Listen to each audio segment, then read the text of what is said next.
Welcome to the thrilling VCSA 2025, where the top teams from South Asia have a golden opportunity to showcase their skills and bring glory to our region at the prestigious VCT Ascension Pacific.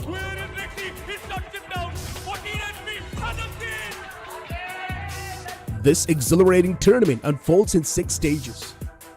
Let's dive into the heart of the action with the qualifiers. In the VCSA qualifier, teams from India, Bangladesh, Sri Lanka, Nepal, Bhutan, Afghanistan, and the Maldives will compete, with 4 premier teams directly entering the quarterfinals. Only 2 teams will earn their spot in VCSA 2025 Split 1 through a single elimination format. In Split 1, a total of 8 teams will compete. This includes 2 teams from the qualifiers, 2 directly invited teams, and 4 pre-qualified teams from VCSA Split 3 2024. They will engage in an intense round-robin competition over the course of 14 action-packed days.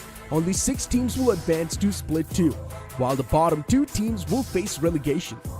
In promotion relegation, the 2 relegated teams will compete against 2 premier teams in a knockout round to secure their place in Split 2. Get ready for an unforgettable tournament filled with fierce competition and dazzling gameplay.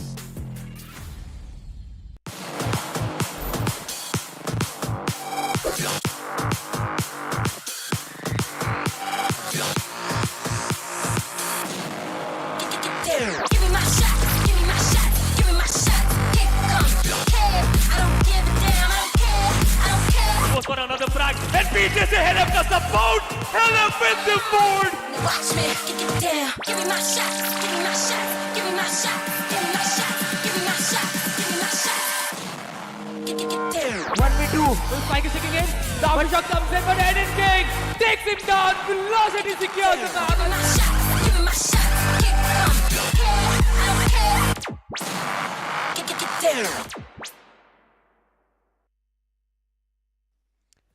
If day 1 was a tornado, day 2 was a tsunami, and if you're going on the same tangent, day 3 could definitely be a hurricane. Ladies and gentlemen, welcome. You all are watching the VALORANT Challengers South Asia 2025 Split 1. I'm going to be your host and caster, Skadiate, and alongside me, we've got the cool magician out there, Aladdin. How are you doing, my friend, after those first 2 days? Thank you so much. I am excited and really pumped up after these 2 days, and specifically yesterday's matches. They were something else. Team S8UL versus Team Revenant Esports and Team Aura Gaming versus Velocity. These were some epic battles that happened yesterday. And how can we forget that 13-0 from the side of Team Velocity Gaming to Aura Esports? Ooh, my oh my, don't remind that to the members of Aura, or at least the audience, man. It's probably a nightmare they would want to forget. But again, a new day, new chance, new opportunities for a lot of these teams to try and work around with. Because again, this is a big marathon. It's a round-robin tournament. One team is going to play against every other team. So you basically have to prepare a lot. And with a lot of chances, you also have those lot of opportunities to try and make up for the mistakes that happened on the previous day. But I'll have to say, man, with the way how S8UL performed yesterday, I was kind of disappointed. It was only in the second map where they kind of showed a bit more of their life. But you know what? We'll talk about that in a while. Let's have a look at the prize pool. That's going to be 1.13 crore rupees plus for the overall event, where Split 1 will have 26 lakh, Split 2 29 lakh plus, Split 3 53 lakhs, while there's also a special prize of 4 lakh rupees too. Absolutely. This is not just an event. This is a complete festival for all the teams out there. You have Split 1, then Split 2, and then you move towards the Split 3. The entire prize pool is 1.13 crores, which is definitely too much. And the share increases as we progress from Split 1 to Split 3. But let's talk about the distribution of Split 1. It is going to be 12 lakhs for the first team, 6.4 lakhs for the second one, and 2 lakh for third and fourth teams. Even if you're ending on the 7th or 8th spot, you still get something out of it. Yeah, you definitely have something, but that prize pool is probably the only consolation prize you'll have if you're in 7th or 8th position, because top 6, they'll slowly and steadily move forward, directly qualify for the Split 2, while the last 2 teams will be sent to promotion relegation. So you want to make sure that regardless of what the situation is, you're always in that top 6. But one good thing is, Aladdin, for all these teams, is that regardless of your positioning, you will gain at least these points. And the top 4 teams based on these points that they gain from split 1, split 2 and split 3, will go ahead and play the Ascension qualifiers. And as the split progresses, the value of those positions and the value of those points increases. Just like right now, split 1's first place team will get 60, while it's going to increase for split 2 and split 3. So of course, you've got to make sure that in this very long marathon, you are the longest horse. You're going to make sure that you've got the maximum stamina, maximum endurance, because that tenacity is going to be the key to victory for most of these teams. Absolutely. As we were talking about the teams, let's talk about their previous matches. We saw some crazy gameplay from side of Orangutan yesterday. Orangutan, they played their game with a 2-0 victory on their side as they were playing against Asterisk. But on the other side, it was Revenant XSpark, if we talk about the history, versus Global Esports Academy, and Revenant XSparks, they've won with a 2-1 score line. But let's talk about today's schedule. It is going to be Revenant XSpark versus Orangutan and Global Esports Academy versus Asterisk Esports. And let's see how these matchups are going to progress, as Global Esports, they lost their previous match. And on the other side, Orangutan, they are the winners, and Revenant XSpark, two winners are going to compete against each other. The first match is definitely going to be a hell of a match. Absolutely, and I'll have to also add into that fact that Revenant XSpark is the only team to have played all 3 maps, if I'm not wrong. The rest of the games were fairly 2-0 on almost all the days. But since we're having a look at the roster, no changes coming in for Revenant XSpark. Deathmaker, Georgie, Aziz, Raw Fuel, Antidote, all of them same players. That's what they're going to play with. Venka, Machiavelli, DC, Hoax and RVK. Well, I can't really forget about those clutches that RVK pulled out in a couple of rounds, right? Those 1v4s, then 1v3s. That was probably the main reason why Orangutan was also able to secure that first map. Otherwise, I was expecting that Lotus to go for Asterisk. But man, if that's the kind of performance this team is pulling, that too with less practice, I'm already worried and I'm on for a series. Absolutely, this team can impress you. And on the other side, we have Revenant XSpark. We cannot count them out as well. We have Georgie coming up, and not a new addition to the team, but he is playing absolutely brilliant. I mean, the way he carried his team in the first match previously, this is something that tells us that this player has so much depth, so much potential, and the way he is gelling up with the team, this clearly tells us that team Revenant is making it easy on him, and the way they're communicating, everything was working so fine with this team. But on the other side, how can we forget to talk about Aziz? Yeah, I mean, we can't really stop talking about Aziz, but there's another thing we first need to address, and that's the fact that the veto is in front of us. Revenant XSpark picked up Pearl, Orangutan picking up Split, while the decider is going to be on Bind. Now, I kinda like that idea because I believe we haven't really seen all of these maps. Pearl, Split, Bind, it's gonna be super fun to witness all of them. I wanted to kinda see Lotus, I'll be honest, because Revenant XSpark, they lost on that map, even though it was an OT against Global Esports Academy, while OG as well, they showed some good resilience against Asterisk, but it's still been banned out. It's absolutely fine. Pearl though, we'll have to talk about this a bit, right? Because not a lot of teams have played on the map of Pearl right now in VCS Split 1. Absolutely, not a lot of teams they like to play on this map, but let's talk about the competition, the possible competition that is going to be there on the map of Pearl. Most probably, we will see some mix and match from for like KJ, and then Fade. KO is going to be in the mix as well. But on the other side, we saw some of the teams playing Harbor on this map. So how do you see this competition as well? I'll have to be honest, you know, Harbor used to be picked up back when double smokes was a thing. I mean, it still is right now, but Harbor himself is not really that viable. The biggest problem with that agent is that you yourself get slowed down once you cross your own wall. So you either ways have to do that. Those cascades, high tides, yes, it's pretty good. And I'd be really on if in case teams really want to surprise us, but comparing it with the utility that Teho and Breach are bringing, I think so we'll still see the Tehu Breach Yoru composition itself. Even T1 showed the almost the same comps. Every team in the Masters Bangkok, they were kind of leaning in more towards this kind of comp. You've got so many utilities to deal with, so nasty operator setups that come in whenever there's some team on the defensive side. Plus also there's this fun fact, right? Right now we've kind of shifted more onto this post-plant meta, where you want to plant as quickly as possible and save the utilities for later. But here's the thing, you know, we've been yapping for a while now. It's all about time to send it down to the interview or to that Hindi desk. So, ladies and gentlemen, let's throw it to them. Hello. Good. Hello, Hello. Hey. Hello, Gobes. Okay, So right off the bat, my first question is for you. Like, how are you managing all these people when the team is losing right now? Like sometimes against a global match, you were struggling on the map of Lotus. How do you keep your team's mental to be in the game?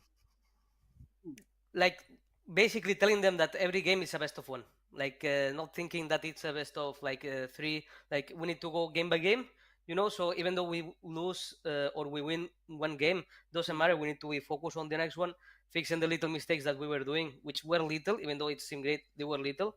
um, and that's it, keep it simple. I actually like the approach, by the way. So now we all know Split 1. Gobs, the question is for you, by the way.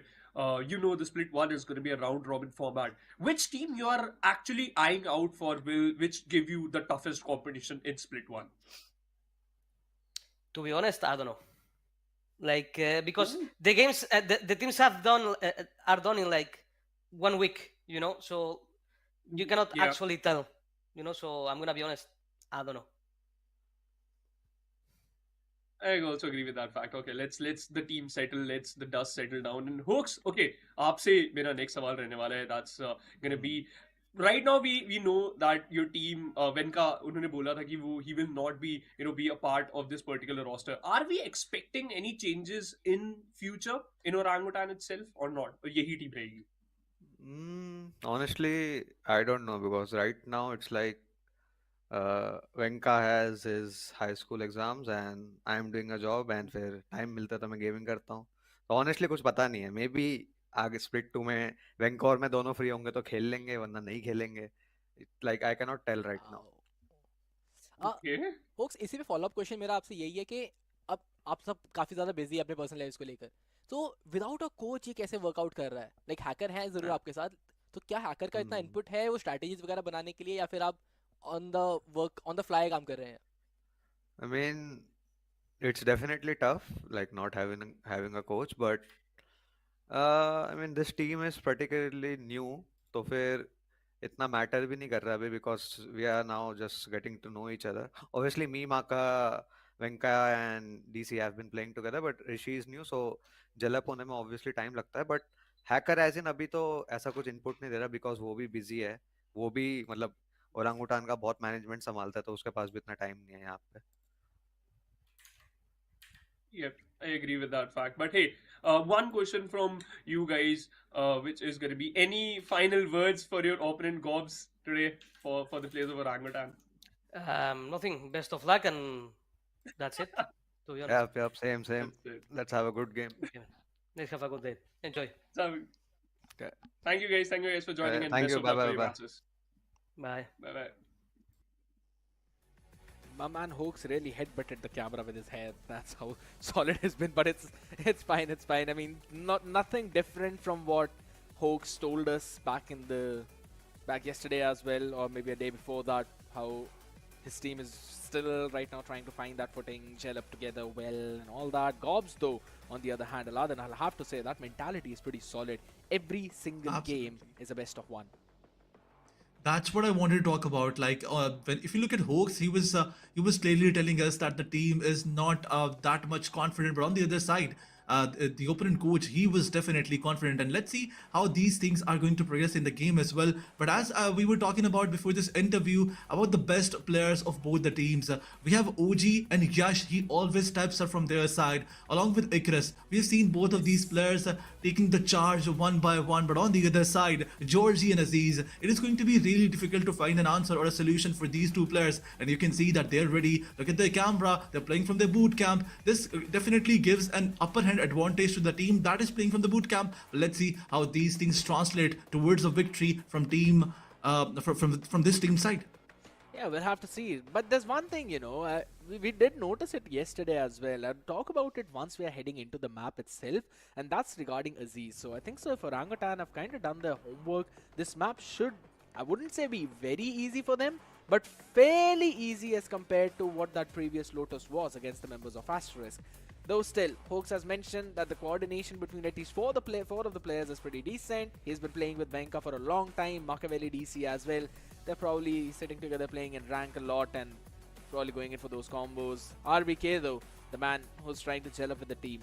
clearly showcased his potential yesterday with those multi-frags after multi-frags. But since we are on the topic of talking about what happened yesterday, you know, I just want to bring in the fact that we've only seen Pearl being played out once in this tournament, and that was brought in by the side of Velocity. They demolished Aura Gaming 13-0, and the composition was also pretty fun with that Neon into the mix along with an Astra, went in with a Teho too as well, and if I'm not wrong they also had a Fade. So no flashes on this map. That's pretty unique to them, but for these two teams I'm kind of expecting a few flashy comps.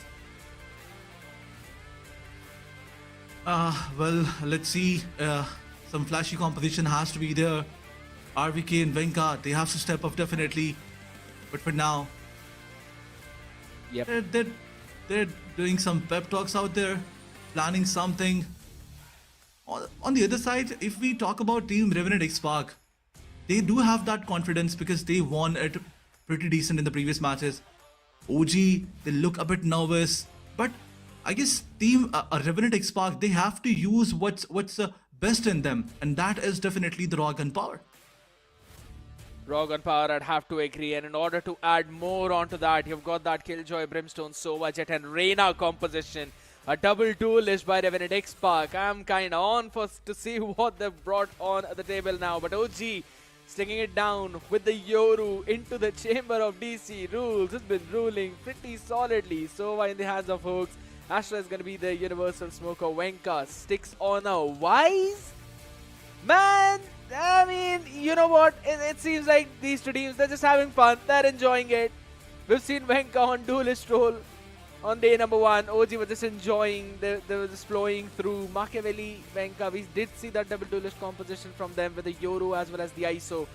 But it seems like there's a lot more in the bag of Wenka than we initially expected out of him. But Reyna and a Jet on Pearl. Well, I'm pretty skeptical about that, but you know what? You know, I'll be pretty on for it if Revenant X-Park proved me wrong though. But that's going to be the first map, ladies and gentlemen. First game of day number 3, Valorant Challengers South Asia, week 1, day 3. We've got Revenant X-Park on the attacking side, Orangutan on the defense, and the map of Pearl, which is the pick of Revenant X-Park. I mean, Team OG is clearly trying to test different things out. Not playing on duelist from side of Venka is something different, but let's see how Machiavelli he plays this duelist.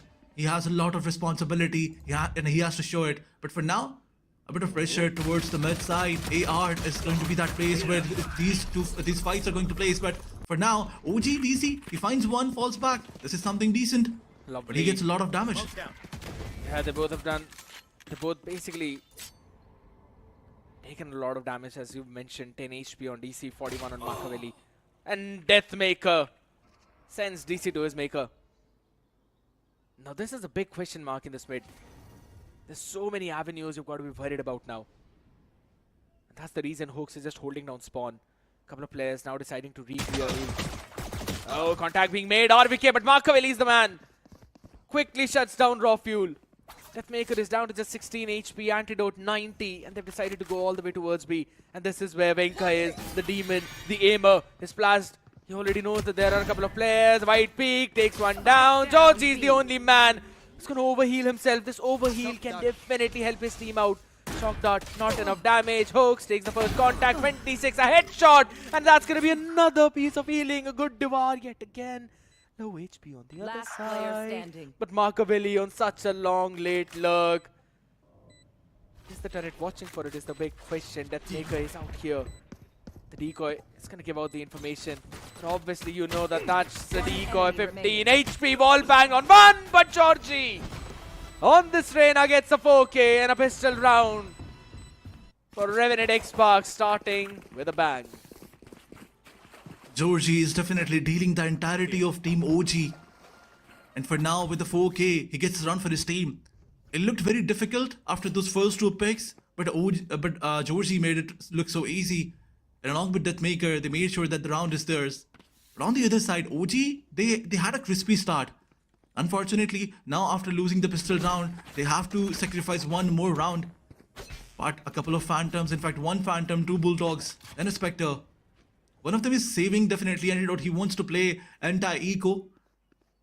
But for now, the cluster is all towards the A side. Now AVK is the only man who has to deal with all the team. Still firing a few more shots. Fully flashed out, but Georgie still takes Machiavelli down. Plant should go down. The question is how much damage can they do? Venka standing out there in the open over the smoke.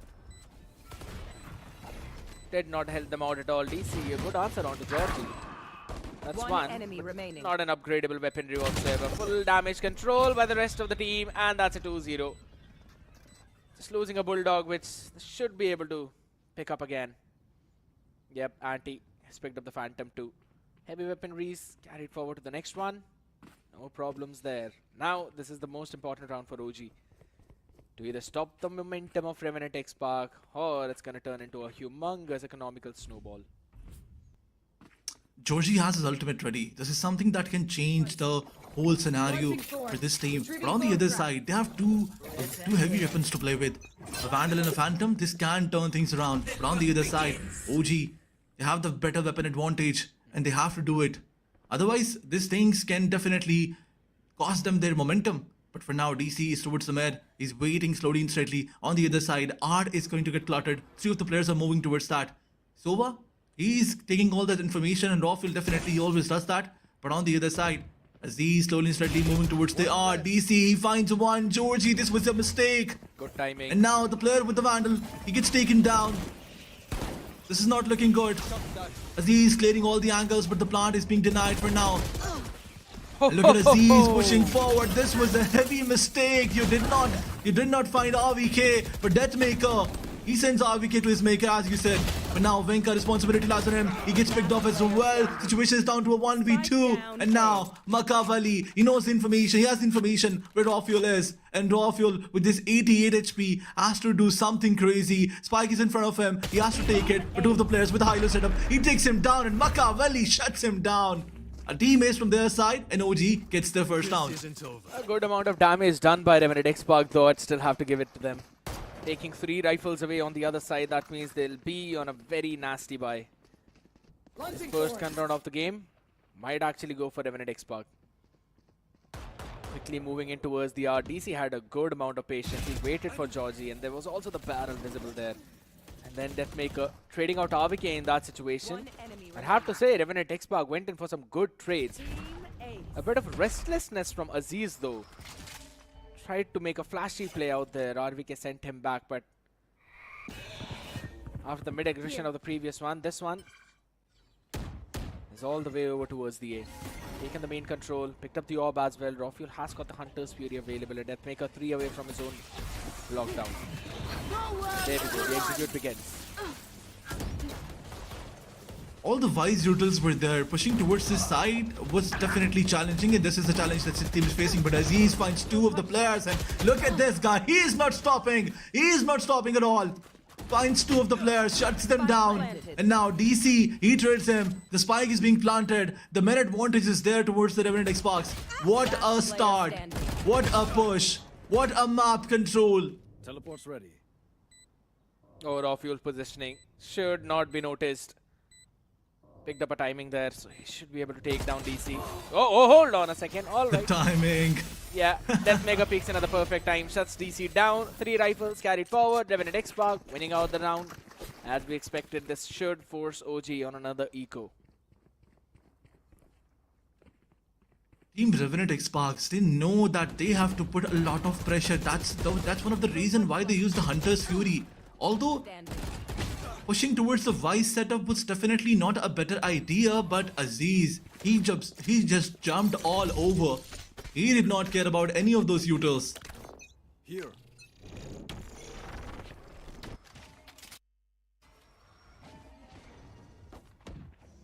Once again, Yep, tour de force. Oh, no way he's still standing. Nah, Oh my DC overstaying his welcome there. He wanted to try and be a bit more cheeky. Just got ego checked. The only weaponry that could have basically delivered the 1 shot, 1 kill is now taken out. Still 3 people stacking over towards A.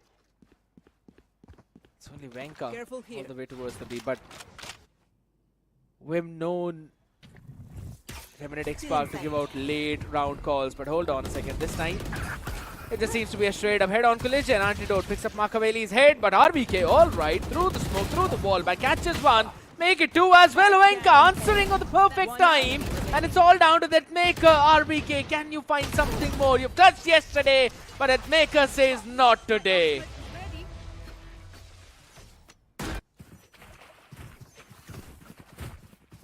That maker is clearly making his bullets count as well.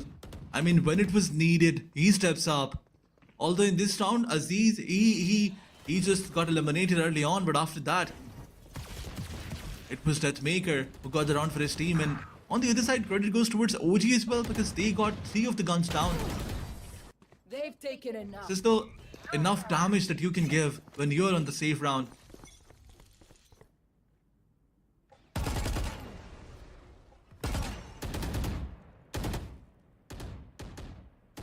Time around, a different setup from the side of Team Revenant XSpark. Are pushing slow. They don't want to make a mistake. They know that OG has that better weaponry. In fact, not better weaponry, but they have those weapons. And once again, a chance. A chance to get the first pick. But DC misses it this time. Yep. Get out of my way. Seems like that. Hard push coming yet again. Revenant XSpark, they've realized that OG's mid-hold is weak, and they're constantly trying to exploit that weakness, moving it again time after time. But OG, this time going in for that rotation over towards the A. There's just a couple of stars being placed out there. They are anticipating this A split. And they're also going in for a re-clear over towards sides. Oh, Makaveli timing! Antidote still shuts him down, and they've got the advantage now. A full-fledged execute over towards the A side. They've got so much utility remaining. That's make 11 HP, but it does not matter. Hooks finally answers back as he's taken down, but he himself is only on just 7 HP. And he also has got an ultimate, but hold on, Venka answers back only for Georgie to return the fire. Gets a 3 in the round and shuts Venka down. The enemy only looks composed. What a play from this Reina. It seems like he can change his name to I Miss Her. Absolutely. OG is definitely gonna miss this one. A 4k in the first one and a 3k in the 6th round. This is something brilliant from his side. Dorsey clearly making sure that Team OG remembers his name once again. And even in the previous matches, this guy was taking the charge of Team Revenant XSpark, and once again he is doing it. A bit of change in the start now. You can see that Maker is sent for the luck. But on the other side, Makaveli this time around, he wants to take control of B main. In fact, he's going towards the mid side. The hunt begins. In order to take all that information, but raw fuel, he has to anticipate that one of the players there. And look at Makaveli, finds one and instantly TPs. This is something good.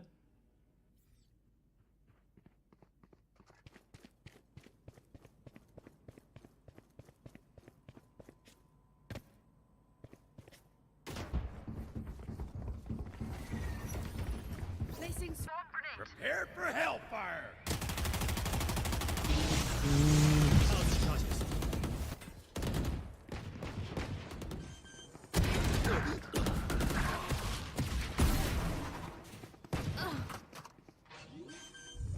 Ooh!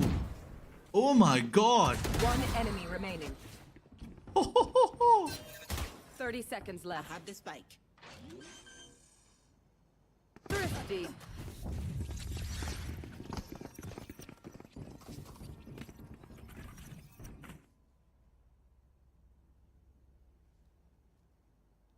What a round by OG. What a crazy round. The credit definitely goes towards all the players, but Hawks, the way he started this, by getting 2 of the picks, RVK gets the job done by shutting the last player down. But Revenant XSpark, they have to recover from this. No This risk. was a humiliating loss, in fact, on Revenant XSpark. But OG, is this going to be the start of something different? They definitely have to Maybe.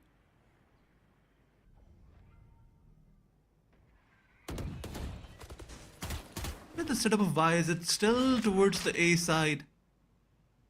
Astra Stars being deployed on all A, mid and B side.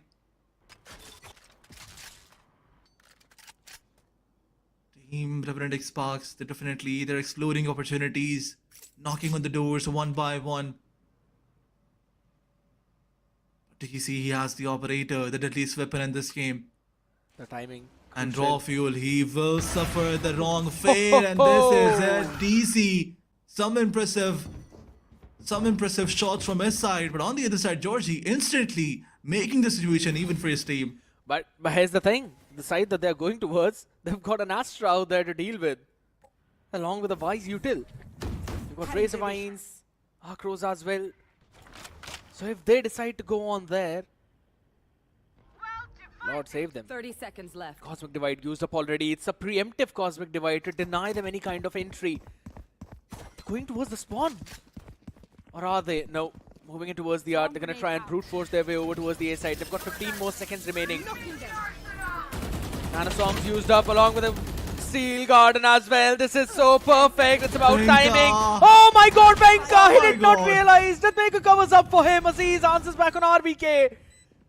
4 HP, 11 HP, and there's an operator in the hand to try and retake. Hoax finds one. Can they find another? Absolutely they will. It's all down to Aziz, but have they anticipated the position? Hoax gets his head blown to smithereens. The But now it's operator. about time. Yeah, that's operator, and he does not know where Aziz is going to peek from. There's how the close right. He's got to try, and now going for the tab. He is the tailwind. Jumpy coming in, half stuck. Aziz has to peek. Goes in for a wide peek, and DC answers back. Third round for OG on the back of a thrifty. Now into a full buy conversion. They have broken the economy of Revenant Esports. Sometimes wasting your dash can cost you the whole round, and this is something that we saw in the previous one. Aziz, they could have done it, but unfortunately, in fact, fortunately for Team OG, DC was just better with the operator. Starting the round with one pick, ending the round with another, and sealing the deal for his team. This is something decent from his side. But now the scoreline is shifting towards a bit balance. All the Still the players- same setup. Yeah, but Yes. but look at Revenant XSpark. All the players starting outside the B. You know there's also an operator to the play.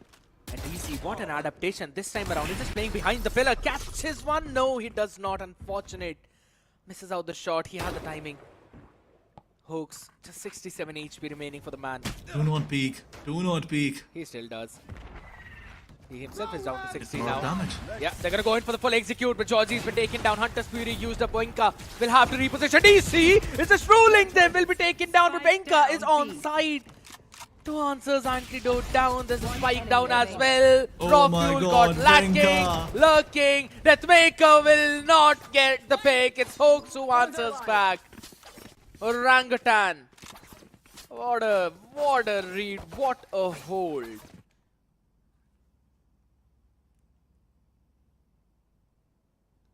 I think the major difference between the first starting few rounds and these rounds is the operator from DC side. DC is definitely creating so much impact. Look at this, the first pick with an operator and then the headhunter being used. Clearly giving the advantage to his team. Deathmaker definitely whiffed a lot, but he couldn't have done a lot because there were 4 of the players in front of him. So Revenant Esports, they definitely have to come up with a different strat now because all the reads are there. OG is planning something, and Team Revenant Esports, they have to come up with a different strat now.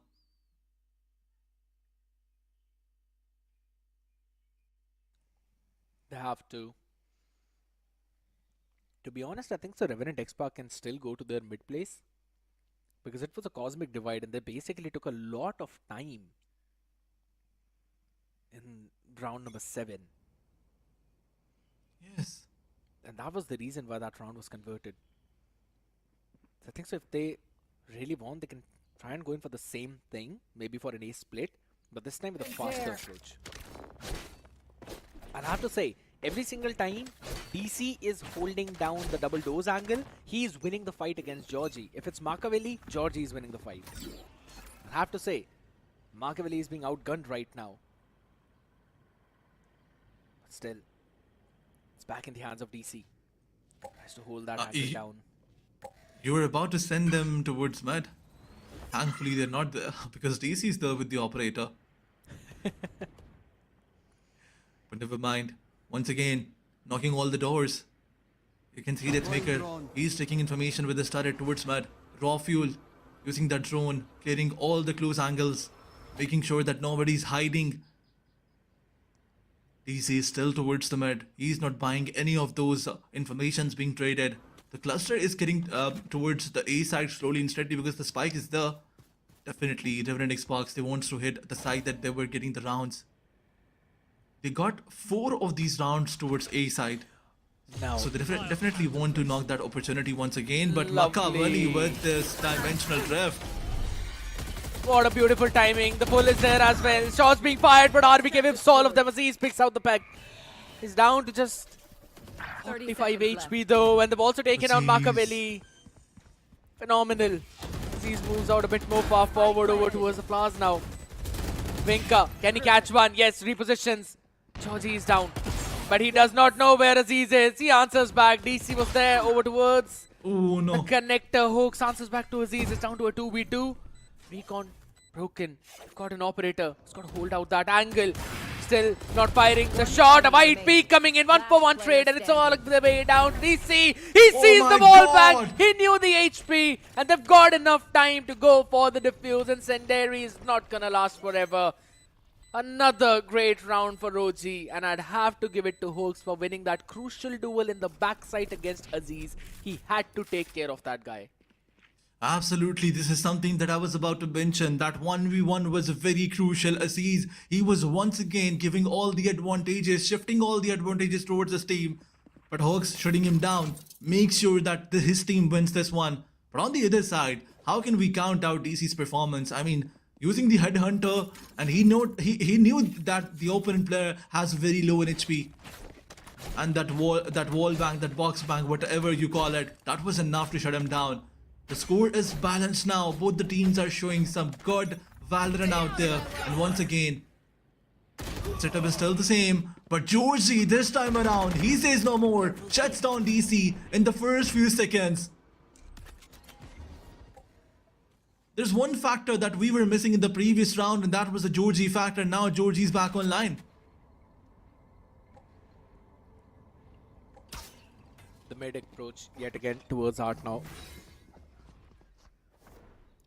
RBK, there's a lot of responsibility on this man's shoulder to try and hold it down from the connector. But Revenant XSpark, they're just creating the question marks, taking the space, and then moving towards the other side. Recovering here. Machiavelli has just dealt with the Killjoy turret, so they can go in for that lurk. And that's one of the reasons why Deathmaker is now holding that angle all the way behind, but the execute begins towards the B side. Good approach though. Aziz, he should not be expected up here. Wait a second, Venka. He knows his jet very well. Will take that duel, will win it out as well. Joji pushes it down and Hawks is ready in the halls. Make it 2, maybe. Peak comes in from Anti, but it does not matter. Hawks is just too quick on that repossession. A 3v1 Deathmaker on a Sheriff. Seems like a little bit too much. Triple stack in front of him and Hawks gets a 3k. Orangutan. They were down 5-1, but they're now up 6-5. There's one thing that I need to highlight, the way Machiavelli and Venka rotated towards the mid door. This was something brilliant because Venka got 2 of the frags out there. I mean, when team Revenant Esports, they were pushing towards the mid door, from the mid doors, towards the B side. That's when they could backstab. That's another highlighted moment of the match. Although we saw 3k, but Venka, definitely, he deserves the appreciation too. That wraparound was absolutely brilliant. But once again, the cluster is going to be towards the B side. DC, he has the ultimate. And a body shot, a leg shot, I guess. Yep. Leg shot delivered on the other side. Hawks with the hunter. Fury finds Georgie, shuts him down. Aziz with the 23 HP only. Recalling my bot. Another round and team Revenant Esports, they have a lot of pressure on them. OG, They are just getting that upper hand advantage every other time. The thing about Revenant Xpark is that they're not going for splits. OG has Placing basically swarm read it grenade. out perfectly. Bomb grenade out. Swarm used up to clear out the close utility, but again, the trademark, it's still standing. Machiavelli, lovely angle. It's a one-way and worked out perfectly for him. Aziz he was just already down to 23 HP. Shot to the body was enough. OG are bringing in the members towards the A side. They know where this hit is heading. 30 And that is seconds just because Deathmaker missed that nano swarm on the trademark. They're trying to push it down, but Venka using up the utilities. Slows it down perfectly. Goes in for the steel garden as well. And a perfect pinch coming in from behind. Machiavelli is also there. Venka gets one. That's the spike down out in front as Machiavelli gets Deathmaker. It's all down to raw fuel. No time and no hope to bring this round back. OG push forward. 7 and 5 half. Switching sides. 7 and 5, Team Revenant Esports, they definitely had that weaponry disadvantage in OG. They like it. They definitely love it when they are on the advantageous side. And once again, we were expecting a 7-5 or a 8-4 half from Team Revenant side because the way they started, I really wanted this team to be on that side. But unfortunately for Team Revenant Esports and definitely fortunately for Team OG, they were just brilliant. But on the other side, there's a chance for you guys to win this giveaway. 7,000 Valorant points are being given away. The questions are in front of your screen. Scan to answer and get a chance to win those 7,000 Val points. But once again, the pistol rounds are there. Cluster towards the B side. Ox, he finds Aziz somehow through the smokes. That was the nastiest flick that I've seen till now, but Georgie answers back on the other side. Takes care of Venka. The push is going to go all the way towards B now. Raw fuel goes in for that scanning. Knows that it's a fake. Surely it's, yeah, it is. No, the TP in the back side at Maker. Bad idea. Yeah, he was watching for Machiavelli. OG realized that there's a stack there. They've called it out to go towards the A side. But here's the thing. They have no clue where Georgie could be. He pushed way too far forward and he dealt with Venka. No one towards that backstab. And Georgie, he's basically pushed out Art now, so he's going to give the call to his team that they're rotating all the way here. They don't have anything to go for the stall apart from just that one nano swarm towards Art, but I like the repositioning from Georgie. Should be able to take at least one person down from here. No smokes to work with. RBK is just watching that angle. Wants to push a bit too aggressive. Georgie gets one. Backside, 1-for-1 trade. Raw fuel. Georgie answers another. And as I mentioned, his repositioning was perfect. Revenant XSpark get another round. Once again, Georgie with the 3K, making sure that his team wins this one. In pistol rounds, Georgie is something else. He is just a blood-sucking demon. And this is what he did. Out of those 14, 7 of his eliminations are actually in the pistol rounds. And both, 4 in the first one and 3 in the first one of the second half. You know, half of his eliminations are just in the pistol round, yes. and this kind of also gives out a different side of the story, or you could say the different perspective. That is, he's not been very successful with the rifles. Careful here. That's true. That's something very decent that you highlighted. But now Venka is pushing fast forward. Antidote shuts down one. But Venka, he dealt with a lot of damage. But Machiavelli, as he finds Georgie, Antidote, now he has to find another one. And this round goes towards Revenant XSpark so easily as we were expecting. And OG, the scoreline is down to a 7v7. One thing that I need to highlight here is Team Revenant XSpark not buying a lot of weaponry, heavy weaponry in the previous one. They were relying on their skills, and definitely now they can buy a couple of Vandals. It's a bit scrappy buy per se. Still got around 1100 in bank. You have to lose this one. 19 you add on top of it. That's still 3000. Not enough for you to get utilities or the weaponries. I don't quite understand what Revenant XSpark are deciding to go with. But it's fine. At least 4 of their players can eventually go for a full buy in the next one. They just want to put out a competition to Orangutan and take as many weapons off of their hands as possible. Raw fuel. Position noted though. Turret also dealt with over towards the art. So now the question marks have been created, at least on one angle. Lovely shot by Venka this time. He anticipated Georgie's push out and he was just ready holding that angle. Punishing him. And Antidote is now going in for the exact same thing that Georgie went. Can he find a couple of players is the big question. Oh, he wanted to pick up the weaponry. They've noted him. Antidote takes one down, will be traded quickly. Venka 5 HP and wow, what a shot from Deathmaker. Ready to fill in the shoes of his IGL and not just one, answers back two, but DC. Out there, shuts him down. Aziz has got the outlaw. No one on the half shields though. So he's just going to deal 140. RVK moves up a bit more close. DC's position noted. Still goes in for wide. Raw fuel takes him down. RVK now it's down to 1v1. Shorty in hand. Ring around the Rosie. Pocket full of Rosie. Swaps the weaponry. This is the best. He's got a bulldog now. It's a bulldog. Couple of headshots is gonna do the trick, but 125 is where Aziz stand. Does he have enough? Not a tap. RVK is not gonna peek. He peeks now. Sees. Alright, shots fired. Up close. RVK has won this round for his team. Yep, he's won it. Absolutely. He's won it. Oh! Whoa! Hold on. Does he have enough time? No. No, he does not. That was so close. Aziz doing Aziz things once again. Although RVK, he gets a lot of credit. He tried to push him out again and again. And this round goes towards OG. Definitely a good buy round from their side. But on the other side, Revenant Esports, one of the player cannot buy as you mentioned. But the last round was definitely chaotic. They were on the verge to win this one. But if you compare Revenant Esports buy with the team OG, I think both of these teams will not have the great buy. But Revenant, relatively, they will have the better one.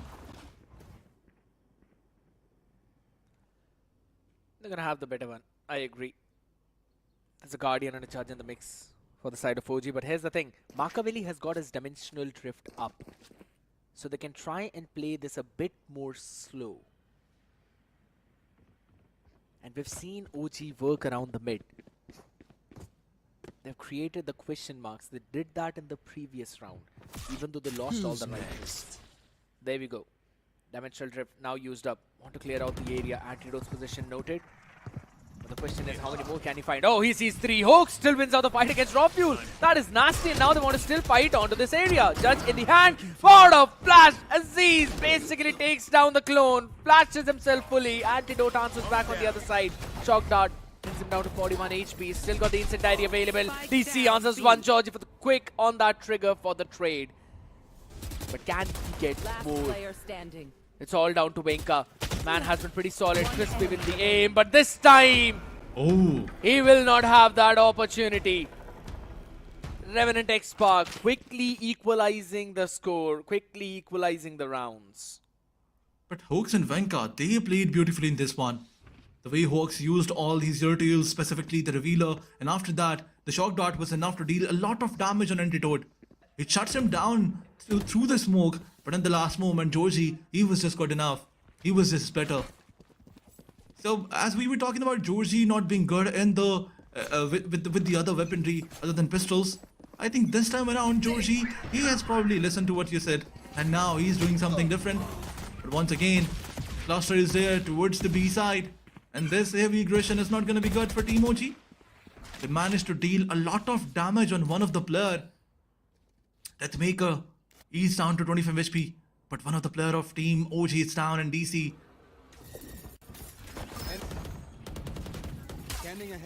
Once again, Deathmaker finds Makaveli. Makaveli is doing the same mistake again and again, but Venka, as he finds Raw Fuel, makes the situation better for his team. This is a pistol round, but does it look like a pistol round? I don't think so. The steel garden being invested, forcing every other player on that pistol. Now Team OG is getting this round. They're close to get this round as Venka is progressing. It's gonna find Deathmaker. This is crazy, but Aziz, what is he doing? 1v2. Can Venka clutch it out? Aziz is behind the pillar. Information unknown. Antidote close on the CT. He peeks in, but he'll be taken down. And Aziz comes in with a 3K of his own. Takes the round for his team. It was as close as it could get, but what a play from OG using the Steel Garden. Just so now they've got the better weaponries because they're on Sheriffs. Venka super crucial in terms of those duels, those headshots, crispy. And then quickly swapped over to the Vandal. He needed an ace to close it out. Aziz said no, but man, it's still 3 half shields. You want to play? Let's play. One of them is regen, but it's fine. Aziz, Georgie quickly pushing out over towards the A. They want to take that op control. The share used up for Venka. He's a bit close, but does he know that there are 2 players out there? He Aziz. did not. He did But not. but absolutely, Venka got shut down by Aziz. One of the player, he was falling back, and these steps were the reason why he peaked. But Raw Fuel, as he finds one towards the mid doors, Makavali slowly and steadily pushing towards the mid link. He has to be careful. Makaveli. Deathmaker, he's waiting for the players to go out of smoke, and look at this, DC comes out, he gets What a shut down. flash. Hawks, he finds another one, but responsibility lies on him now, but he has the ultimate, he can definitely deny the plant. But Georgie, he's on top, watching everything. A 3v2 situation. Hawks has the spike, and he's definitely gonna plant, but a fake plant on his side. Makaveli, he deals with Georgie. Nasty. at this. Makaveli. It is Oh his my round. God. What a play coming in from this man. It's another dimensional drift being used, trying to find the position of Antidote, who's trying to isolate the fight with Hawks, and he'll be able to. He comes out of the drift Oh my and God. takes down Anti, the IGL of the other side. Makaveli had to step up big time, and he did. And Aladdin, it all started when Raw Fuel, he picked off the clone in mid. He did not realize that Makaveli will also be pushing down the same angle, and the attention was grabbed by the players coming in from B-long. That's what gave him the opportunity, and he found the trade timings perfectly. No one just realizing where this guy was, and lovely use of the ultimate as well to reposition. Blade Storm this time up now. Absolutely. Georgie slowly and steadily pushing towards the mid. Careful here. This could have gone wrong as well, but OG, they're falling back now. As Makaveli is down, the player who was looking very confident after the previous round, he got shut down early on. Once again, the information being traded by the side of DC, slowly and steadily, he's moving towards the B side. I mean, it is really crucial. And on the other side, if you look at the spike, they're taking it from the spawn towards the B. 3 of the players are still towards A. Revenant Esports, are they gonna buy it? They do have the advantage, but DC, look at this guy. He finds one, but Aziz, he shuts him down as soon as he can. They still got the knives up though, so that's a big problem. But Venka's look, this could be crucial. Raw Fuel, he's out there though, but the wall is probably gonna block him. Planted. Look at Venka. Yeah, he anticipates that. Oh my God. Lovely shots, and with the Blade Storm, Aziz shuts all of them down. Another 3K. Started with Georgie opening things up in mid. Casually walks up, takes the head of Makaveli. Thrifty. DC finds an answer, takes down Deathmaker, but then quickly was traded by Aziz with the Blade Storm. Push out through mid, does not matter. Raw Fuel's ready with his classic. Couple of headshots is all he needed. And also baiting out a Cosmic Divide from the other side. It's a big round for Revenant Spike XSpark. planted. One enemy remaining. Winning a thrifty round in the situation where the score is 9-9. I mean, the Revenant Esports, definitely this can be the point where they are going to turn things around. OG is forced to save this one, and definitely they don't have the loadout, they don't have the buy, they don't have the creds enough. And now once again, taking the charge towards A main. 3 of the players are pushing forward. 2 of them in fact. But on the other side, OG is definitely, they're showing their interest towards the art. Slowly and steadily coming towards A, but these 2 players, they can wrap around. and create a lot of trouble. NT, he's on the same side. Georgie, as he finds Vanka, he falls back. The flash was there, but Antidote, he was playing NT flash, finds two of the players. Georgie, once again, taking the charge, but Hogs, he was just better with the Classic. Classic is the new Vandal, but as he shuts him down once again, he does not care. Bye-bye, Boomer. Oh my god. That was crispy. I had no idea that Astra has got such a dialogue. Bye-bye, Boomer. Oh my god. Surely it's not enough though. 1v3, it's a bit too out of the reach. Yep, Raw Fuel will be able to take him down. Revenant Esports moving on to 11 with a pretty solid economy to buy out in the next, Show me where to go. as I said, the rest of the game. Maybe not. And now bringing in the operator as well into the mix. They haven't shown an op till now, Aladdin. So this could be a big red signal for OG. Are they going to anticipate it or not? They don't really have a ultimate cycle coming in as well. They've got the Hunter's Fury. Hoax has been very solid with those, I have to say. He's basically got one every single time he pulls out those bow and arrows. They can also work with Venka's Steel Garden. But apart from that, if they use them and they do not get the round, then they're out for the entire map. Absolutely. And here's one more thing. He has to stay alive because the Hunter's Fury is very crucial. Because if you look at Deathmaker, he has the lockdown available to play for the post plant. So things are definitely going to be very intense in this one. This round is going to be very ultimate heavy round. As you can see, Hawks has the Hunter's Fury and lockdown on the side of Deathmaker. You know the love story behind these two ultimates, specifically in a post plant situation. Alarm bot out. Placing swarm grenade. Once again, the emoji knocking all the doors. The operator. This time, Aziz has the advantage somehow. But the Hunter's Fury being invested so early and Raw Fuel finds Venka still. And that's the Steel Garden out of the picture. Aziz needs to win the fight and he my will. God. TC's been taken down though. His dash burned out. But he's got support. Yeah, that's a couple of players now. Hooks can't really take that fight. If anything, he's now stuck. Someone needs to save him. First op shot miss. One side it's Aziz. Second side it's Deathmaker. The star comes in to help him out. No uppers, but Aziz, oh my god, the man just pushed out like a madman. Should be done. Should be dusted. Revenant XSpark. 1v5 for RVK to pull off. Surely that's a bit too difficult, right? Surely it's not happening. Maybe it actually is. Oh my god. If one was not enough. Asta says it twice. First one is down. RVK slowly and steadily pushing towards Raw Fuel. Shuts him down as well. But he does not have the spike. He does not have the time. And there's also Deathmaker holding that angle along with Z's on that operator. So I'm pretty sure that's not gonna 30 seconds left.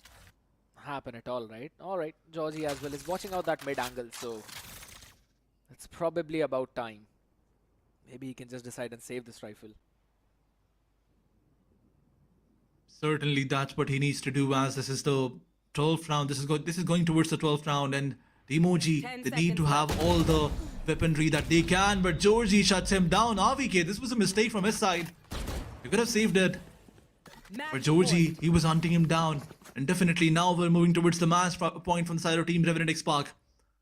They were looking so good. They are looking so good. But now as OG, they have a disturbed buy. How are they going to play this one? They do have a couple of ultimates to play with. A Hunter's Fury and a Steel Garden. It's still in the picture. But is this going to be enough for Team OG to win this one? Operator Time to jump. is placed on the mid turn now. 5 of the players, they're pushing towards A. This does not look good. Ringy RVK, boy, he's waiting for them. RVK is one away from the Cosmic Divide, so they can try and gain this off control and give it to RVK. And they can play around that Cosmic Divide. They've still got a couple of more ultimates remaining in their hands. Steel Garden's gonna be used up by Venka. Side is entirely clear, but I like the idea from Revenant XSpark. They're already playing all the way backside. They're playing it for the retake. They don't care about this. That's gonna be the shorty being pulled out though, but Venka wins out that trade. Anti still all the way towards the back. He brings Oh out my god. His own ultimate too. Just to push everyone back. It's a post plant.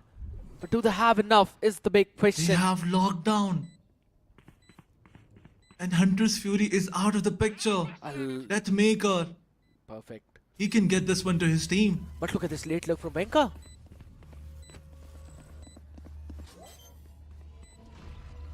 Venka can find a perfect timing. The Astra pull was there. They're playing for the post plant. Venka, does he check the left? No, he does not. Raw Fuel wins that trade. Hooks was there to answer. But can he do more is the question. You still got DC. Lovely. It's a half defuse. But it does not matter. As Revenant XSpark, with around 2.5 seconds to spare, will close out the round along with the map. 13-9. 13-9, a crazy score line from the side of Team Revenant XSpark. There was a time when the score line was so balanced. The first half was definitely in the advantage of Team OG, but Revenant XSpark making sure that their flag rises above Team OG. And the credit definitely goes towards all the player. How can we forget those 3Ks and 4Ks by Georgie and Aziz? Specifically in the mid game, Aziz was so deadly. This is the sole reason why this team wins. In every other round, the Aziz factor, in every other game, the Aziz factor is there, and that's when they get the apparent advantage. You know what? I can't even deny with that. Antidote gives out the calls, yes. It's pretty nice. There are a few calls in his book where he decides, alright, we're going to do this round, then we're going to go for that, then we're going to change it all the way to the third thing. Like, for one round, he goes in directly towards the A main. For the next one, he decides to work towards art. For the next one, he works towards the art and then pulls his team all the way to the B link and then moves towards for B execute. So I like how he plays in with the ideas, but all of that works because Aziz in the entry finds at least one. If he's having a pretty nice round, he gets in 2, 3, maybe turns around, goes in for the fourth one. And that is the big factor that was missing from the side of OG. They did not really have anyone who can jump in an open site like that. Even Venka, he was playing on a lurking role this time around on the Vice. So half of the time, he was just not there in those fights. Whenever he was, you could clearly see those back and forth trades going in. Aziz is sitting from one side, Venka from the other side. I think so that was where Orangutan, they kind of lost in the momentum a bit. And also, they stopped working around mid. In one round, I remember, they dealt with the Killjoy turret over towards the art, right? Or towards that A link. If I'm not wrong, that was round number 15. They did that, but after that, we did not see them do that at all. That basically meant you're giving away one space of the map entirely to the other side with just one utility. There were a few problems coming in for OG in terms of those executes. We're gonna have to look at them one more time, but what a game for Revenant XSpark. Let's have a look. Let's look at the highlights one more time. See how it eventually went down. I mean, you were correct when you mentioned that Team Revenant XSpark, they had so much variations, knocking the doors of mid and then going towards A and then slowly and steadily moving backwards towards the B side. This was something that does not give any chance to Team OG to actually realize where the Team Revenant is going to be. On the other side, these highlights clearly show that some crispy aim game was there, not just from side of Team Revenant XSpark, but Team OG as well. Specifically, Hawks and RVK, they were just too good. Venka, at some point, he did get a lot of elimination numbers, but all those were when he was flanking, when he was wrapping around, not in a 1v1 or a 4v4 crucial fight, a head-on fight. But on the other side, DC, at some point, DC started charging on Revenant XSpark, but he got shut down after like 2 or 3 eliminations. So it is very important to reset your mental when you lose 1 or 2 1v1s. And DC, he unfortunately could not do that. Makavali, at some point, he was also doing good things. But on the other side, if you compare the starting of the rounds from Makavali, he actually made a lot of mistakes. I mean, again and again, he was TPing from to the backside and he was getting picked off. So these mistakes were definitely another reason why this team lost. True. So apart from variations, I think Venka, he was getting good elimination numbers on flanks, but his role was not being justified by the side of Makavali as he was playing a duelist. I was about to say the same thing. Makaveli was looking a bit iffy on the Euro himself, right, in terms of those entries itself. And I'll have to be honest, Venka is more of a very aggressive player where he wants to jump in, he wants to take those head-on fights. But it just seemed that on the role that he was playing right now, it's more of a lurking role, more of a role where you have to find those timings around the map. He was trying to do that, but was not anticipating the duels when they're coming. That's one of the big reasons why they were struggling a lot. And even in these first kill departments, we can see 13 going for Revenant Esports, only 9 for OG. Post-plant conversions, Revenant Esports having a good time out there, while OG still struggling. They got the site only 3 times and they were able to convert it once. And mind it, the half ended at a 7-5 favor of OG. There's one more thing I need to highlight.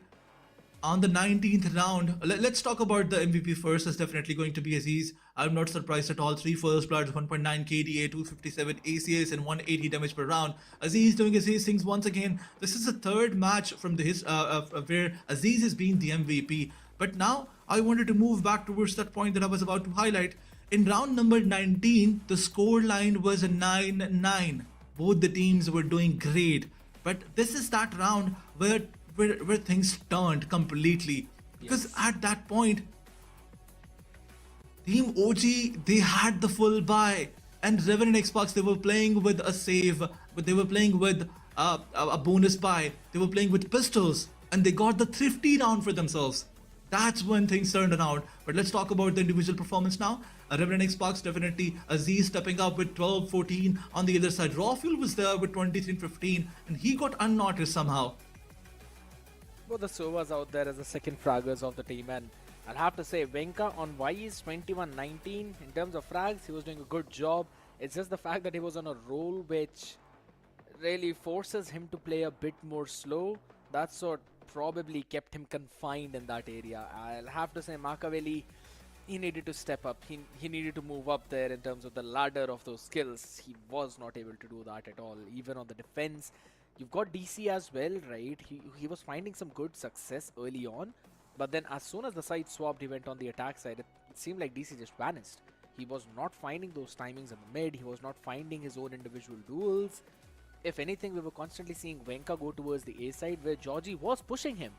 Yeah, it was a 1-for-1 at once. Like, yeah, Georgie won one round, Venka won the other round.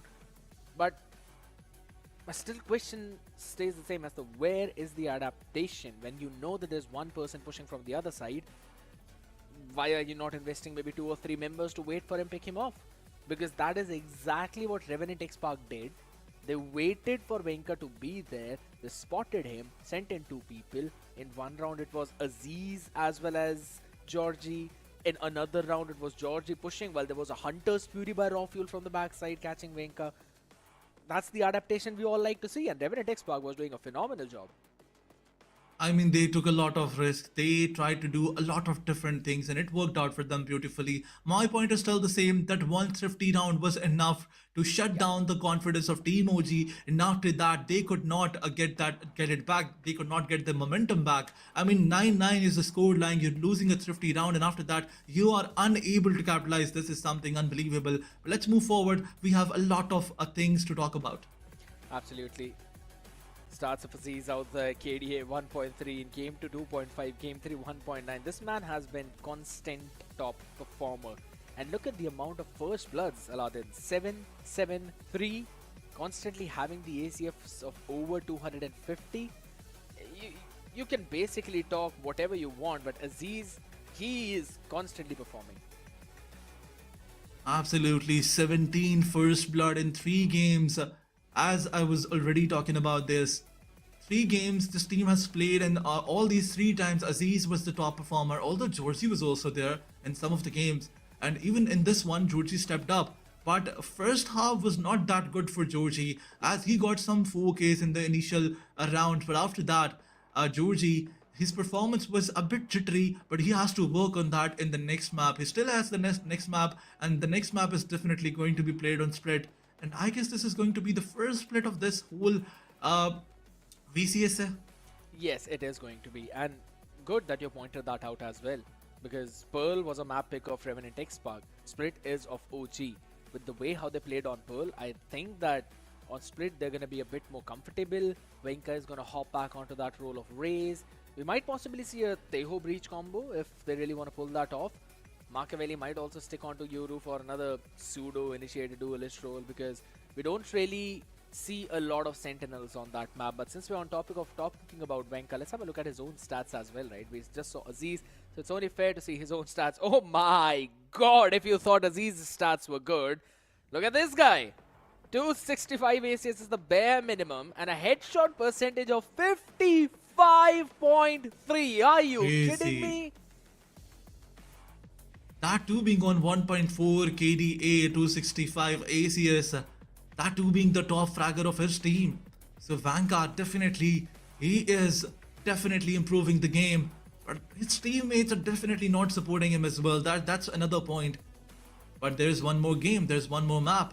You can turn things around, you can move it towards the best of 3. And Venka, his performance is definitely needed, along with his other teammates.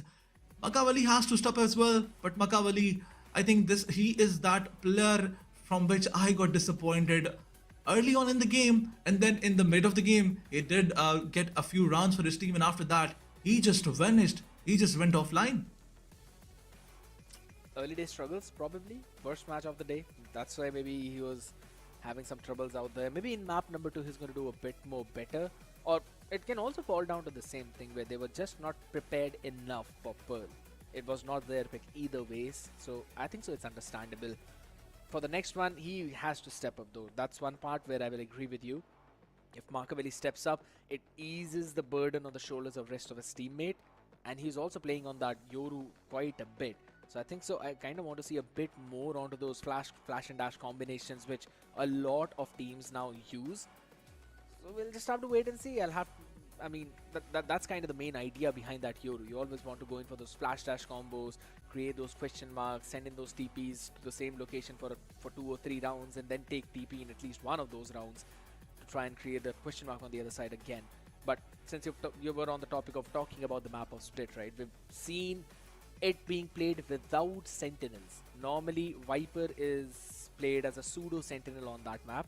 So I think so we might possibly see something similar by OG.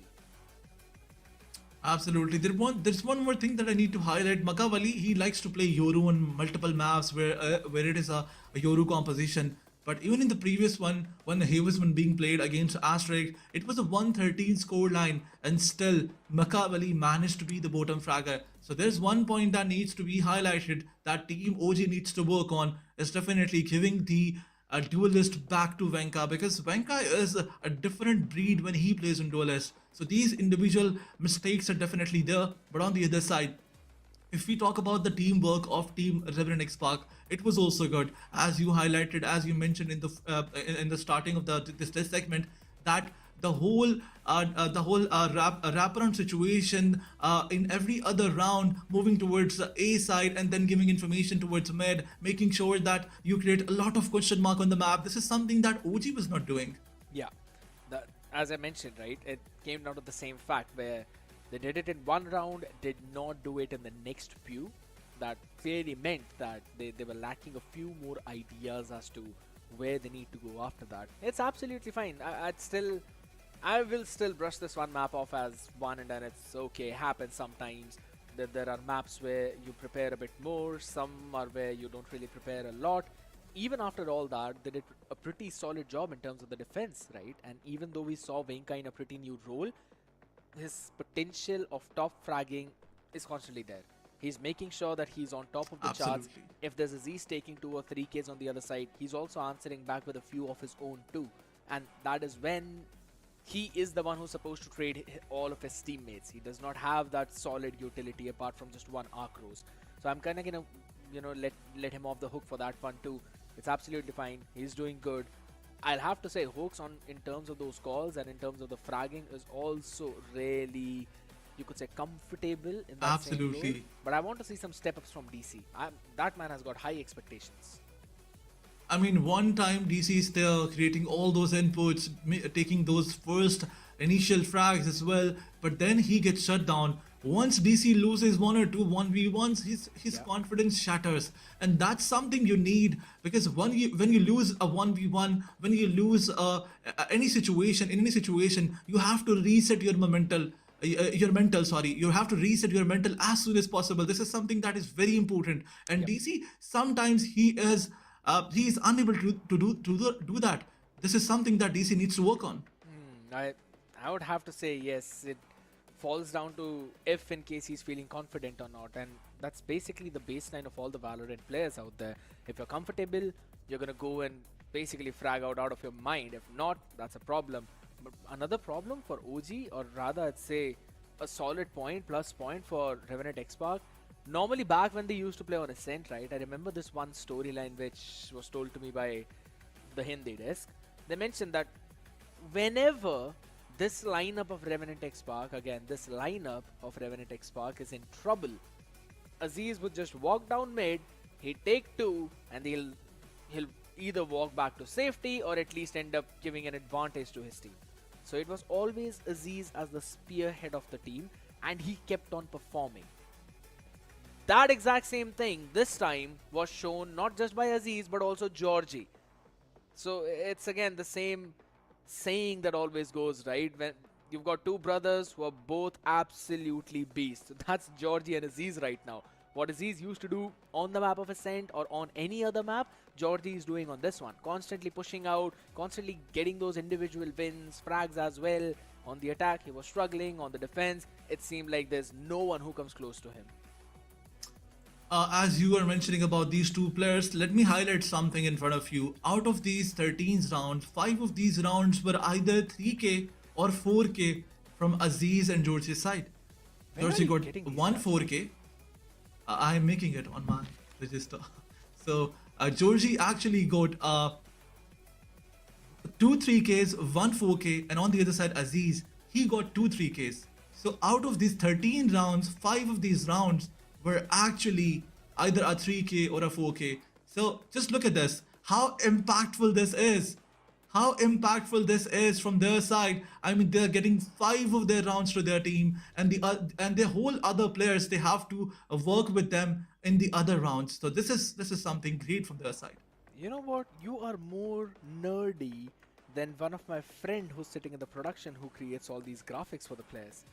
But it's fine. It's fine. It's all cool. You know, everyone have got their own hobbies. I'm just putting your leg Aladdin out there. But that's actually a very nice point that you mentioned, because whenever we talk about a team constantly getting those successes, that it mostly is with the entire team's effort. But for the side of Revenant XSpark, there's a couple of players who do the heavy lifting, but at the same time, it's the setup that is provided to them by everyone behind them. That's the most important part, right?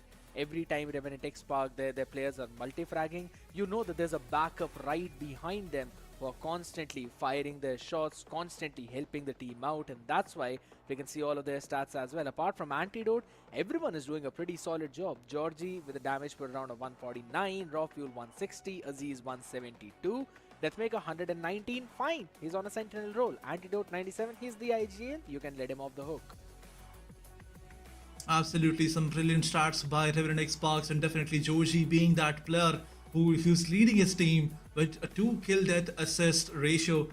On the other side, Drawfuel, he is definitely another impactful player, but Aziz being that one player who makes sure when his team needs, he will be there. As you already mentioned, whenever his team needed, he goes towards mid, takes two picks at least, or makes sure that his team is in the advantage. And that's where his headshot ratio is. But Raw Fuel, being that crispy aimer, 33.3% headshot ratio, I can safely say now that when we talk about Aziz and Georgie, somehow we forget to talk about Raw Fuel and how impactful he is. I mean, 23-12, that's what his scoreline was on Sova. This is something brilliant. Although both the teams had the Sova as the second fragger, but Raw Fuel, he was in the winning cause, and he always makes sure that his team gets those random frags, because he is there in the mid round of every game. It kind of reminds me, brings me back to the same old days of VCSA 2024, back in Split 1 Cup 2.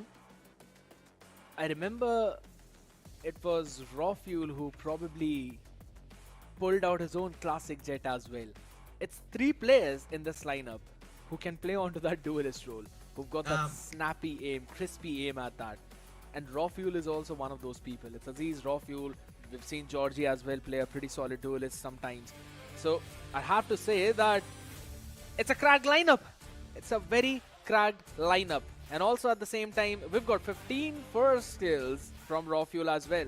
That shows how solid he is in terms of providing that second entry to the team or also finding those opportunities. But since we're on topic of finding opportunities, ladies and gentlemen, right now, Aradin has found an opportunity to slip out of this desk while Shadow has decided to join in. So, welcome Shadow, how are you doing?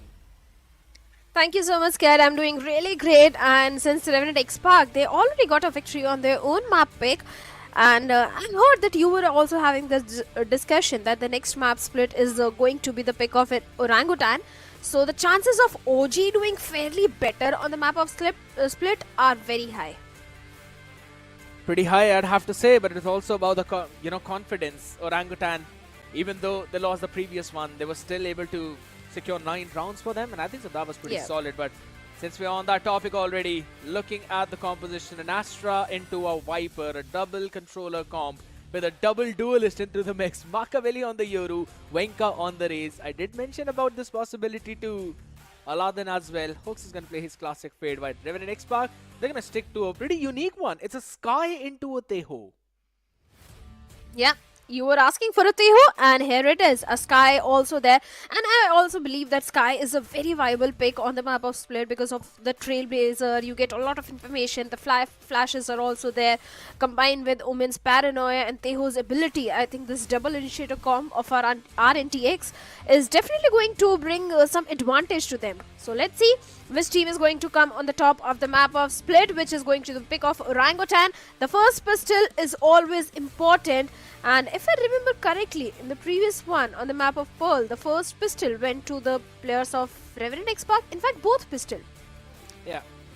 For now, they're 2 out of 2 in those pistol rounds, and that kind of shows how easy it becomes to play in the next of the few rounds. Because if you look at the total round difference, 13 to 9, that's 4 rounds. You can get those 4 rounds by winning out the pistol as well as the round after that. So it's going to be very crucial for OG to start with a solid momentum, as they're also starting on the attacking side with a full spread out approach. A couple of people towards B, a couple of people are going to move in towards the mid, and then again we've got the classic RVK lurking Viper wall itself, while 3 people from Revenant XSpark, they start A, couple in mid. Ho ho ho, whoa, whoa, whoa, my man RVK, what a timing, what an opening. Quickly catches one. While they're also trying to make their way, a flash into the dash. Want to catching a few more picks though. Back and forth fight as Aziz will have the last laugh. 3v3 situation, but OG, they also need to enter into the site and go for the plant. Seems like the players of Revenant XSpark, they have realized that the pivot is coming all the way towards the A side, and the rotations are already there. The proactiveness from the side of Revenant XSpark is there, but wait a second. Look at DC. The entirety of OG is moving all the way towards the B, towards the mid, and yes, DC needs to be very careful and cautious, but Georgie finds the timing onto RVK. The flash goes in. And on the back of it, DC finds Georgie. The trade is there. 2v2 situation. But look at the HP of Antidote and Aziz. The situation is entirely in the favor of Orangutan. It's Aziz as well as Antidote. Alright, they should know it now. Nade goes out. And Antidote finds a crispy headshot. Will be answered back by DC, who's got no clue where Aziz is. DC with a 3k coming in. Turns around 118 and OG getting the first pistol round converted. DC, what a this guy shot by literally DC stepped up. Rules. 3 finishes in the very first pistol struggling round. in the previous one on that chamber, Taiko but round for the seems like players he's of fired Orangutan up and on a all save round for the cylinders players this of time. Revenant XSpark. A good round conversion, especially DC and RVK. The way RVK did break the defense in the mid. Map of split, we all know that how important, how crucial it is to have that mid control, which was with the players of Orangutan the entire time. Seems like they've been doing a pretty solid job of that, but again, I'll have to say that, DC Rules finding that timing, moving all the way towards the heaven, that was very crucial, because they're not just playing with one lurk possibility, they're playing with 2. With a Viper as well as with an Astra. Toxins going up. One. is only what RBK gets. Drop down a Guardian out there though, but all thanks to him, his entire team has now got an empty B side. It's an upgradable weaponry, so that could definitely help out Revenant XSpark, maybe catching a few more picks. But it all is about timing. There's a judge in the hands of Venka. He's all the way towards the spawn, but there's no one coming from spawn. So, haha, surprise.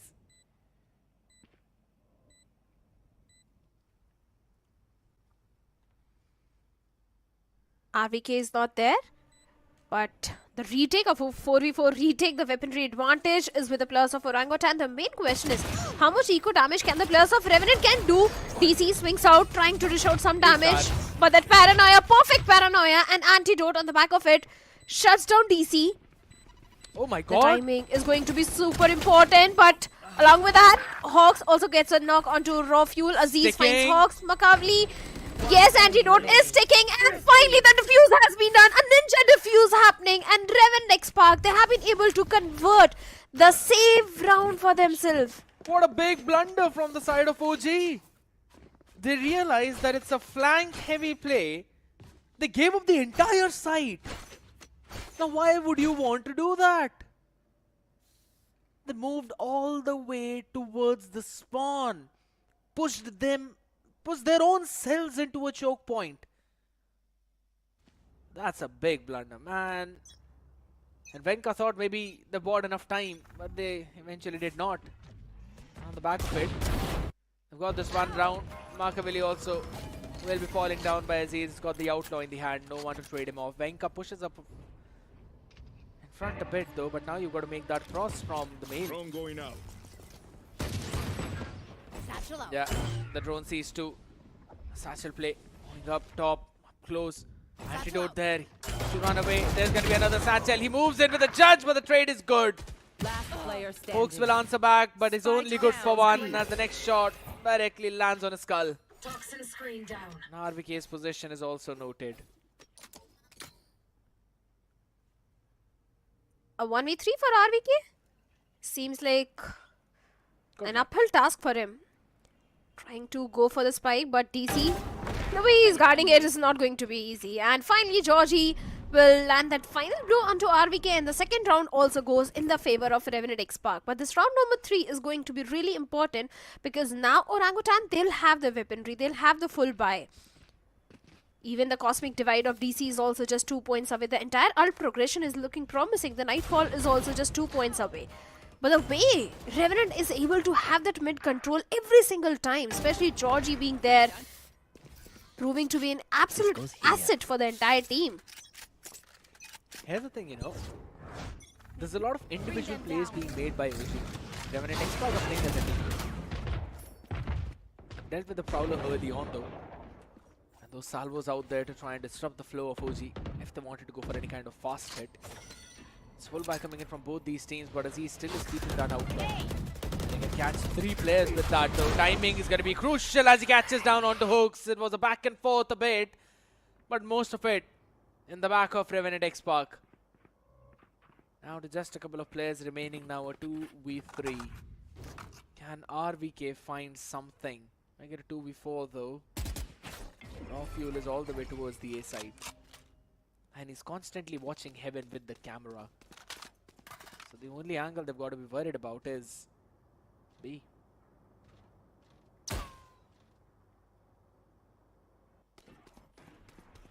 Question mark created, but a couple of players are moving in from Sivers Shadow. I think so they should be able to catch in this rotating DC rules. Yeah, he's in the Astra form, giving them enough time to try and move forward. 30 seconds left. One enemy remaining. Well, of course, Aziz and Raw Fuel will easily deal with DC and RVK. The third round also goes in the favor of the players of Revenant XSpark. Now scared, here is the thing. OG, now they are losing their buy rounds. And this is not a great news because once again they have been pushed back to the save round. Yes, the ult progression is there. Maybe on the basis of those ultimates, there could be a possibility of Orangutan converting a thrifty round. But the chances are really slim because like you said, like you mentioned, that OG, they are going for those individual plays. Whereas Revenant XSpark, they are playing as a team. Once again, a save round for the players of OG. Sol's pistol across the board.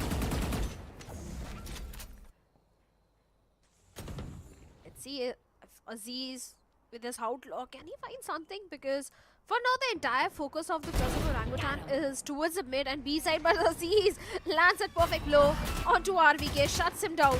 No more Viper Ball, the horn doesn't give him much information. Georgie with a 3k in the mid and finally trying with a shorty, but Venka shuts him down. A wrong timing for the reload, but Georgie did his part. And that was more than enough. Venka with a 2k, used with antidote, but he's the last man standing. And finally, Raw Fuel will deal with him. And the fourth round also goes in the favor of Revenant Esports. But Georgie, my man, 3k in the mid. That was so beautiful. Beautiful spray transfer. He just saw what was happening out there, and again, Machiavelli peeking it before the Seas could strike, moving forward. That eventually gave him an opportunity to try and take down the rest of them. Spike down mid. Venka, the only man who found success in that too, because Georgie eventually ran out of bullets. Antidote got a bit too presumptuous of himself out. But alright, what happened there will stay there. Eventual drift being used out to figure out the position of the players, though. Both of them have given the entire space. They're going to play in for a full retake. Venka quickly scaling up on that space. One away from his own showstopper. He should be able to get the plant. Now, the answer to the play of Revenant Esports is for you to push out in the spawn, and that's exactly what Venka is doing. That's a big amount of ultimates being used from both the sides, though Machiavelli is the first one to find the opener. There we go. Aziz now wants to re-clear all of that space. Goes in for another satchel play. Clears out the site, maybe. But Machiavelli with the shot. Lands it on his skull. Raw Fuel out in the heaven, though. Uses the cage. Salvos being used up. Both the players line up for Venka to shut them down as Hoax will put the final bullet in the body of Raw Fuel. What a round by Orangutan. We need more such rounds from their side. Venka's showstopper did provide the value, but a very ult-heavy round for the players of Orangutan as well. But finally, they have been able to break that momentum of Revenant Esports, which was much needed because Revenant Esports had back-to-back 3 rounds in their favor. And OG really needed to break that momentum, especially Venka, the way he dealt with Deathmaker and after that getting one more kill. It was really required. Now DC has got the Cosmic Divide. But let's see what sort of play OG is going to make in this one. Once again going for that Garage control and B control. But we have got Raw Fuel and his entire setup towards the B side, the solo anchor. But Kaki is trying to do something. The smokes are already there. A one-way cyber cage. And on the back of it, a lot of util and a paranoia. And Venka deals with the solo anchor. But Aziz also gets a trade onto Venka. The trade game is there. But still a 3v4 situation. RVK should go and easily plant the spike. The retake looks a little problematic, but Deathmaker and Antidote, they've got the entire util. Even Georgie's extra flash is also there. Fight by DC is important against Georgie. If he wins this one, the round stays for OG. If he loses this one, the round goes away. The timing crucial. Oh my god, DC, White Peak, Georgie still wins the fight out now. But it's all down to him. The last man standing, 10 HP. The white shot onto the head. The flood that came in from heaven. It did not work out the way it was intended to. OG with the numbers advantage will close out this round. A lovely approach from them. Machiavelli taking the double entry with Venka and the Prowler right onto the face of Raw Fuel. He could not dodge that, hence he was not able to cover the backside TP of Machiavelli. And he quickly jumped in to take that trade, and Venka was there as well with him. This is the overwhelming strength of the comp that OG is bringing. This very fast, pacey double entry hits. One will trade the other person. And RVK has now got his own Viper Split available along with DC with the Cosmic Divide. So they can play this next round as well pretty solidly. But they're starting all the way towards the A side. Now in the previous round, Revenant Esports cleared out this entire A area with a Trailblazer early on by Georgie. This time around, they're playing all the way far back. Doubling up in mid though because of the 2 Astra stars out there. Trailblazer, Elpin, seems like a fast A hit. What a beautiful reveal by the Horn. Catches down Raw Fuel. No more Cypher trips now in the working. And a very early pit as well, directly onto the side. Antidote was able to TP all the way towards Spike planted. the back screens. He has no idea where Maker was, and Deathmaker was basically caught lacking. Now they've got noticed the position of Last Anti-2. player standing. With Antidote, he has been dealt by Venka. A 3K for Venka and Georgie the last man standing. But DC will shut him down and one more round. An equalizer for the players of Orangutan. A good synergy, a good gameplay. Finally coming in from the side of OG. Like you said, the haunt was really necessary. 2 side anchors all the way towards the A side, and after that the Viper Spit also did help the players of OG. Once again, Venka has got his showstopper online. But on the other side, even Deathmaker has also got his ultimate. A timeout has been called by the players of Revenant Esports, a much needed timeout. Because back-to-back 3 rounds they have lost. Back-to-back 3 rounds OG were able to convert. And now Revenant Esports, they really need to figure out that how to deal with the players of OG on their own map pick. Neural Theft is also there towards the side of Raw Fuel. But every single time, if you notice in the last 3 rounds, scared, the first person, the first player who gets taken down from the side of Revenant XSpark is Raw Fuel. Yeah, because both of these hits have, unfortunately for him, been very fast, pacey hits. He's not have had time to dodge any of the utility that was thrown onto his face. So it's just unfortunate that Raw Fuel is basically getting caught in those util heavy executes. But that also means now he can try and put his setup in a different way, where he's going to play in a bit more safe positions, like playing directly in the screens, or maybe playing all the way towards the back, maybe the heaven of B. Yeah, that's a double trip for the side this time around, and look at that, he's playing all the way back towards the spawn. But it's a mid-heavy presence right now coming for Revenant Esports. The flash, they want to peek in through the smoke. Lovely catching the flash. The cover, showstopper, shut down, and Georgie and Aziz obliterate Orangutan in mid. The round just got over as quickly as it started, and RVK will do nothing but end up giving away his life. Revenant Esports did the exact same thing in pistol round. Shadow, they went in with the flash, obliterated Orangutan in mid with their push down, and they did the same thing right now. The flash was the MVP of the previous round. All the 3 players in the mid were flashed, and a jumping Venka was caught off guard by Aziz, who was trying to do something. Aziz being at the right spot at the right time, the perfect timing of the flash. Finally, once again, Revenant Esports, they're back in the lead. Still, Aziz has got his showstopper, Rafi has got the Neural Theft, even Deathmaker has got his ultimate. 3 ultimates, once again, contestation in the mid. Still, the dark cover is there, but finally, Kavli needs to be a bit careful. 2 players from the side of Revenant Esports still having that mid control. But seems like OG, this time they're going for a hit. Yeah, they've noticed the position of Makaveli though. He will be taking that TP out, can't go anywhere. And the trip in the drop location has not yet been dealt with. Aziz will push everyone back with a showstopper. He actually wants to go for the chase. Venka was able to catch one. And RVK stands like a madman there. Sees the rocket coming in his way and he's like, sure, I'm not even going to budge an inch. My man was such a Chad in that moment. The rocket rizzed past him and he was like, yeah, don't care. I'm still gonna take down Aziz. Got no weapon in his hand. Good play, good anticipation from OG this time. They punished Revenant Esports, re-clearing timings. They finally got on to that. Winning out those duels out there in mid as well as go towards the Silver. Save for Revenant Esports and an equalizer for OG. 5 to 6 rounds in attack. I think so. That's actually pretty good. Split is either way is a defense-centric map. Yeah.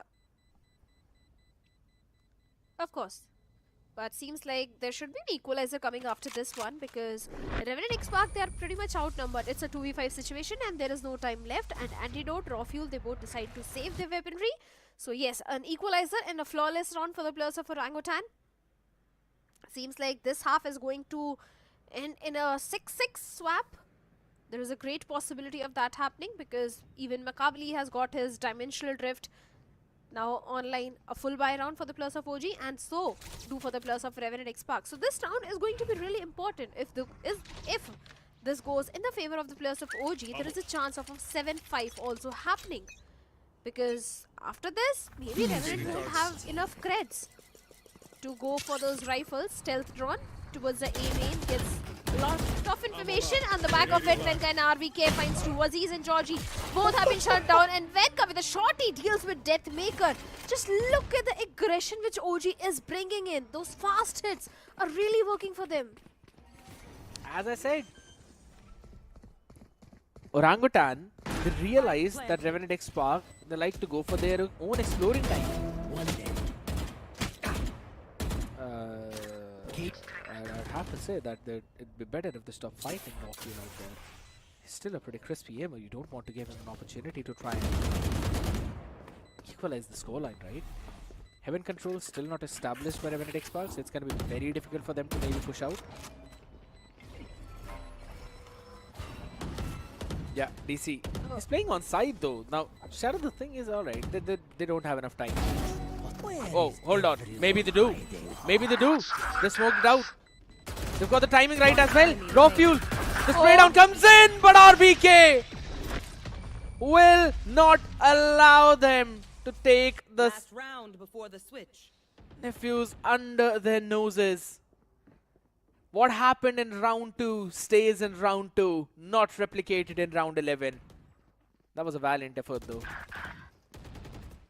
Yeah, a good effort from the side of Revenant XSpark, and expecting to pull off something similar once again against Revenant XSpark is never going to be easy. Though the cover was there, the dark cover was also there, but despite that, it was easy for the players of Revenant XSpark to deal with the remaining two players.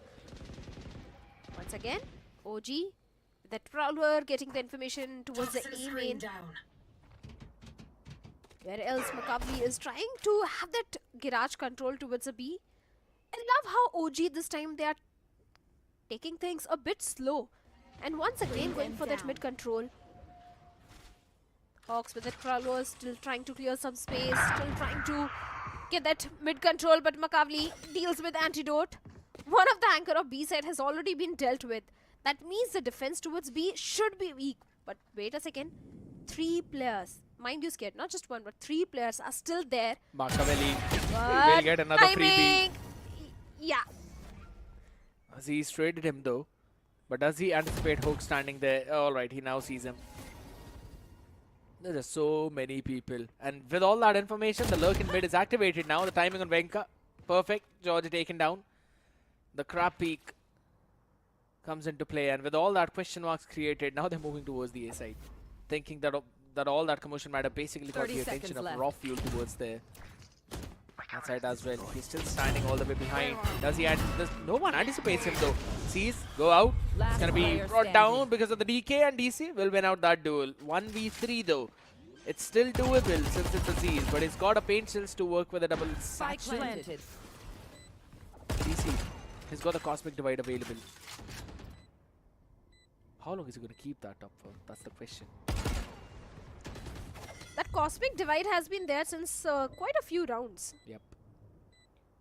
I don't think so. I don't think so. He's used the cosmic divide in this half at all.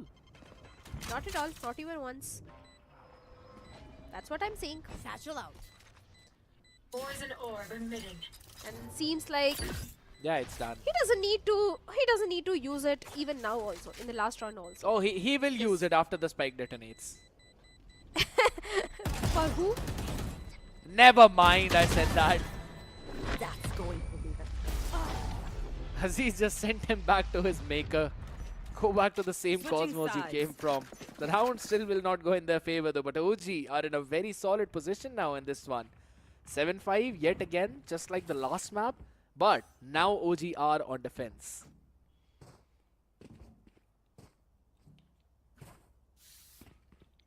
Yes. Now OG, they are on the defense. And you have already pointed this out that this is a defense-centric map. So the chances of OG winning this one are pretty high. And if the next pistol also goes in their favor, it's pretty much done and dusted. But for the audience also, we have got something. You have got a quiz on your screen. All you have to do is just scan to answer the question. Whoever gets the correct answer, can get a chance to win those VP points, which V casters can't do. But for now, one thing we can do is watch Venka try and obliterate Raw Fuel out there as he tries to jump forward. The flash comes in from Georgie. The paranoia not good enough. He himself was splashed out entirely, but Georgie still is good for trade. The second flash, no one anticipated that. Surely, OG did not. It's down to a 4v3. Deathmaker timing. Could not catch in onto that shot though, but Hooks is still on site. Smoke to work with. He landed the headshot. Look at the HPs of all those players. Only Deathmaker with 98 and he catches the last two.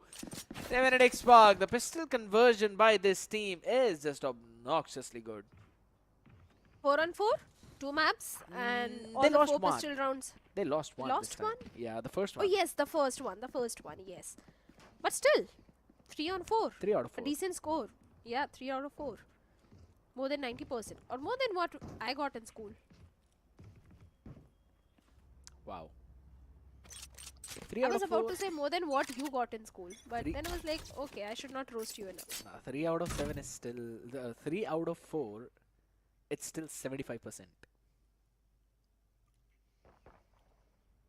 My maths is weak. It's fine. Happens. It's just like the pistol round of OG.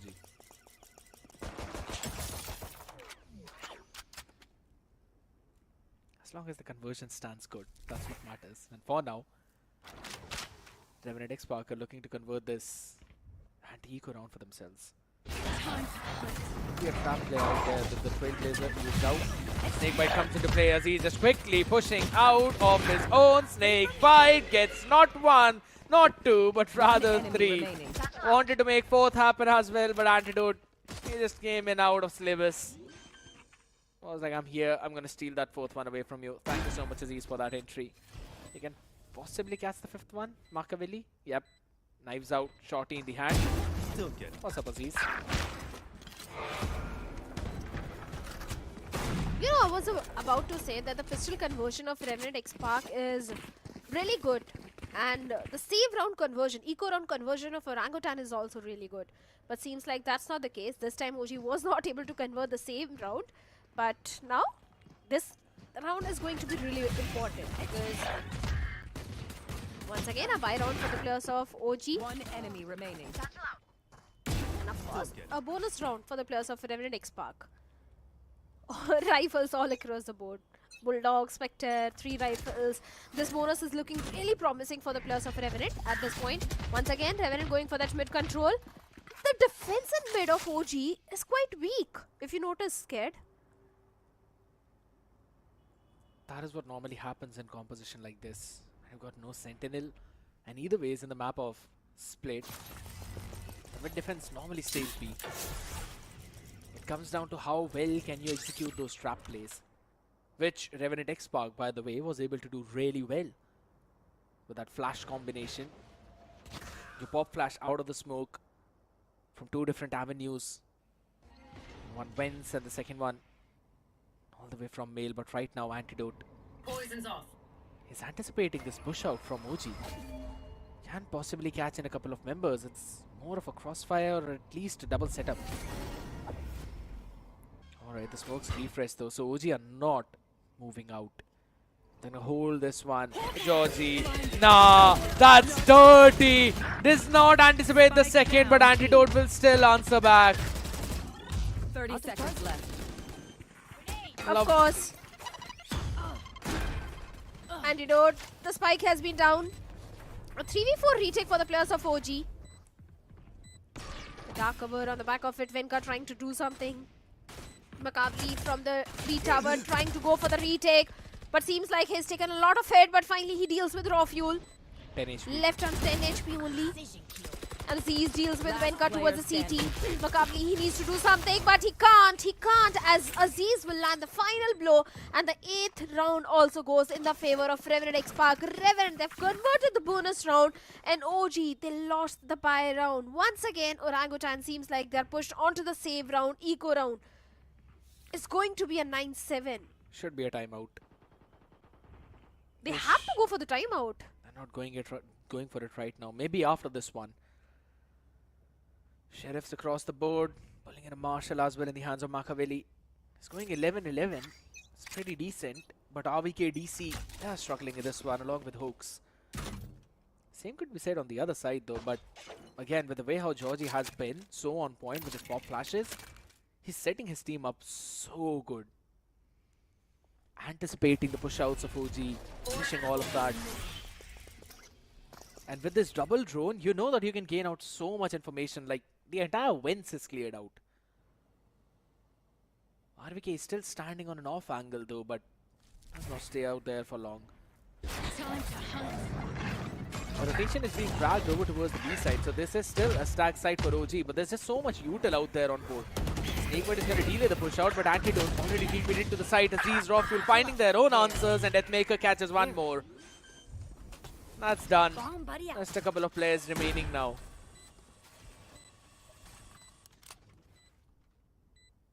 Last player standing. A 2v4 and make it 0v4. Both the players have been dealt by the plus of Revenant Esports. A 9-7 is what we have now. And Scared, I have to ask you, what are your prediction for this map? Do you think there is a chance of OG winning this one? No ifs and buts, just a straight answer. Don't be diplomatic. Yeah, I think so. OG will win this one. That's what I wanted to hear. I really wanted you to jinx OG so that my team, Revenant Esports, can 2-0 OG. We'll have to see. Thank though. you so much. Operator out there in play right now from Machiavelli. Since out the TP will quickly be posted up onto the ramp. There's also a showstopper available for Aziz. It's gonna be an ult heavy one. Important round. Cage. Oh, the spam there. 70 down. Showstopper used up. Sends it out. Georgie with a flash. Was perfect as Rockfuel with his aim is even better. Machiavelli could not catch a break. 3v5. Maybe call for an early save though, but Venka wants to push out a bit. Doubling up, still isolates the duel. Georgie out there, headshot dinged already, but Aziz from behind will shut him down. Georgie has been so on point with this util, man, I'll have to say.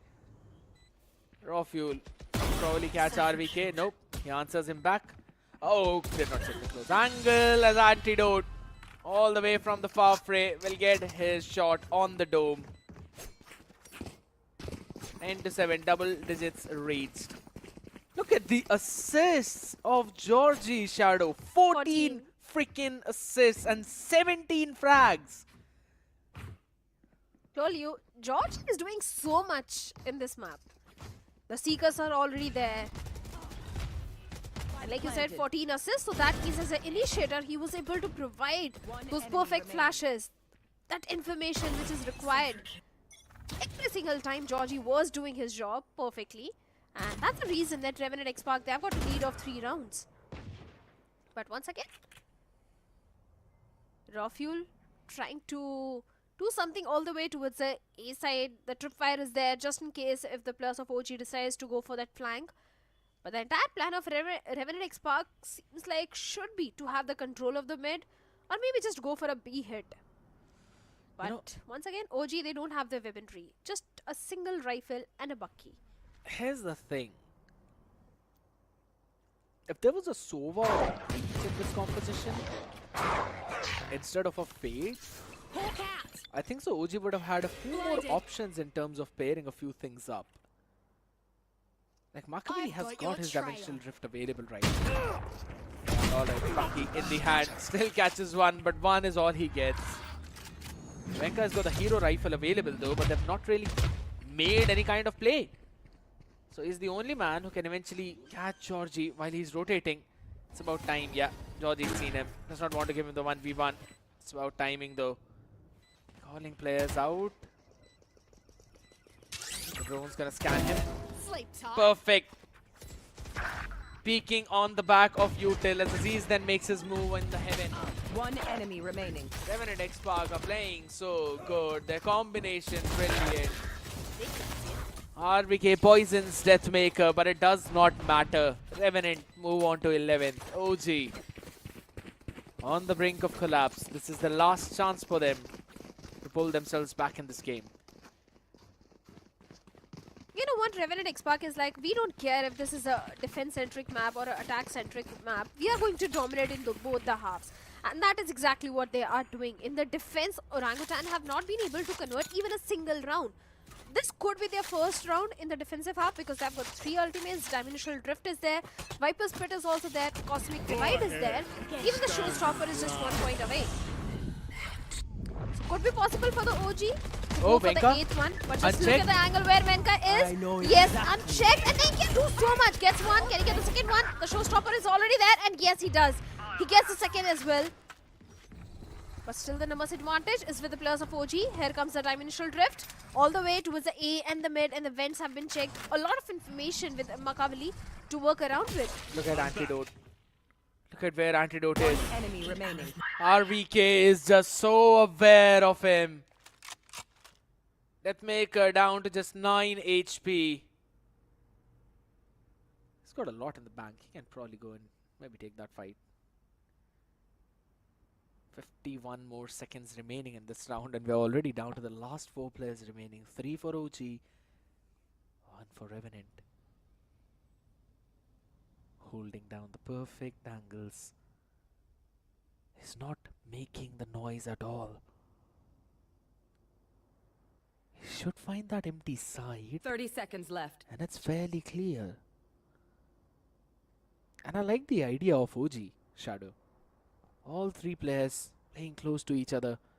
2 of them have technically created a crossfire, covering themselves up. So they're giving away the plant. Deathmaker will be able to get that down. 10 seconds left. But Venka hears it. The call is there. Nothing available apart from a couple of guided salvos out there. 9 HP for the man. Information has already been given. And everything is being cleared properly. Wait a second, Deathmaker. You don't give him 1v1s. Makaveli though was there with the operator. Shuts him down. Gets the round for the team. And OG, they are still breathing. Idiots.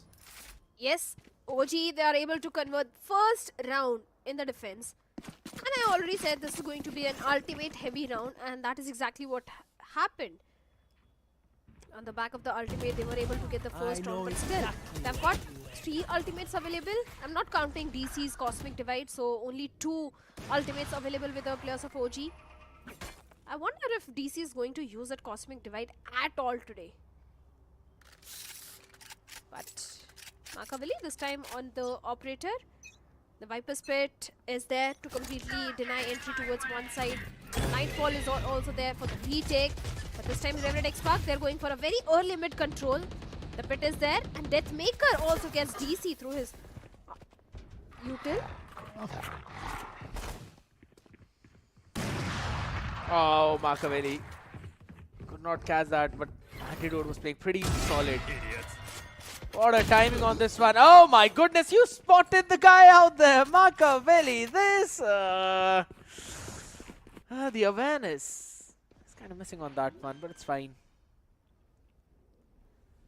Spike planted. Should be a good round. Last Georgie player standing. peeks in at the perfect time, catches one, will be taken down. Venka, crispy on that aim, but how many more can he find? Operator in the hands of Anti. Ho ho ho ho! Whoa, whoa, whoa, whoa, my man. Hold on a second. There's an now doubling up. Too many angles to check. Goes in for a jiggle peek. Deathmaker just repositions himself. There's also raw fuel he needs to take care of. Individual duel being offered, but Deathmaker still wins that one out. All missiles away. Revenant XSpark just 1 round away from closing the series 2-0.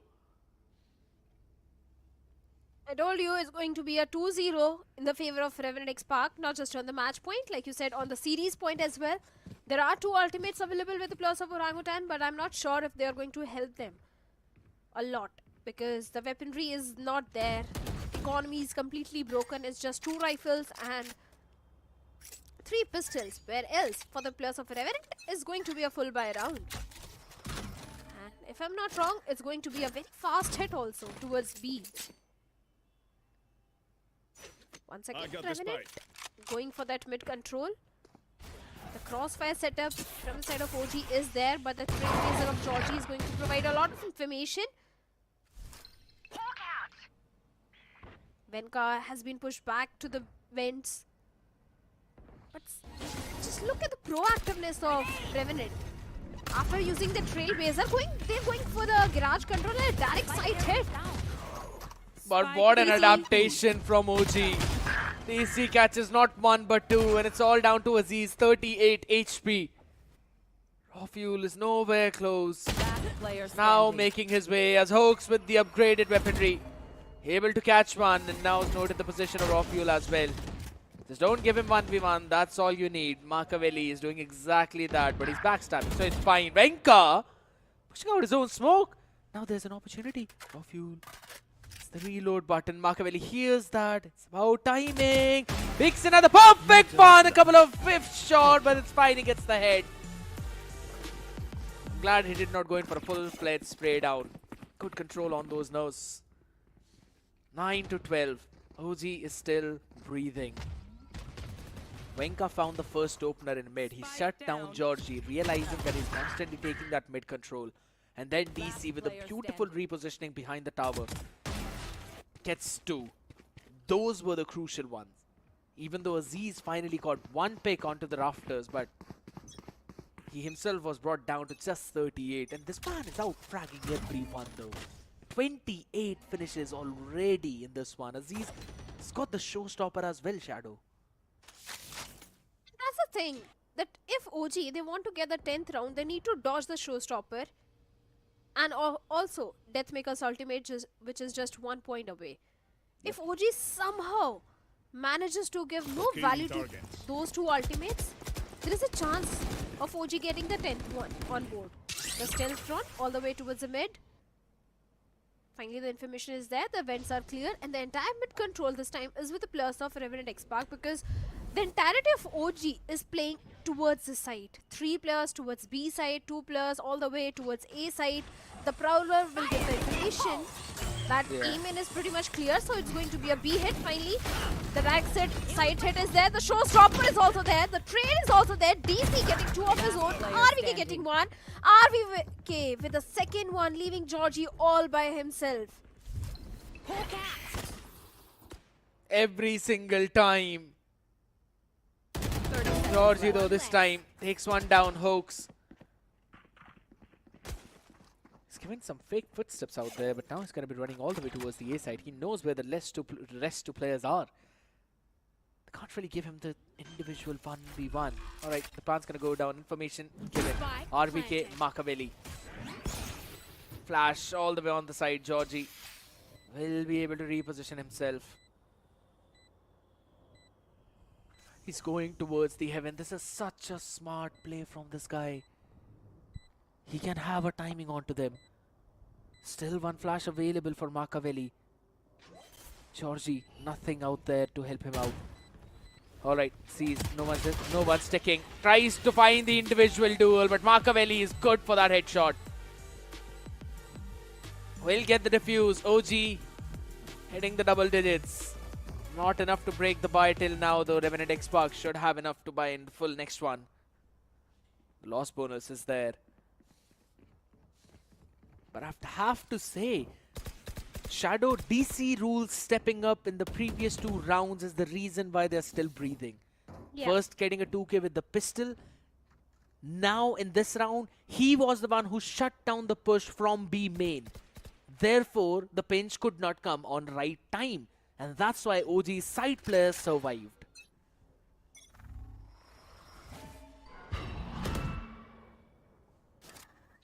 Here's the thing, DC, maybe he's not using that cosmic divide, but he's getting the value perfectly out of those weapons. And that is exactly what is required from his side. The Prowler has been dodged. The flash goes in. On the back of it, Aziz deals with Vakabli. The entire ARAM control is with the players of Team Revenant XSpark. The Nightfall, the paranoia of the flash, everything is there. And Aziz gets Venka. 1 enemy Healed remaining. back Georgie, up. Lovely. yes. It's 1 more down, shuts him out and sends out a Trailblazer. It's now on to DC, who's got his Cosmic Divide still up. My guy has just refused to use that ultimate every single time. Yes, of course. DC, the last man standing. A 1v4 situation, making it to a 1v3. Obscuring vision.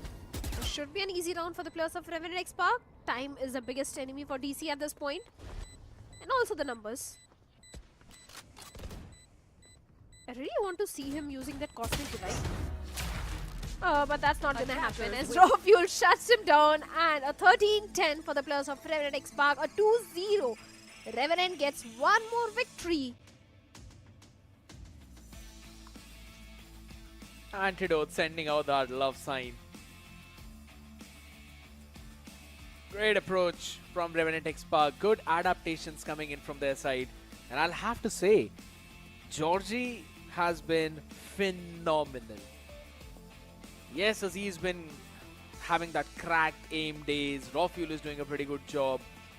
But with the way how Georgie has been giving those setups, with the way how he is constantly providing those flashes to the team, he sets Aziz up not just for one, but at more than one, maybe two, maybe three. If not, he prevents anyone from OG to go in for any kind of trade onto Aziz. That's such a great play from this guy.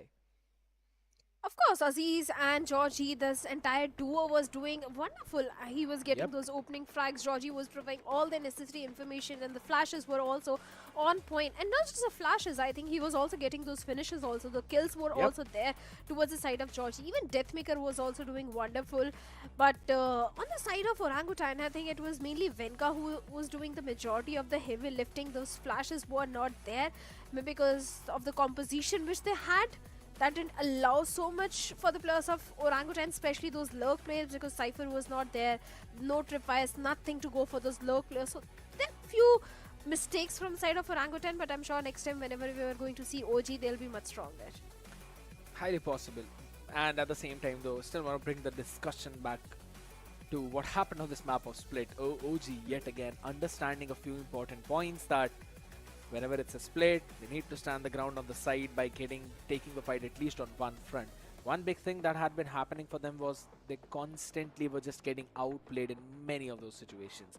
When they were on their own attacking side, those two times when George just pop flashed out through the smoke, that basically caught them off guard multiple times. Even though they won the pistol round, but after that, just giving up the entire side in the second round, making those mistakes which we were not really expecting OG to make. I think so what folks said, that the team is lacking the coordination as a unit. That definitely showed up in this one. Because you mentioned that as well, Shadow.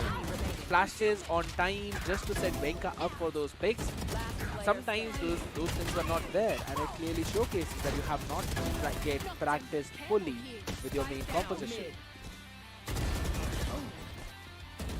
Could be possible. But OG getting a defeat on their own map pick was something which no one saw coming, especially the way the entire first half panned out. It was the second half, the defense, which was problematic for the players of OG, because let's be honest, the first half was a 7-5 swap. They lost the pistol, but still things were looking okay for them. They lost the buy round, still okay, but after that, they were losing every single buy round. This didn't look like the same OG which was playing in the attacking half in the first half. So yes, OG on the map of Split, they really need to work on their defense. 30 seconds left.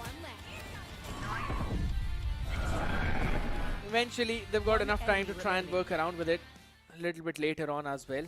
But throughout all of those highlights, we just saw both these teams giving out their best, doing whatever they can. I'll have to say Venka was performing out of his mind as well from OG. DC Rule stepped up for a couple of rounds too. Machiavelli, he had his own moments as well, but consistency is where he's kind of lacking. That's the only difference between him and Venka for now. Venka, he was consistent throughout the map. Machiavelli, sometimes yes, sometimes no. Back when he had the operator in the hand as well.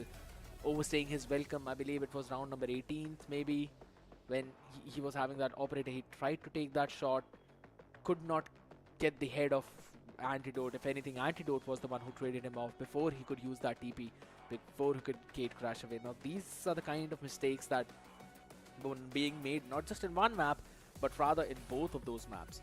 So I think so. It comes down to the entire practice sessions that OG are kind of lacking, but it's fine given enough time. I'm pretty sure that this roster is going to do phenomenal. Because look at the first kills. They still are going toe-to-toe against Revenant XSpark. 12 out of 11. Of course, 12 first kills for the players of OG, 11 for the players of Revenant XSpark.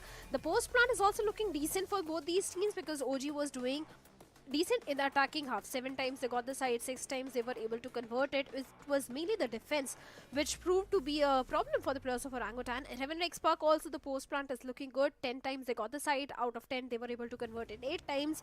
Post plant win rate is also 0.86 and 0.8 for Revenant XSpark. And MVP obviously has to be Aziz with 2.5 KDA, 356 ACS, 217 damage per round and 36.1 headshot percentage. But 7 first kills scared, that's way too much. He's constantly been hitting those 7 marks, man. Thala for a reason. This is probably the 3rd time when this man has hit 7 first kills. So he's just doing a phenomenal job. 356 out there. On the other side though, Venka, he tried to match him, but we can clearly see, I mean, it's way too different. 31 of 13 with 2 assists as well. And it's all thanks to Georgie. Look at the amount of assists this guy has. 21, 14 and 18 assists. 276 ACS. Now Machiavelli is nowhere close. He's just got 1 assist. RVK 8, yes, but he's on a Viper. Now in these situations, you would have kind of expected Hoax as well to maybe rack in a few more assists up. But it was just not the case. Things were not happening with the way how OG wanted it to happen. And some of it also goes into the composition that they brought. Deathmaker with his own util as well was super solid in terms of clearing out the angles with the guided salvo. Beat with the drone as well. And in terms of the drone itself, you know, I mentioned it all the way during the game itself that having a drone and the Trailblazer gives you so much area that you can cover out just with these 2 utilities, and then you've got a lot of it remaining to go for the execute. I think so, since OG were not challenging those fronts, that was also one of the reasons why Revenant XSpark had so much for the post plant, or if anything, to push the members of OG all the way back to maybe the spawn and then force them to take side once again or go for a full-fledged retake. There were so many fronts where Revenant XSpark, they were just a bit better.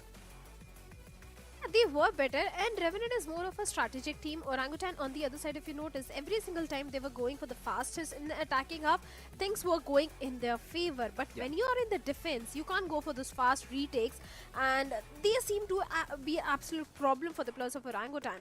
Defense was something where they need to work on, but on the other side, Revenant XSpark, yes, the composition was giving them the extra information, the double initiator composition. You have the extra information, you have extra flashes to work around with. These things were quite lacking towards the side of Orangutan, and yes, a Cypher, a Tripwire, the lurk plays, nothing was there because every single time in the attacking half Revenant XSpark, what they did was they used to place a Tripwire towards the A main. So Orangutan, they couldn't go for those lurk plays, those flank angles also, which was quite missing in their gameplay. It's really good that you brought this point up because I wanted to talk about the fact that even if there is a tripwire, you should eventually break it. At least create the question mark in the minds of opponent that there might be someone coming in from their 6. But as you mentioned, it was not happening. Struggles all around. It came down to how well you prepare the map itself and how much you practice. As we've been constantly saying that, even Hoax himself has been mentioning the same thing in the interviews, that the reason why this team is still performing pretty decent is because of how individually brilliant they are and how 4 of them, they've, yes, played together, but RBK yet again on the other side, he's not been playing so much with the team. So it kind of is understandable where even though this team is putting up some decent numbers, but is just not able to close out those rounds. Yeah, they were not able to close those rounds, and like you said, they could have gone and try to deal with the tripwire, break the tripwire, but Rafael was already constantly present there outside A main. So even if they could have tried to create any sort of fake, Rafael was physically present there to give the information to his teammates that this is just a fake, nothing is really happening, though no flank angle is coming in. But yes, better composition could be there, or better gameplay could have been there from the side of Orangutan, but it's a 2-0. And speaking about the next matchup, I really want to know your prediction for the next matchup, Scared. Why do you want to put me under the bus, man? That's something I never really ask you to do, but it's absolutely fine. You know what? You've already asked me for this one. For this one, I predicted OG. For for next one, who do you want me to predict? I want your prediction. Ask me. There's Global Esports Academy, there's Asterisk out there. Who do you want to see win? See, Aladdin has already given his prediction that he wants Global Esports Academy to win this one. I gave my prediction yesterday, so I want your prediction now. Whom are you jinxing? Good Valorant. Scared is being the diplomatic one. He's not giving any Good sort of Valorant. prediction. But yesterday he did mention that he wants Asterisk. No, he did say he wants Global Esports Academy to win. I said I want Asterisk to win. I didn't It's say on that. stream. You can go and check. But say yes, talking about the next matchup also. If you remember the past performance of Global Esports Academy and Asterisk, what are you expecting? Yes, a good Valorant, but what are you expecting? What sort of map picks are you expecting in the upcoming matchup? I mean, let's be honest, we've seen a lot of Lotus now. I don't want to see Lotus. For the past 2 days, every single team was picking up the Lotus in the first map. So I kind of want something different, maybe some off maps. But at the end of the day, I just want to enjoy the games out there. And ladies and gentlemen, I know you guys want that too, but we're going to be heading on to a very short break. On the other side of the break, Global Esports Academy against Asterisk.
Welcome back, everyone. You guys are watching VALORANT Challengers South Asia 2025 Split 1 and week number 1, day number 3. Already we're done with the match of Revenant Esports and Orangutan, where Revenant Esports did a 2-0 up against OG. And joining me on the desk for the next one is going to be Aladdin. Aladdin, what are your predictions for the next one? Asterisk versus Global Esports Academy.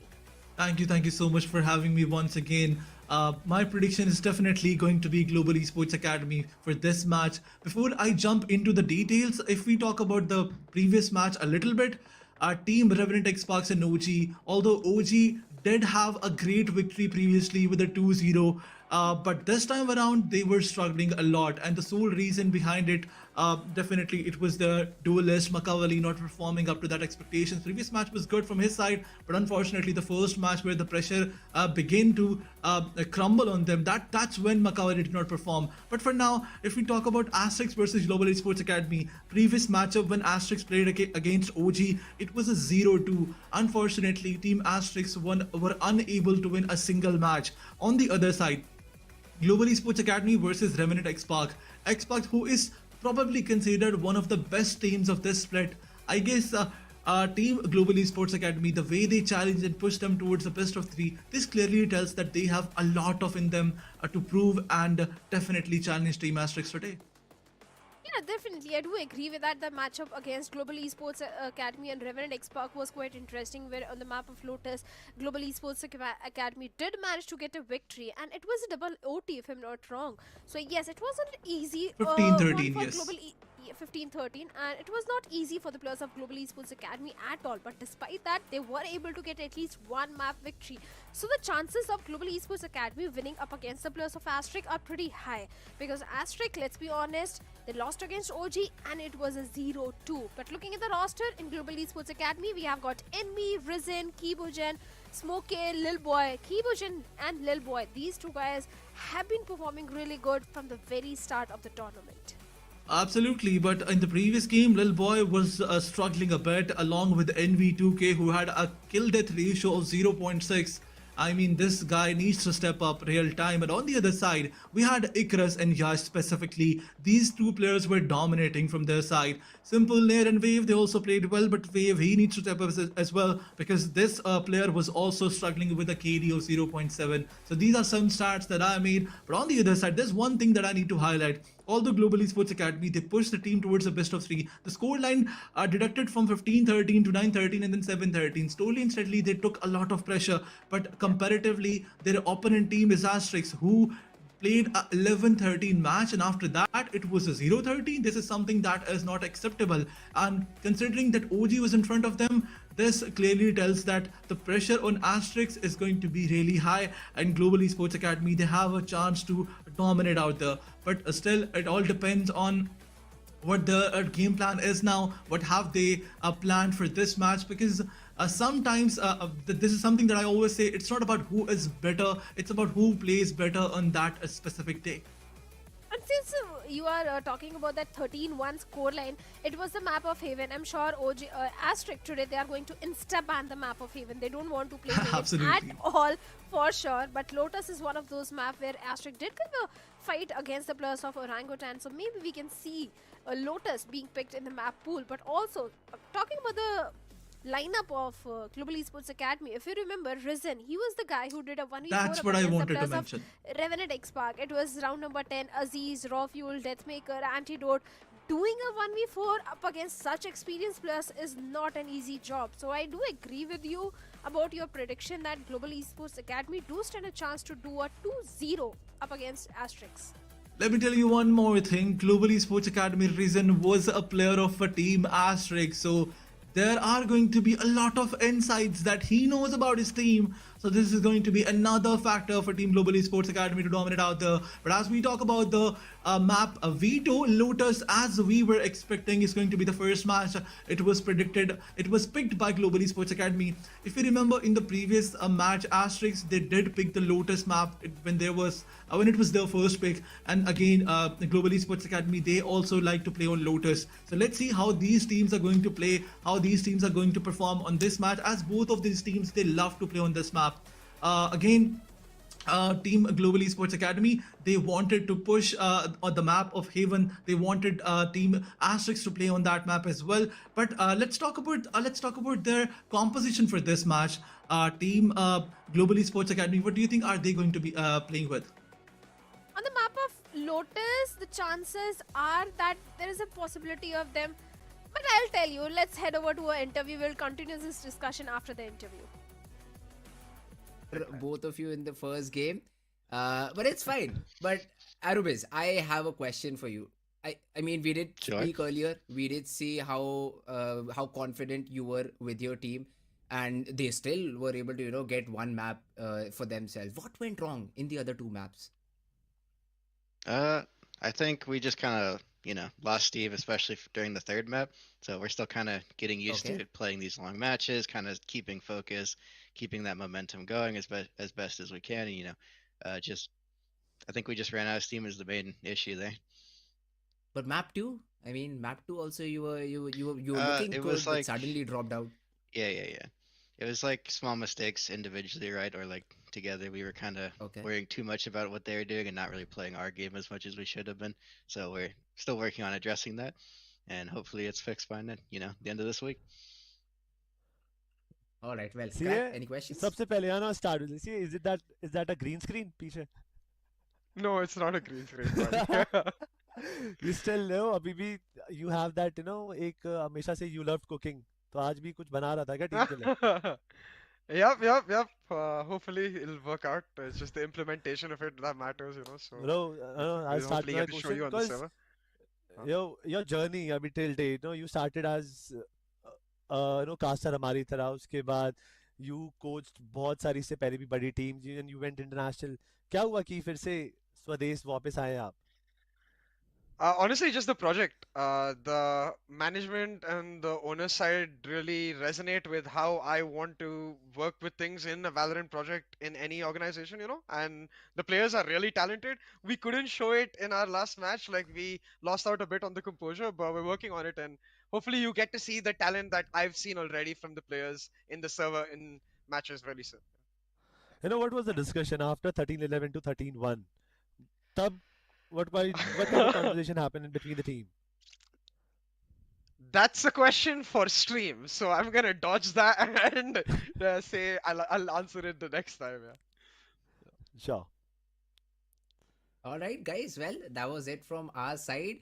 Best of luck for the games, and we hope that this time it's a close encounter. Especially, close encounter. Huh? We really want the Asterisk boys to shine. All right, thanks for having us, guys. See you. Yeah, good luck. Well, that was CA, and always excited, always his passion for cooking. But what's cooking inside the team, that is something only he knows. But we all are expecting a strong competition from the side of Asterisk, because the 13-1 scoreline is something that is going to break your morale, break your confidence. But the team needs to figure out what really happened wrong, and this time they have to come back stronger and have to answer back all the people who question them. Absolutely, but as we were talking about the competition before this interview, a Global Esports Academy, they would love to play with Vice, Viper, Fade, Omen and Raze. This is their standard competition that they like to play on Lotus. On the other side, there will be a mix of Teho from side of Team Asterisk, but previously when they picked Teho, it did not go well for them. It was a 13-0, 13-1, and this is something that they need to be really careful about. So, Wise, Omen, Breach, Teho and Raze, this was their composition. Do you think that there is going to be any change from their side? From the side of Asterisk, there is a possibility of a change in the composition, because last time, or maybe not, because the composition on the map of Lotus was really working for them. It was a 11-15 score 11-13 score line. So yes, I don't see any major change in the composition, at least not on the map of Lotus. But yes, on the map of Vine, there could be something different cooking up from the side of Asterisk or Global Esports Academy, because both of them would want to do something different, would want to pull something out of the hat. That could be a possibility of that happening. But on the map of Lotus, I don't see any sort of change coming in. I actually confused between Lotus and Haven. I'm so sorry for that. But let's move forward. In a few moments, the match is going to start. This is going to be Global Esports Academy versus Asterisk. one of those teams who was struggling a lot. But Team Asterisk and their coach, he was telling us that they have something in the lineup that needs to be shown. Previously, they made a lot of mistakes. On the other side, Global Esports Academy, they also made a lot of mistakes. But this is that time that they need to prove that they have it in them to win this split as well. But Global Esports Academy, they are very good. When we talk about their gun skills, they definitely have to use it as well. But let's talk about this giveaway, where players are fighting to get a chance to win the prize pool. You also have a chance to win this giveaway of 7,000 Valorant points. Where does Antidote hail from? You have all these answer. You have to pick one, scan this QR code to answer, and get a chance to win those 7,000 Val points. You know, I know the answer, and as much as I want to take part in this quiz, as casters, we can't do that. We are not allowed to take part in that quiz, but you, the audience, can definitely do so and get those VP points, and maybe you can get a chance to buy your favorite Valo skin, because up until now, I have not been able to get those Valo points. My favorite skin is still missing from the night market. This is quite sad, but it's okay. It's not over. The Valorant is here. Val points opportunities. The split is here. Valorant Challengers South Asia is here. So a lot of things are here. On the other side, this matchup, Asterisk versus Global Academy, both the teams are going to fight against each other. As I was mentioning before the quiz, Team Global Esports Academy, they have this heavy side. They have those attack heavy aim duel players who will definitely rely not just on the aim but on their start as well. On the other side, Asterisk, they get a lot of pressure from their previous match, and they can be placed in a lot of pressure by Global Esports Academy. So I was writing these stats on my notebook. Team Asterisk, they played against OG and it was a 0-2. OG plays against Revenant and they lost. Global Esports, when they played against Revenant XSpark, they did not lose. They did lose, but the fight was a 1 versus 2. So this clearly tells us that according to the stats, according to the book, Global Esports Academy, they have that upper hand advantage. They certainly do have an upper hand advantage, but let's see if Asterisk, the coach here, has provided some information, some guidance to the team which can help them go against all the odds, go against all the prediction, and maybe get a victory for themselves and prove that why they deserve to be here. But looking at the previous performance of Global Esports Academy, I think Smokey was doing wonderful. He was a top fragger of the team, and he was playing wise. Kibogen was also doing wonderful, and seems like the agent selection is already there. The double controller setup is there from the side of Global Esports Academy. No change at all. And seems like even Asterisk, they're also sticking with the same composition. As I mentioned, these are the composition that they picked in the previous match. Wise, Oman, Breach, Teho and Raze is going to be Asterisk's composition. And on the other side, Global Esports Academy, no changes whatsoever. We saw some crispy aim duels from Viper's side. Viper being played by Kibo. Kibo is still one of those players who can shine. And Ryzen, as we have seen him dominating in the previous matches, responsibility lies on his shoulder as well to do something amazing. Although Ryzen is not on the duel list, but still, this team, and specifically every player of this team, Smokey, like how can we forget about him? He can also create some impact here. But Envy, as he's playing duelist, I did mention that Envy has a kill death ratio of 0.6 combined in all these matches that he played in this split 1. So he needs to step up. Now that he has a duelist, the responsibility increases. So Envy has to perform as well. But on the other side, Icarus, Yash, you also have to make sure that the counter answer is also there. Yeah, of course, and he needs to step up big time as a duelist. But for now, Asterisk on the attacking side and Global Esports Academy on the defensive side. The solo anchor risen towards the B has taken a lot of damage, down to 50 HP. And B side is where exactly Asterisk is trying to go at this point. No, actually it's a C hit, the pain shells goes in. The information has been there. The dark cover is still providing some sort of cover, but look at the HP of Yash also, down to 29 HP. Absolutely. A rotation was called from the mid towards C, and now they're falling back. They're giving information everywhere, creating a lot of question marks throughout the map. A, it's still open. All the utils of Vice are there, but now, as the drone is being used towards C, there is going to be a heavy grist towards the C side, and there goes the push. Yash is low in HP.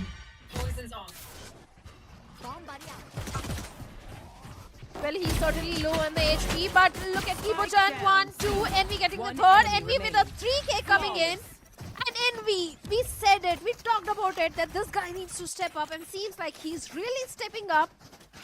Getting a 3k in the very first pistol round. And Global Esports Academy, they've got the pistol round. Now it's an entire eco round for them, and a save round for the players of Asterisk. Absolutely. This is not a start which Asterisk really wanted to see, Aladdin. Absolutely. Here's the replay of the previous match. Pushing towards the C side was not that good. Kibo, he had the good angle, and these were the crossfires. Envy and Kibo single-handedly destroying the entire team of Team Asterisk. A 3k from the side of Envy in the pistol round. This is something interesting. It will definitely boost the confidence of Envy. But now Ryzen, look at him, finds one, finds another. Kibo, he definitely steals that elimination number. On the other side, Icarus is also taking that fight. The Polar was there to take all the information, and Seize was also spent. But Kibo, he has to push forward. And look at Simple, this reload is gonna cost him. Fortunately, Kibo survived, and definitely it did cost Simple, and Simple got eliminated. Another round goes easily towards Global Esports Academy, and this is what we were expecting. Yeah, that was bound to happen. The main question was how much eco damage can the players of Asterisk do? And seems like not much eco damage has been done at all. Now the bonus round for the players of Global Esports Academy, and a full buy round for the players of Asterisk. And indeed an important round, because if they lose this one, it's going to be a 0-4 for Asterisk. Only rubber control, Paranoia, the flash, sees everything utilized, but Yash getting 3 of his own. A great start, a great opening for the players of Asterisk, Aladdin. Absolutely, this is something that we were not expecting at all. But a great push from Asterisk. And Team Global Esports Academy, no answer whatsoever. They made a mistake. All those util dump was there, and they definitely got caught in them. The haunt was not destroyed on time, and that gave a lot of information. Team Asterisk utilizing all those information, got almost on the verge of get this round. But Smokey, hey, responsibility lies on you, but what can you do? You have a stinger only. Another round is gonna go, in fact this round is gonna go towards Asterisk. Finally, when they had the better weapon advantage, they are gonna get this round. No eco disturbance whatsoever. Not even a single player got hit or eliminated. Asterisk winning this round so easily, but they have to be careful because Smokey, he wants to take some exit frags. Well, he certainly wants to. But, for now, Smokey, the last man.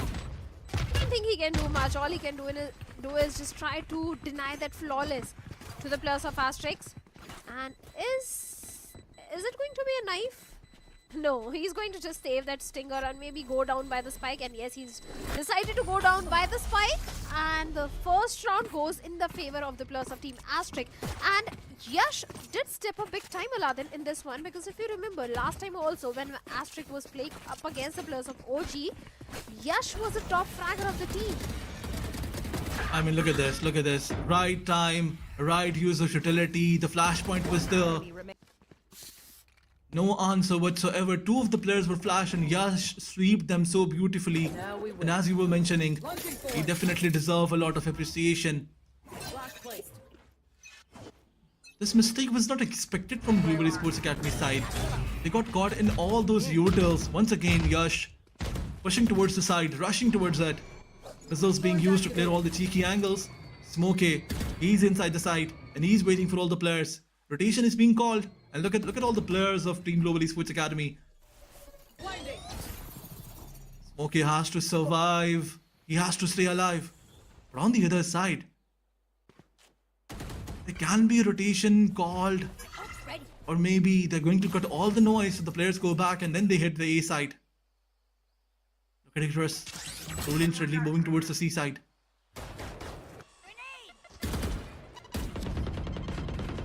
Yash having that entire A stairs control, the side control is with the players of Team Asterisk. But the position of Smokey is going to be so critical at this point. Launching thorns. Finally, the pivot is coming all the way towards the B side. Lot of utils being invested. The showstopper has been used, but no value coming out of it. Yash, he needs to step up. Simple is going for the plan. Spike planted. A 5v5 retake for the players of Global Esports Academy. They've got a lot of utils. They've got the paranoia. They've got the shrouded step. But I don't see any major util towards the side of Asterisk for the post plant. NV creating a great opening. 1v1 trades happening. Kibochan also trying from that link angle, but Yash again a 1v1 trade. Risen getting the second as well. A 3v2 situation. Little boy is sticking for the defuse. A ninja defuse is about to happen as Risen gets Icarus and Risen gets Near as well. You have got to be kidding me. Fantastic retake from the side of Global Esports Academy. 3-1 for Global Esports Academy. Planting on a 5v5 situation without having any upper hand advantage is a bad idea, specifically on the B side. The post plant situation was not that good. If only they had the C link control, things would have been really different for Team Asterisk. But they made a mistake at Global Esports Academy. They capitalized it. They just waited, found the best openings, and that's how they did it. Made it look so easy. And that aim, a duel between two players towards the B link side, that was something interesting. That's when Global Esports Academy won this round. Let's move forward towards the next one. Guided salvo being used to clear all the angles. No players pushing towards A main.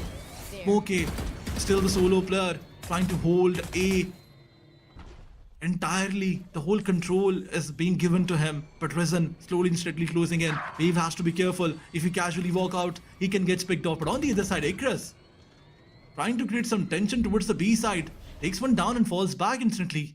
Little boy is down in Global Esports Academy. They are on that disadvantage now.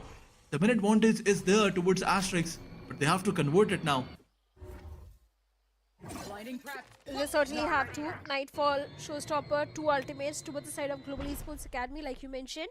But for now, all they have is just the rubber control, nothing else. The entire map control is with the players of Team Global Esports Academy, but look at A site. Right there. The wraparound. Open. The wraparound was there. 3 of the players are coming from flank. This is something that they won't expect. Global Esports Academy, they're gonna surprise Team Asterisk. Asterisk won't expect that 3 of the players will do this. But look at this. Ashir is here. It will definitely give the information about 1 player, but not 2. Certainly not 3. Look at this. The haunt is being deployed. The information was there. Takes 1 down. Ryzen takes another one. Kibo and Ryzen trying to take all the players down. But look at this. NV2K investing the showstopper. Finds one and finds another with his Phantom.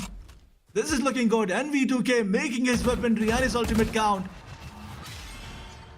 How this round shifted from Asterisk to Global Esports Academy, this is something that I still cannot process.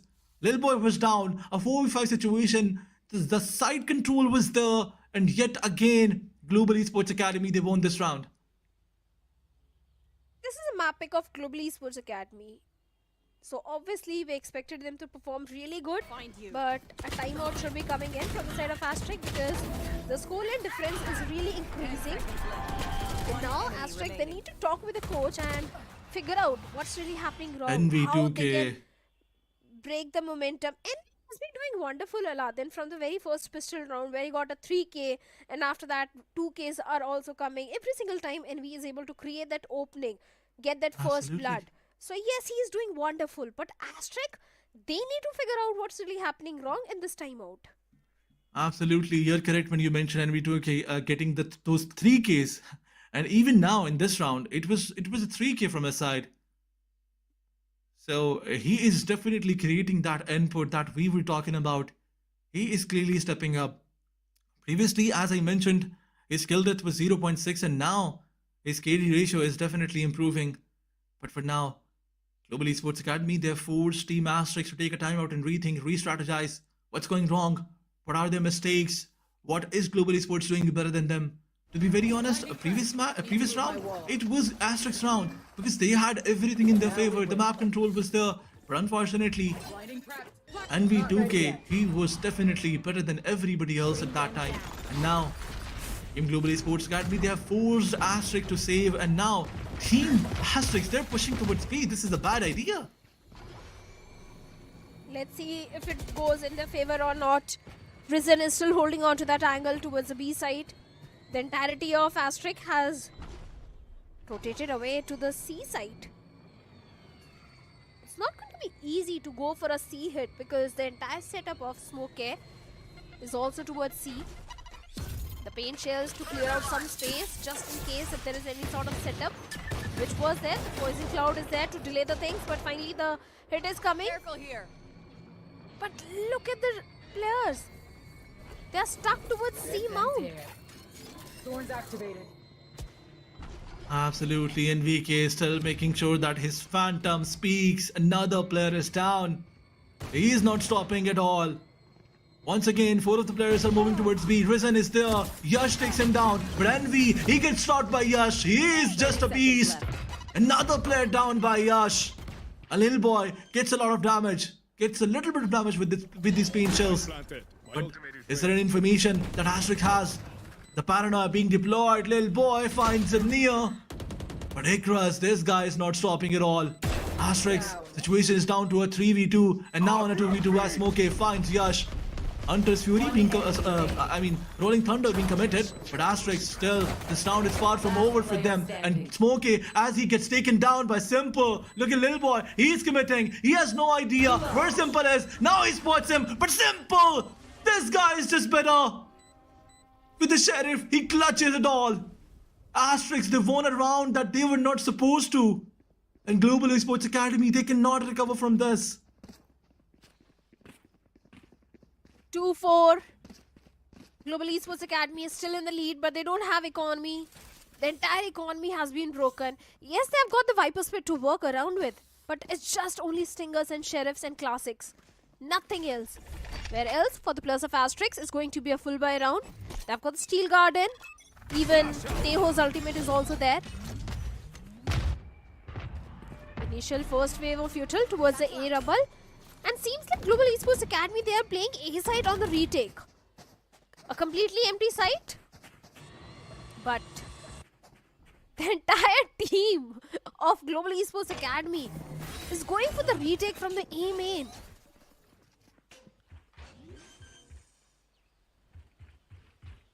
Absolutely. The spike has been planted, Aladdin. Yes. Who has to be careful because there's a player so close to him. Near. He spotted a player and now Risen is falling back, but look at Yash, he's not stopping, finds one and finds another. Near compliments his performance. Risen is being taken down. Yash, look at him. The angle was so good. And now Kibo, his position is not being revealed. That's it. That's enough. Kibo gets shut down by Simple. Another round goes towards Asterisk. We were not expecting this, but that thrifty round, this can turn things around because the Global Esports Academy, if enough pressure is being put on them, they will struggle. And Asterisk, they're definitely a lot confident after that round. One enemy remaining. Well, they certainly are. They certainly are looking more confident. But Kibo with the Stinger was able to get one, but nothing more than that. Right then. Finally, Global Esports Academy, they have the weaponry now. Envy's Showstopper is also just 1 point away. Even the ult progression of Asterisk is also looking quite decent. They've got 3 ultimates online. Once again, going for that C-mount control. The paint shell, the dark cover towards the waterfall, and CT is there. Showstopper comes in. They have the entire site control. But look at Yash. He's pushing back towards the CT. And seems like Global Esports Academy was anticipating some sort of play like that. That's the reason they went all the way back to spawn, giving up that CT control.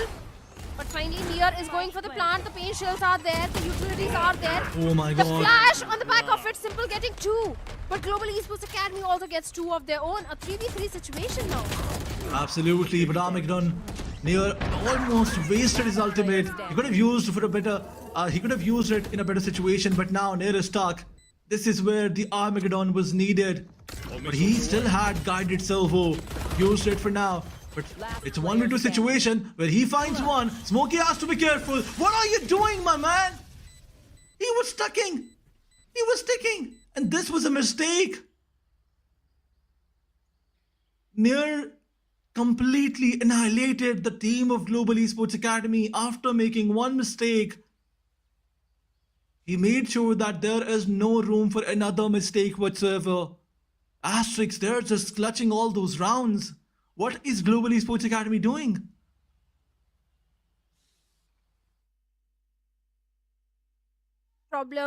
Big problem. Seems like the timeout did really work for the players of Asterisk. And now Global Esports Academy, they need to call for a timeout. Because Asterisk, they have started showcasing that comeback. The scoreline difference is not that much now. Global Esports Academy, if they really want to be in the lead and stay in the lead, they need to figure out something. Yes, I agree in this particular round. Asterisk, they had 3 ultimates online, 3 ultimates available. But I'm sure the players are discussing how to approach in the next few rounds. But what are your prediction on this map, Aladdin? Well, to be very honest, before the match started, I was definitely cheering for Global Esports Academy, and I'm still doing it. I will still go with Global Esports Academy. They have made a few mistakes, but this is not over. The scoreline is down to 4-4. It's still not over. Although Team Global Esports Academy, they are forced to save this one. But Asterisk, one mistake in Global Esports Academy will back in action. They need that momentum going. They have to reset their mental, and they will do it. But for now, the pistol round is there, and Global Esports Academy, they have to make sure that they disturb the economy of Team Asterisk as much as they can. Thing is, Global Esports Academy, they are down to their save round. They don't have enough creds to go for a full buy. It's just a Marshall and a Stinger and 3 pistols. Although they have got the Viper's Pit. But nothing more than that. And look at that, Icarus and Nier completely destroying Kibojan and Envy. Both of them were completely got off guard. And Nier going all the way towards the B side. Early wave of Util is there. The entire map control is there with the players of Asterisk. Oh my god, not that simple default classic rotation where you fake B and then you rotate towards the C side. 30 seconds And left. what was that wall? What was that shield? But Smokey, as he finds a one, takes him down as well. But Nia, look at this. Risen is not stopping whatsoever. Takes 2 with the sheriff. This is not looking good. 2v3 situation it is. 10 A seconds save left. round is being won by this team. They have that minute advantage. Icarus, he gets taken down by Lil Boy. 1v3 it is. What's going on in this map? Wave is down to 4 HP. One more hit and he will be eliminated. The spike is there. And Smokey, he finds him and shuts him down. What's going on? Retrieving flash. You had that weapon disadvantage. It was a save round, and yet Global Esports won it. This is what I was talking about. One mistake by Asterisk, and Global Esports Academy will shut them down. 2 weapons recovered. And a beautiful round from the side of Global Esports Academy. That Marshall in the hands of Smokey definitely did prove to be a asset. And did use that Marshall to the fullest. But this was a moment. For a second, it looked like the entire plan of Global Esports Academy has been ruined when 2 of the players were caught off guard outside the B main. But after that, Risen did step up. Even Lil Boy also getting one of his own. Then Smokey also getting 2.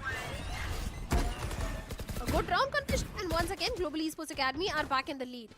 Early rubble control for the players of Team Asterisk. But it's not just 1, but 2 players, 3 players in fact, towards the A side. A stacked up side, Viper Spit towards the C. Absolutely, C is being blocked by Kibo, and now you have to play with those 2 sides remaining. But look at one of those players of Asterisk. He's falling back. Icarus trying to take all those informations, but now that he knows that C is blocked, they have 2 options. They have 2 places to go. It's either B or C. Razor Vines are there towards the B side, as Vice is holding those angles. But on the other side, A is cluttered heavily by 3 of those players. And I think Team Asterisk, they are gonna push in this Viper's Pit. And look at this. Look at this. Multiple ultimates are being committed. Rolling Thunder was used. Steel Garden was used. And now Team Asterisk, they're pushing in this side. But this is too late. Oh, they just wanted to push Kibo back. So the ultimate gets over, and now Simple, as he finds one, finds another, and he gets shut down by the straight. Smokey, he takes him down. Yash going towards the B side. Razorwing being deployed. He's gonna this is gonna slow the teammates down. But on the other side, Yash, as he finds another player, he shuts him down and gets traded instantly. Situation is down to a 1v3. Envy, the whole responsibility lies on his shoulders. This is too much. Envy cannot bear this. But Envy finds one, and he gets shut down. Yash was there throughout this round to get all those frags for his team. He just made every of his bullet count. Well, he certainly did. He certainly did. And once again, in Equalizer, a technical pause is there. I'm sure all the technical issues will be fixed very soon. But Global Esports Academy, despite being on the defense, I think they're doing decent, Aladin, let's be honest. 5 rounds already in their hands in the defense. And Lotus is an attack-centric map. So I'm sure in the second half, Global Esports Academy can take that lead and maybe take that victory. Because it's their own map pick, and I think Global Esports Academy are doing wonderful. Absolutely. One more thing that I need to highlight, that Kibo's performance is being stepped up. On the other side, Envy and Yash, this duo is not stopping whatsoever. Previously, we saw Ikras and Yash doing these amazing performances, but now there's a new man in, and definitely Envy 2K is stepping up real big. He had 2 eliminations in the previous round as well. And now he's leading the chart for his team, but look at this. Lots and lots of ultimate being committed. Paranoia was also there, but Lil Boy, as he progressed, nobody expected that he is holding this angle. Showstopper is committed right on the target, but Nia, he barely survived. Look at his HP, he's down to 23% health. This is not looking good for Asterisk at all.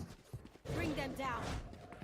Little boy got that kill with a frenzy from the top angle. Shrouded step used to the perfection. That TP was wonderful. But completely off guard, Smokey by Ikras has been picked.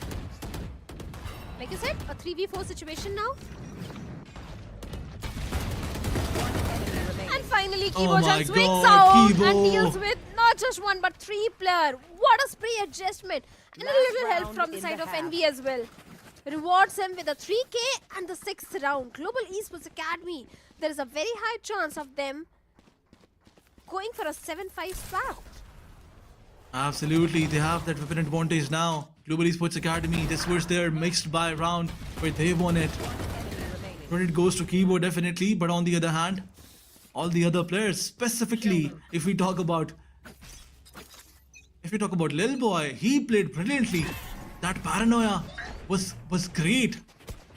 They tried to take the early double control and it worked out for them. But now, look at this, C mount is being cluttered by the players of Team Asterisk. They're pushing towards C, heavy aggression there, ultimates being committed, Armageddon being invested. Yash, he found Smokey as Smokey had no time to fall back.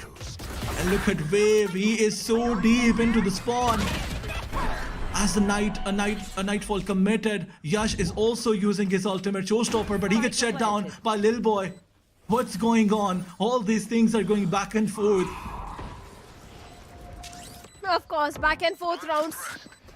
Seems like a 6th one for the players of Team Asterisk. A 2v4 for Global Esports. 1 enemy remaining. Prison has got a horn, but no use because Simple shuts him down. Humbles him down. Little boy in a 1v4 situation. On cooldown. Is going to be a 6-6 swap. And finally, position also compromised. And Nier will land the last blow to Little Boy. And with that, a 6-6 swap for the players of Asterisk and Global Esports Academy.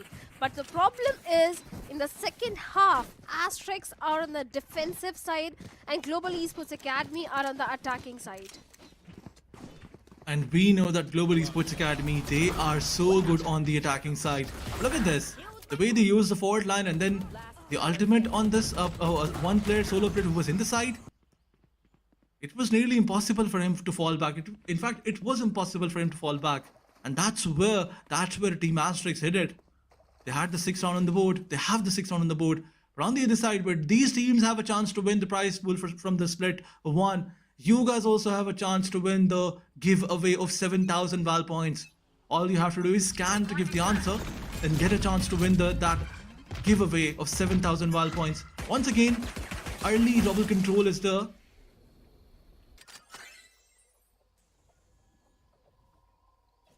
Of course. Global Esports Academy, they wanted to have that early rubble control.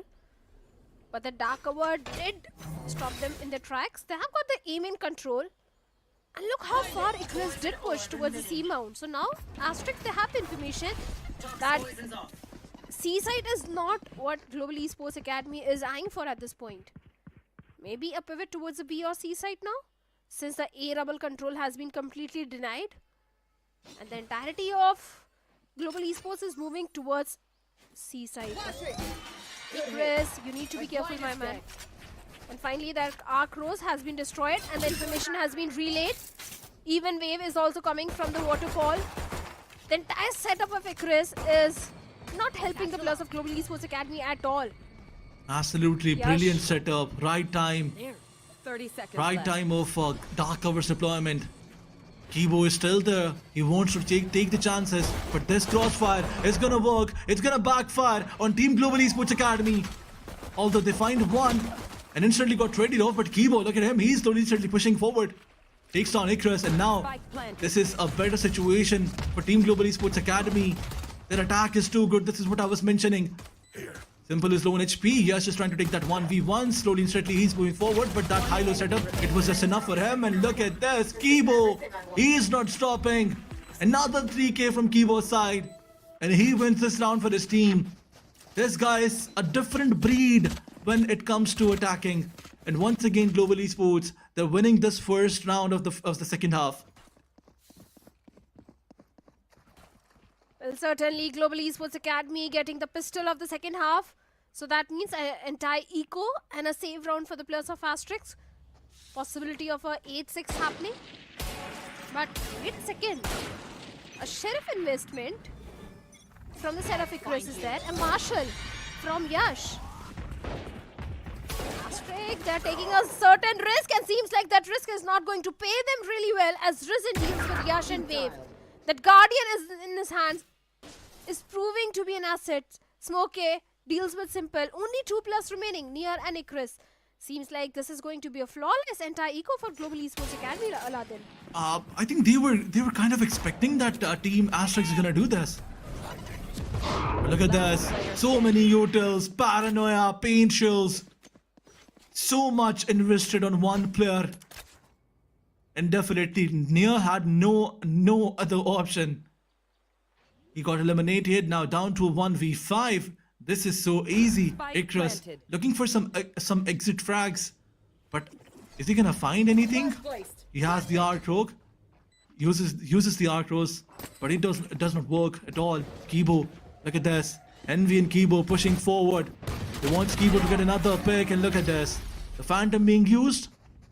Asterisk suffers another loss. Another round goes towards Team Global Esports Academy. Now, the moment of truth is there. Although, if you look at the buy of Global Esports Academy, they have 2 Guardians, 1 Bulldog, a Phantom with a heavy shield to play with. But on the other side, Asterisk, if they make one mistake, it certainly can be over for them. Because from here, if Team Global Esports Academy win this one, they will definitely win the other one as well. A 10-6 is not going to be something good for Team Asterisk. Of course. A 10-6 means a win for Global Esports Academy. Because staging a comeback from that sort of a scoreline is not going to be easy. But for now, Asterisk, they are going to push A main. Oh my god. The players god. are pushing C mount where Icarus finds Envy, shuts him down. The numbers advantage this time, Aladdin, is with the plus of Asterisk. Seems like the entire map control is in their hands. Absolutely beautiful use of Arc Rose by Icarus. Envy had no answer. He got blinded. He got flashed. And now once again Global Esports Academy rotating towards the A mount. A rubble. Global Esports Academy, they're looking to find an opening. Seems like the way they were pushing, their aggression is being shut down for some time. As Envy got punished. drone gives a lot of information. But on the other side, Global Esports Academy is still trying to fight some opening. Lil Boy 30 seconds left. on the backside as they were trying to find the opening. Wave shuts down another player. Smokey gets taken down. Yash finds Kibo, and now it's a 2v5. This is over for Global Esports Academy. This round is over for them. But they have to do something wonder. Risen Lil Boy have to do something amazing. 10 seconds left. As Risen finds one with his Guardian, does he have any information that Near is here? A random fight to get him eliminated, but he has to be really careful. Look at the spikes being planted.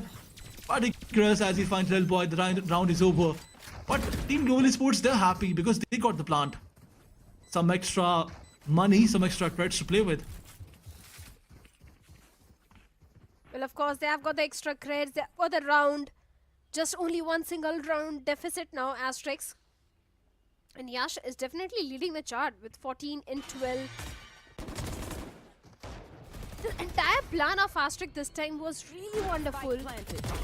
Few players, they pushed A main, few players pushed C mount, where they got the first frag.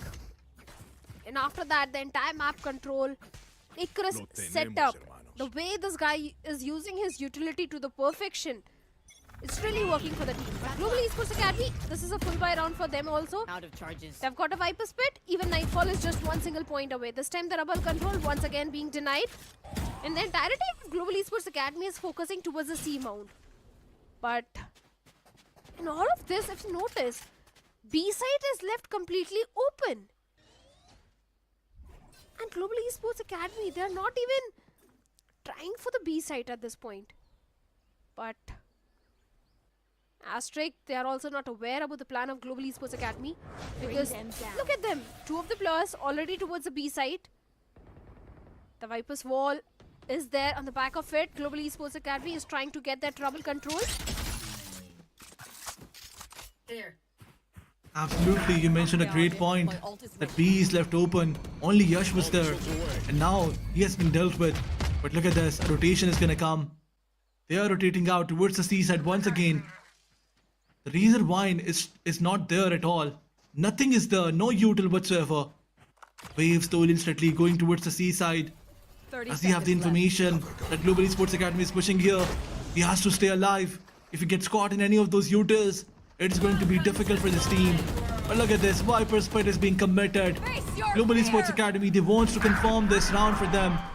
But NV2K finds one with the paint shells. Nightfall is being committed as well. So many ultimates being used. But Asterisk, this is going to be difficult for them. Slowly and steady pushing forward, but Ryzen finds Icarus. Ryzen, he finds another one. What's going on? He was reloading and simple. He clearly whiffed. But Near, as he's coming from the flank, does he have any option? He's the last one standing. A 1v4 in front of him. He finds one, but gets traded off. And round goes towards Global Esports Academy, as we were predicting. Well, of course, 9th round for Global Esports Academy. But the ultimate progression of Asterisk is looking wonderful. Showstopper is also just few points away. On the basis of the ultimates, maybe Asterisk can try and come to an equalizer. That could be a possibility. But for that, Yash needs to go for those orb points. Even Nia's ultimator is also just one single point away. The fault line on the back of it, early rebel control to the players of Asterisk. And the entirety of Global Esports Academy, they are cooking something. They are in A main, the crossfire setup is there. Paint shell goes in.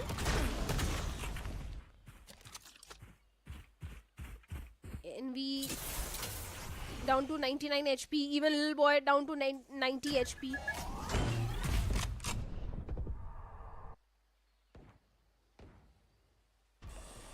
Some heavy utils going on, util dump going on. Yash falls back as he knows that Global Esports Academy is pushing. Asterisk not giving any opening to their opponents. This is what Global Esports is looking for.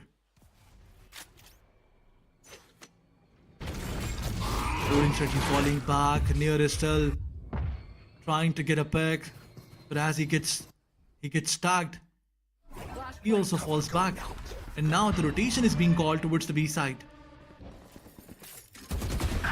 Global Esports Academy, they're definitely gonna try and take those picks before they plant.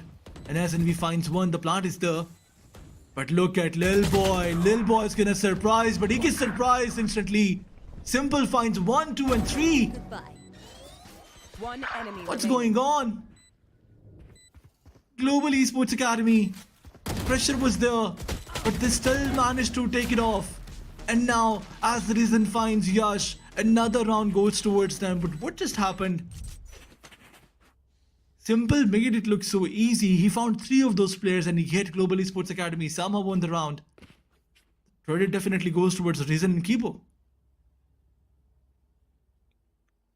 Of course, even the Nightfall of Risen is also just 1 point away. Simple has got his own Rolling Thunder. A timeout should be there from the side of Asterisk. Yes, Simple did play it to the perfection in the previous one, getting those 3Ks. But even Risen had his own 3K where he dealt with the last player Yash and got that 10th round on board. Nightfall, Showstopper, just 1 point away from the players of Global Esports Academy. Last time when Asterisk went for the timeout, they did showcase a good comeback. Few rounds did come in their favor. So maybe after this timeout once again, Asterisk can try getting that thrifty round. They've got 2 ultimates also. Showstopper is also just 1 point away, so maybe 3 ultimates to help them. But the main problem is the weaponry. That is not there. It's only Sheriff.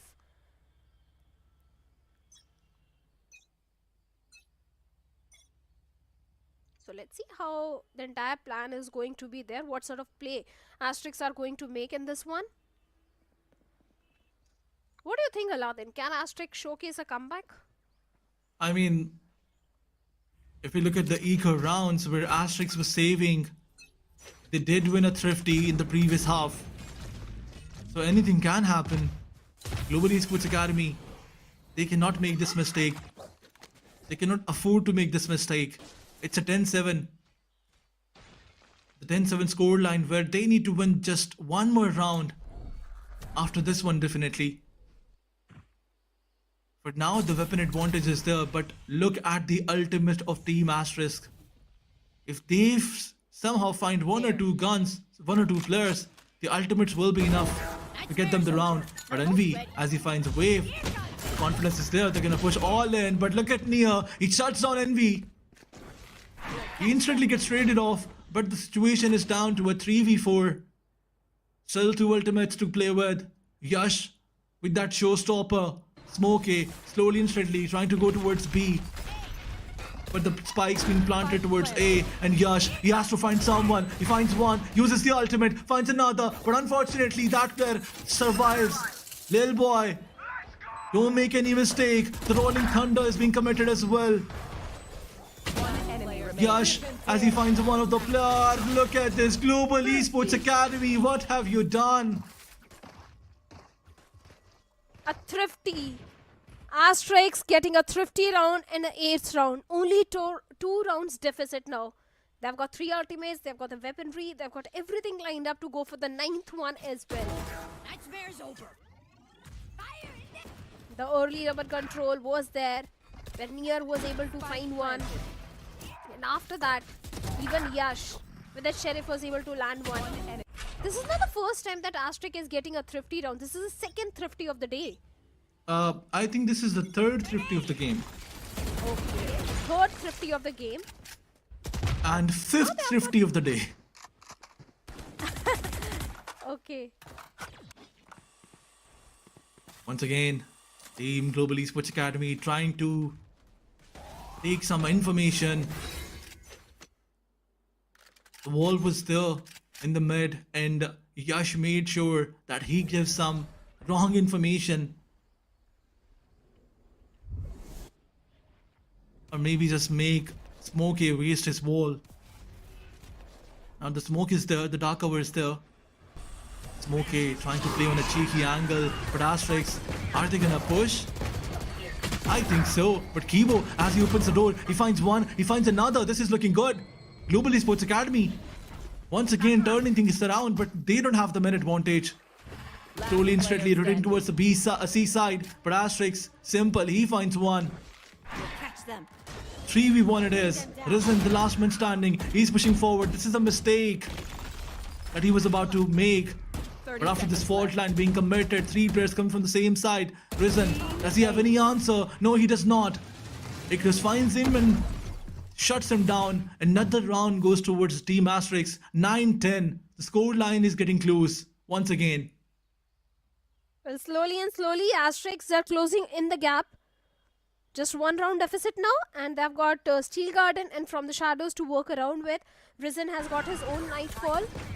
In this particular one also, the way Ibujan was trying to hold on to, but Wave and Near, along with Yash, getting those crucial frags, did land Asterisks with the 9th round. They just need 1 more for the equalizer. Seems like Asterisk, they're not going to bow down so easily. I'm sure they are looking for an OT. There is a possibility of an overtime also happening. If Asterisk, they win this one, then maybe we can see an overtime also happening. There is a great possibility of that. But for now, Global Esports Academy slightly under some pressure, because now they are the one who need to break the momentum for the plus of Team Asterisk. Absolutely, Asterisk winning that thrifty round. Definitely, it puts a lot of pressure on Global Esports Academy. But once again, as the scoreline is being balanced, Global Esports Academy, they have to come out from this pressure. We have seen Asterisk doing some crazy games, winning some crazy rounds. But now that Global Esports Academy, if they get a chance to reset their mental, they can definitely put something on the board. Let's wait for that. This is the technical pause that gave both of the teams to take some time and decide. If we look at the loadout, Yash is bringing the deadliest weapon of this map. In fact, this game, an operator being committed from his side. But on the other side, if you look at the loadout of Team Global Esports Academy, Envy is playing on a Stinger, which definitely tells us that the loadout is a little bit disturbed. But where is this operator going to be placed? It is definitely towards the B side. But Yash, is he going to find anyone with this operator? That's something that we need to see.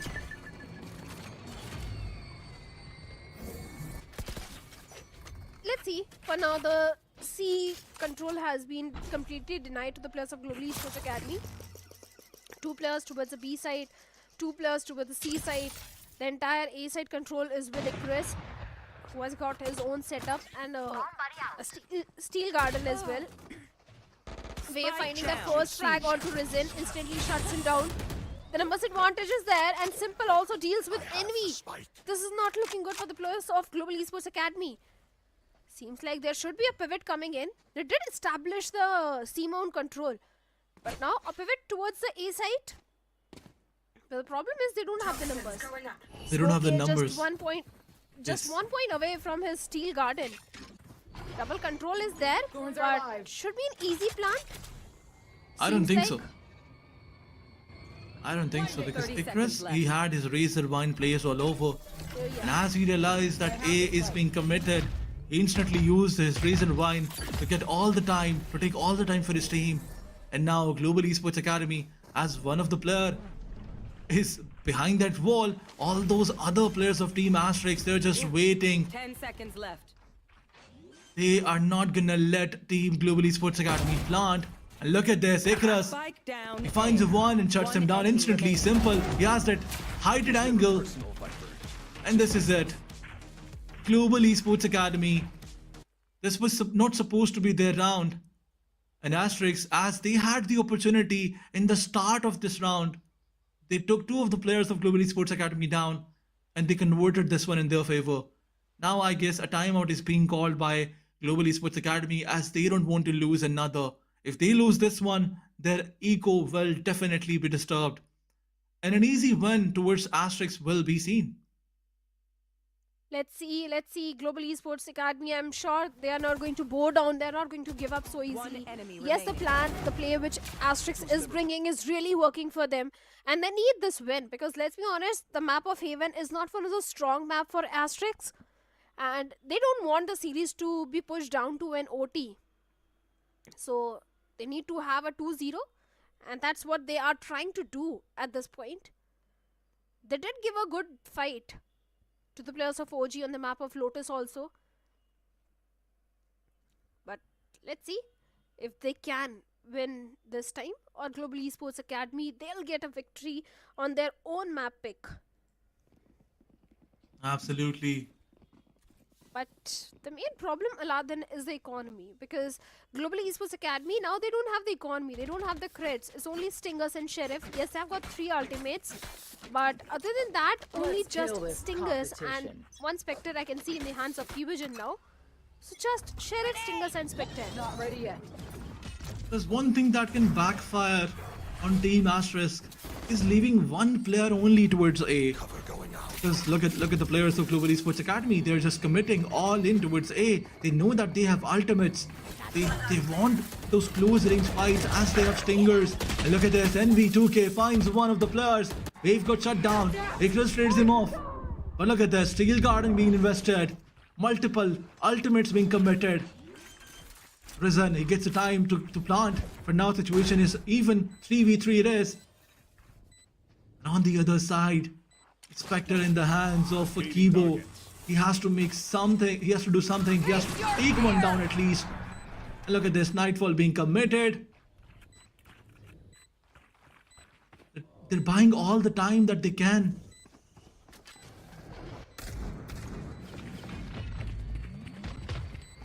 Of course they are.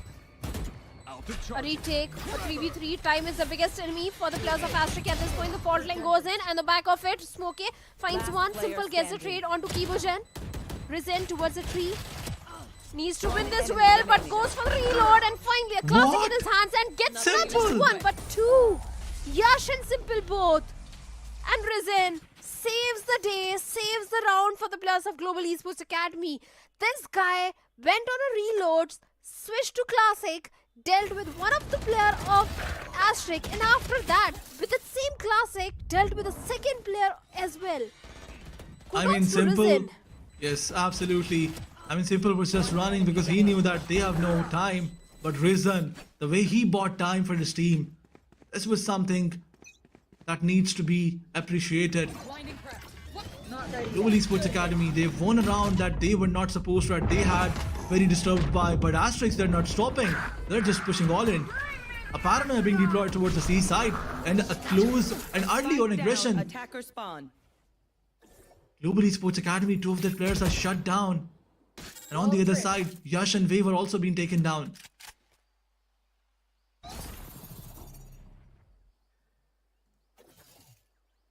Like you said, 3v3 situation. Rolling Thunder of Simple is just 1 point away.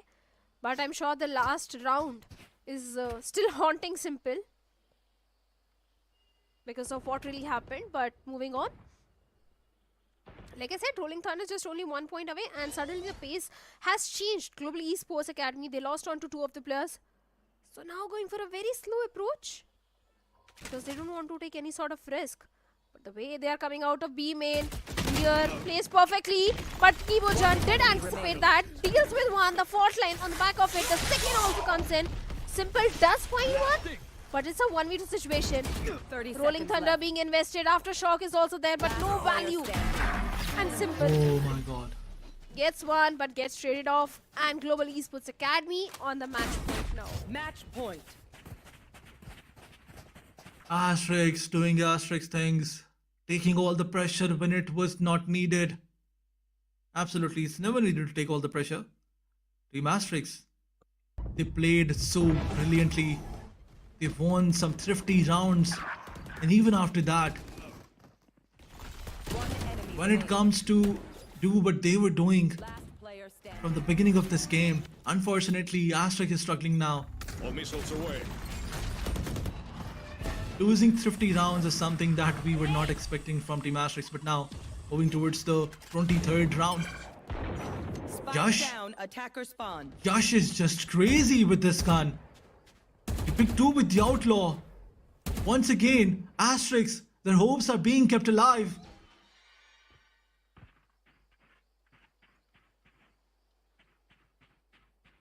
.3v5 situation where Global Esports Academy, they are gonna face a lot of difficulties. Asterisk, they cannot make a mistake. But look at this. Look at this. A Viper's Pit being committed, and Envy, as he pushes forward and picks one, situation is close to even now. This gives an advantage. And Envy has an ultimate as well. The showstopper being committed. Envy finds another. This guy is not stopping whatsoever. Well, certainly he's not. A 2v3 situation now.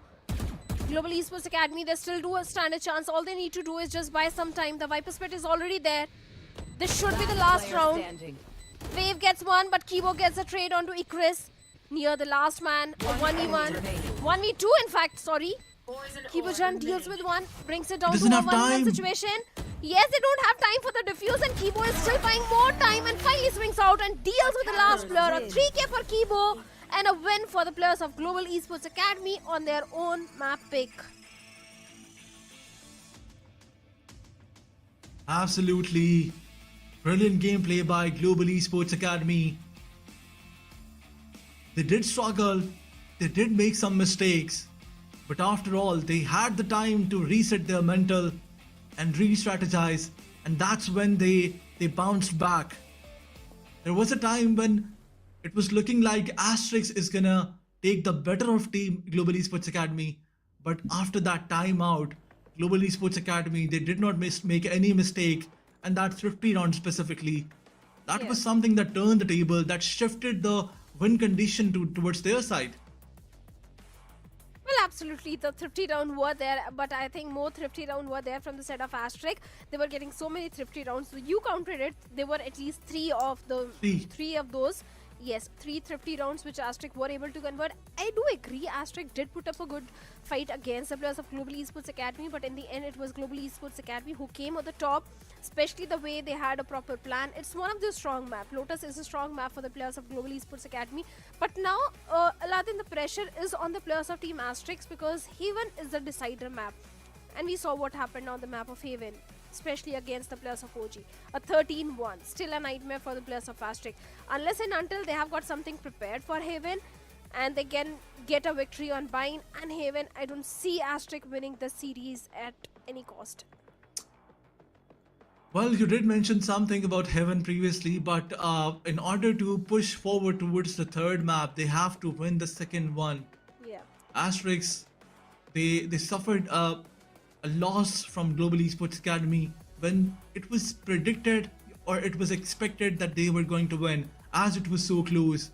And we have seen Asterisk taking all that pressure. If they lose one map, they feel like it's over for them, and they play like, I don't know what, like we have the stats there, we have the numbers there.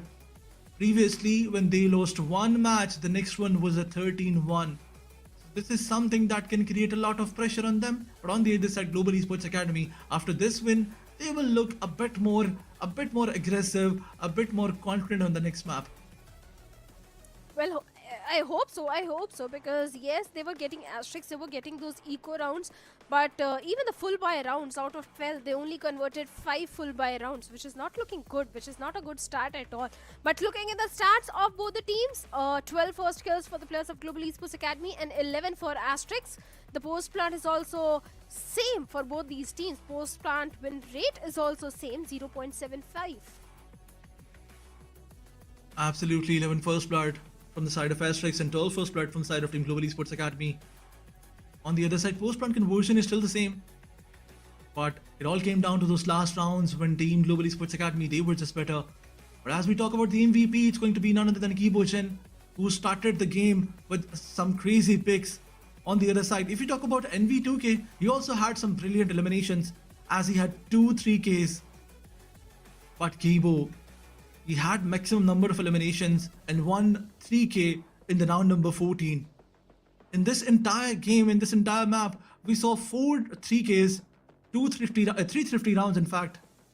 1 from the side of Team Global Esports Academy and 2 from the side of Team Asterisk Academy. These are all the stats that I calculated. But Kibo, 1.9 kill death assist. He was better than everybody else in this map.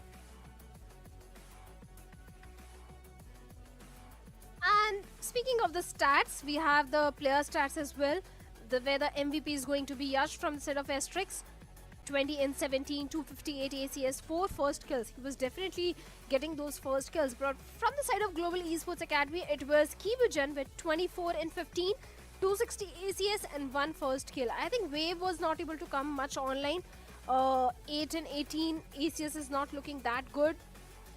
But Simple did really well, except for that one particular round. 21 in 15, 249 ACS. So yes, good stats coming from both the teams, but seems like Lotus was entirely for the players of Global Esports Academy. But now the pressure is on the shoulders of the players of Team Asterisk. They have to get a victory on the map of Bind, otherwise one more 2-0 we are going to witness. Absolutely. You're totally correct that the pressure is there towards them. Global Esports Academy, we've seen them after winning one match, they can look very deadly. Because previously when they were playing against Revenant Esports, they still managed to get some good numbers on board. But our team on the other side, Asterisk, they were a bit tensed, a bit pressured. The pressure was there on them in the first half as well, but as the match progressed previously, they did showed some good Valorant. Asterisk has to do the same thing that they were doing in the previous one, but they have to capitalize all those small mistakes that they made. They have to work on that. Well, they certainly have to, but even our audience has to do something, and that is to answer this quiz, to take part in this. All you have to do is just scan the QR code to answer. And the question is, where does Antidote hail from? Bangalore, Kolkata, Mumbai or Ranchi? I know the answer, but I can't take part in that. And even Aladdin can't, but you, the audience, can definitely take part in the quiz and maybe get some chance to win those VV points. Absolutely, but as the next match is going to be played on Bind, we have not seen any of those Bind matches, so we're not sure what kind of competition these teams would like to bring. But because usually the default compositions are not being selected by many of these teams, they are trying to take the inspiration from all those pro teams and trying to copy their game style. But that's where the Indian competitive scenario gets improved, when they try to look at all those skillful, talented teams out there and try to copy their stars and then use them in their own tournament. So let's see what is going to be the composition on this map. What are your predictions? What do you think Team Global Esports Academy is going to go with when we talk about the composition? See, we haven't seen Global Esports Academy play on the map of Bind up until now, like you pointed out, so we don't have any sort of history onto them. But yes, on the basis of what we have seen in the past, other teams, raise is a must. You need to have a raise on the map of Bind, that is for sure. Then as an initiator, they can go with Teho or maybe Sky. That could be a possibility. So some possibilities are definitely going to be there. Maybe a Cypher or Killjoy. Cypher could be there because the tripwires do come handy, but so many possibilities are there. We are going to discuss all these possibilities, but for now we are going for a short little break. On the other side of the break, we have the map of Bind.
Lotus has technically become the most staple map pick now for VCSS Split 1 Shadow, I'll have to say, because every single team loves to play on this map.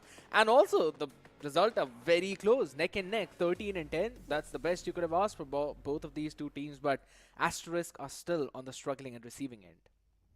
They were struggling on the map of Lotus, but Lotus was a map pick for the players of Global Esports Academy as well.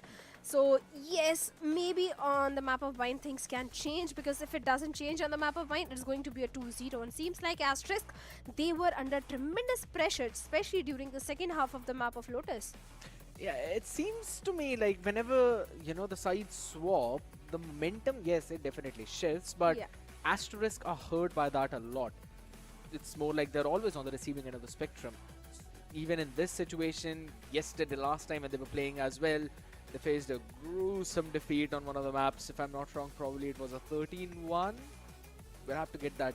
We'll have to get a check on that. But I believe it was OG and Asterisk playing against each other. OG just 13-1 them on one of the maps. So coming in the next one, they'll have to brush all of that off itself. It's going to be Bind. It's the first time we are seeing Bind in this one. And I'm really excited to see what kind of composition we're going with.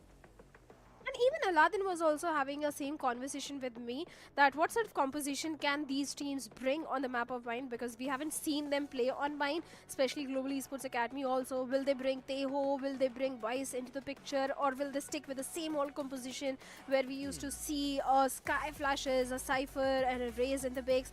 What are your thoughts on that? It's a very nice question, because even on the international stage, we have seen Appreciating both the your types own of question, so humble. I mean, that's your question, to be honest. Well, all right, with the way how you threw back at me. All right. But again, coming back to the same point, right? Sky it was normally picked up before Teho showed up, and then once Teho made his own entry, it seems like he just boosted Yoru's pick rate, boosted Breach's pick rate. So I think so we can possibly see the Teho Breach combination. Asterisk have been going for that for the past two series. We have seen them trying to go for that entire experimentation phase, right? But here's the main thing. It's their map pick. They will start on the stronger suit of this map, and that's going to be defense. So you reckon that they should start with at least 8 rounds in their own bag. And if that is to happen, your teammates need to be confident on the picks that you're going to probably bring on the table. So I think so, yeah, maybe sticking to the basics is going to be the name of the game. Let's see if they are going to have that Teho Breach composition or what's going to happen, because I still love few agents on this map, but I love, if you remember a few years back when Harbor was brought in and Paper X was the first one to try Harbor on the map of Vine. Oh my god, I still remember that game. But looking at Global Esports Academy and Asterisk now, they have Teho, they have got Vice. Breach is not there. Okay, interesting composition. Yeah, I like this double entry with the Yoru as well as Raze. Yeah. Wise, as you mentioned, Icarus will be the one who's got his hands on it. They're going to go with the single smokes of Astra. So not a lot in terms of those lurking plays. Wise will be the solo lurker of this map. On the other side, Global Esports Academy, Gecko, Viper, Astra, double smoke, Smokey out. Smokey is going to make sure that he'll be on that lurking role. Envy as well on that Raze will get probably some solid setups with the info gathering of Fade. And the setups probably of Gecko with those wingmans itself. I think so both the compositions are pretty nice. But there's a lot that you can do with Asterisk's comp as compared to Global Esports comp. It's a very util heavy based composition, but there's, again, if it's util heavy, you know the coordination needs to be perfect. If not, then the trouble will begin.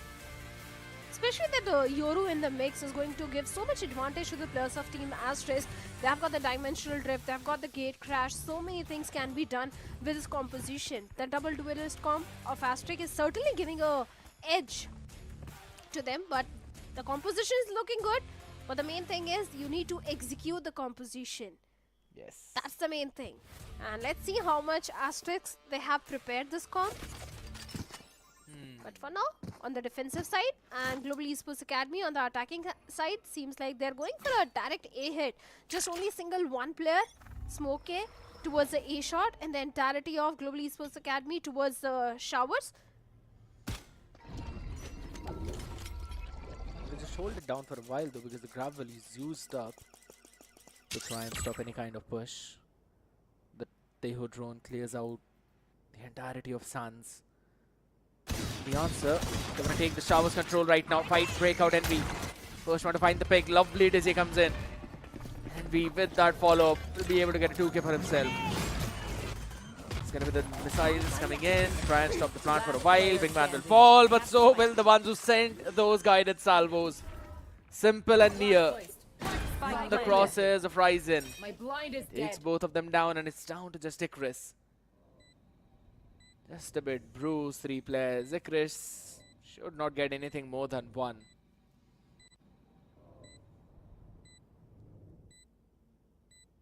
Seems like a flawless pistol for the players of Global Esports Academy now. They know Just they know his position. Yeah, they know it. And look at that. Envy with a 3K, a perfect distraction, and a perfect pistol, flawless pistol round for the players of Global Esports Academy. This is the kind of a start they wanted for themselves. But let's see what's going to happen, because the next round should technically go in the favor of Global Esports Academy now, because this is going to be an entire eco, a save round for Asterisk now. And a perfect weapon also in the hands of Envy.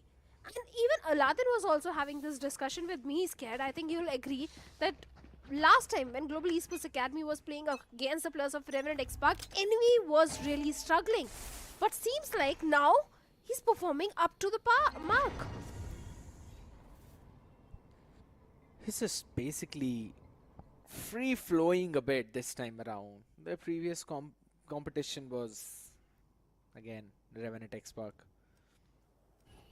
We know that lineup. Super solid, super crispy. But even after that, Global Esports stole a map away from them. That clearly showcases you the potential of this team. So, of course, Henry just trying to outperform everyone else. Alright. Dark Rose used up on giving out a big information onto how many players were there. I'm pretty sure Global Esports are calling this one out. Running away all the way from there. They also heard the TP come into the play. His side is the super weak side right now. Close corner, not checked. Babe though, missed out on his shots. And Smokey finds the opening for his team. Triple TP out. They're all gonna run into Showers. The timing gonna be in the hands of Lil Boy, but Envy missed out on those shots though. He just play it safe, play it back. Smokey find another one on Simple. Ball goes up. Now this is going to be important. Question marks. Oh, lovely angle from Kibo. Of course, Kibo always lands that perfect blow. Especially near and Icarus seems like a flawless entire eco also for the players of Global Esports Academy, because both the players of Asterisk are pretty much pinned down in that shower.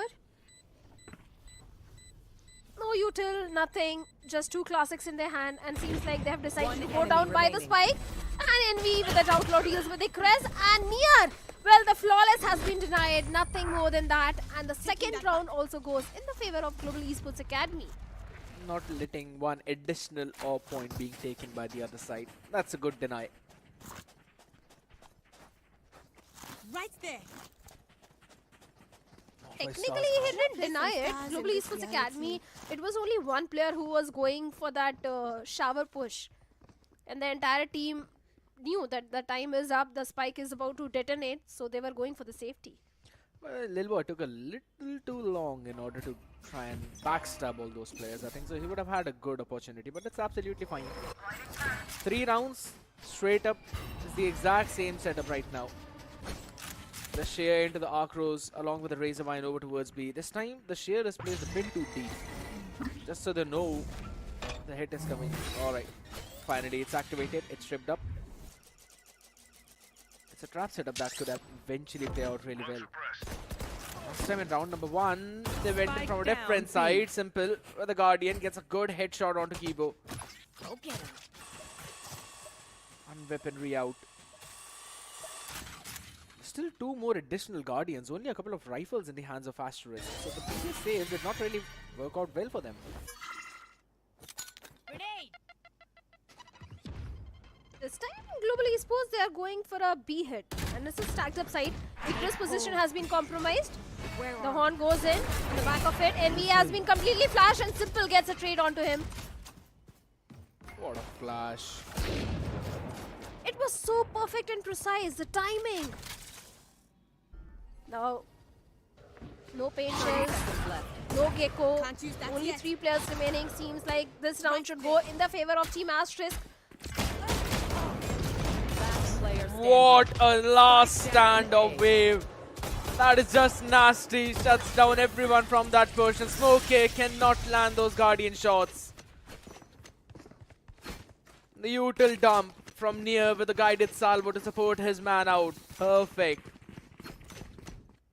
Hesitation coming in from Global Esports Academy and Asterisk punishing it to the best. Now the reason they went for 3 Guardians in the previous round was because they were forced to take those full shields. Because in the anti-eco they did see the Outlaw on the other side. They didn't want to risk their buy round. But with the way how they were able to hold out on their angle, lovely. So it's a first gun round of the game. Simple the only man on Guardian now. Oh, what a flash TP play. It wants to set up the players who are playing in the shower. Envy still is the first man to get that pick, and Simple right now in the TP. Definitely TP out of there, so he's going to be safe. For now he's safe. But the numbers advantage is still with the players of Global Esports Academy who have decided to go all the way towards the B side. But looking at the position of Smokey, he's still somewhere towards the A shot. Making sure there is no flank coming in from the side of Asterisk. But finally, trying for that hookah control. Yash all the way towards the back of the site, having that CT control as well. But now Asterisk, they're not aware about the game plan of Global Esports Academy. They have got no read. They're just waiting for any sort of cue, any sort of information. And finally the Proud Roll gives the information and Icarus was placed perfectly. Shouts down. Envy, a good reveal.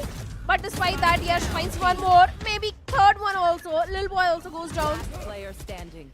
30 Simple, seconds the left. last man standing in a 1v2 situation. Global Esports Academy, suddenly the tables have turned and the situation is entirely in the favor of Global Esports Academy because Simple is down to 10 HP only. Yeah, position noted. White Peak Ryzen. Good approach. Yes, the third round for Global Esports Academy, as you mentioned. Asterisk, after losing the first member, just played it so far back, so passive. They had no clue where the hit was going to be. Icarus found the first one while standing onto that container on the off angle, but it was only good for one. It was just util dumped after that. Yash stood his ground, found a couple, but it was not enough because he was just overwhelmed by the numbers of Global Esports Academy's player. They're going to start aggressive this time around towards Sans though. Couple of players on the other side. So that's a flash play. We've seen a couple of players. Envy down to just 30 HP. Lucky to be alive out. And by just doing that, Simple quickly has taken the TP all the way towards the A side. So they're kind of selling the fake that they're playing aggressive B. Or at least that's where the stack is. While A could be the weaker side. But Global Esports are not buying into that. They've taken those extremity controls. Yeah, Crows the flash. Yeah, it's given the information. And it's only about the information right now that they're playing with. That's the thing. It's not going to be an easy one even to execute the B side. The flash, the paint shells, the first wave of util has been exchanged. And instantly the players of Global Esports did TP to the A side. And Wave was just waiting inside the smoke with a shot in his hands. And Envy is the one to receive. 30 seconds left. Oh my This god! guy is not stopping. A 3K. That's a nonsensically obnoxious play. And it's not just from one side. Smokey from the other end gets a 3K of his own. Going for the plant, buddy Chris. Try and play aggressive, gets the first one. Can he find the second is the big question. Got the Arcros ready, he goes in for the peek and Lil Boy answers back at him. Bulldog in the hand, it worked out well for them, but it was Absolutely disastrous. This round at the start looked like it's going to be for the players of Global Esports Academy. It should favor them. Then suddenly a 3k comes in from the side of Asterisk and it looked like the tables have turned. But Smokey answered back with his own 3k. In the end also, it was a 1v2 situation which was brought down to a 1v1. The Viper split was brought down. Kudos to Asterisk also for turning the tables too many times. But the round goes in the favor of Global Esports Academy. Now Asterisk, they have got the Dimensional Drift and Showstopper to work around with. They've got his own Cosmic Divide. The Stealth Drone gives a lot of information of the A shot. So now Asterisk, they have a vague idea that maybe it's a B hit. Portal closed. But Global Esports once again going for that A hit. They've already pinned few of the areas where they're expecting the plus of Asterisk. But just look at the flank which is also coming from the side of Asterisk. 2+, moving all the way towards the spawn. The hit goes on now with the Showstopper. Double satcheling in over towards the vehicle. Wants to just clear out the space. Oh my god, NP! Anticipates not the first, but also near. Goes in just right next to him. Shuts him down with the judge. Ryzen expects the flank and the trade. Perfect. So snappy onto that one. It's all down to Wave. Who can't do anything. Lil Boy will be able to shut him down. What a round from Global Esports Academy. Doing such a phenomenal job. 5-1.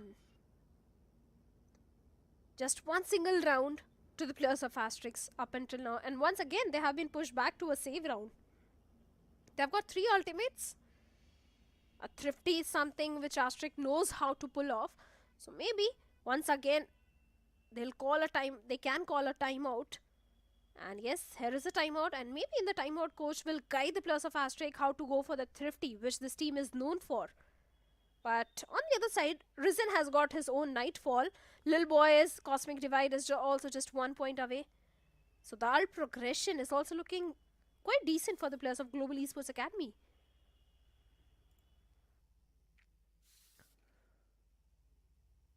You mentioned about the Nightfall being available as well. They're just 1 off from the Cosmic Divide. Couple of points off from Kibo's Thrash. Kibo has been fairly inactive in this one. 1, 3 and 2. He's been struggling on that Gecko a bit, but surely his team isn't.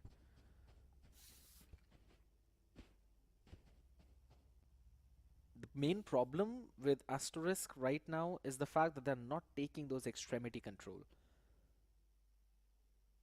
Therefore, they have no clue where hit is actually going to be. Hence, they're eventually sent back just to react. And that reactive play is not helping them out at all. They're not playing on the back of each other. It's been individual performances from their side. And that's where Global Esports Academy is bringing their lead from. On the back of that Showstopper, every single person was there. The Haunt went in. Had quickly the Wingman going in for the plant as well. Lil Boy was ready with his own smokes too. Smokey has been playing a fantastic Valorant.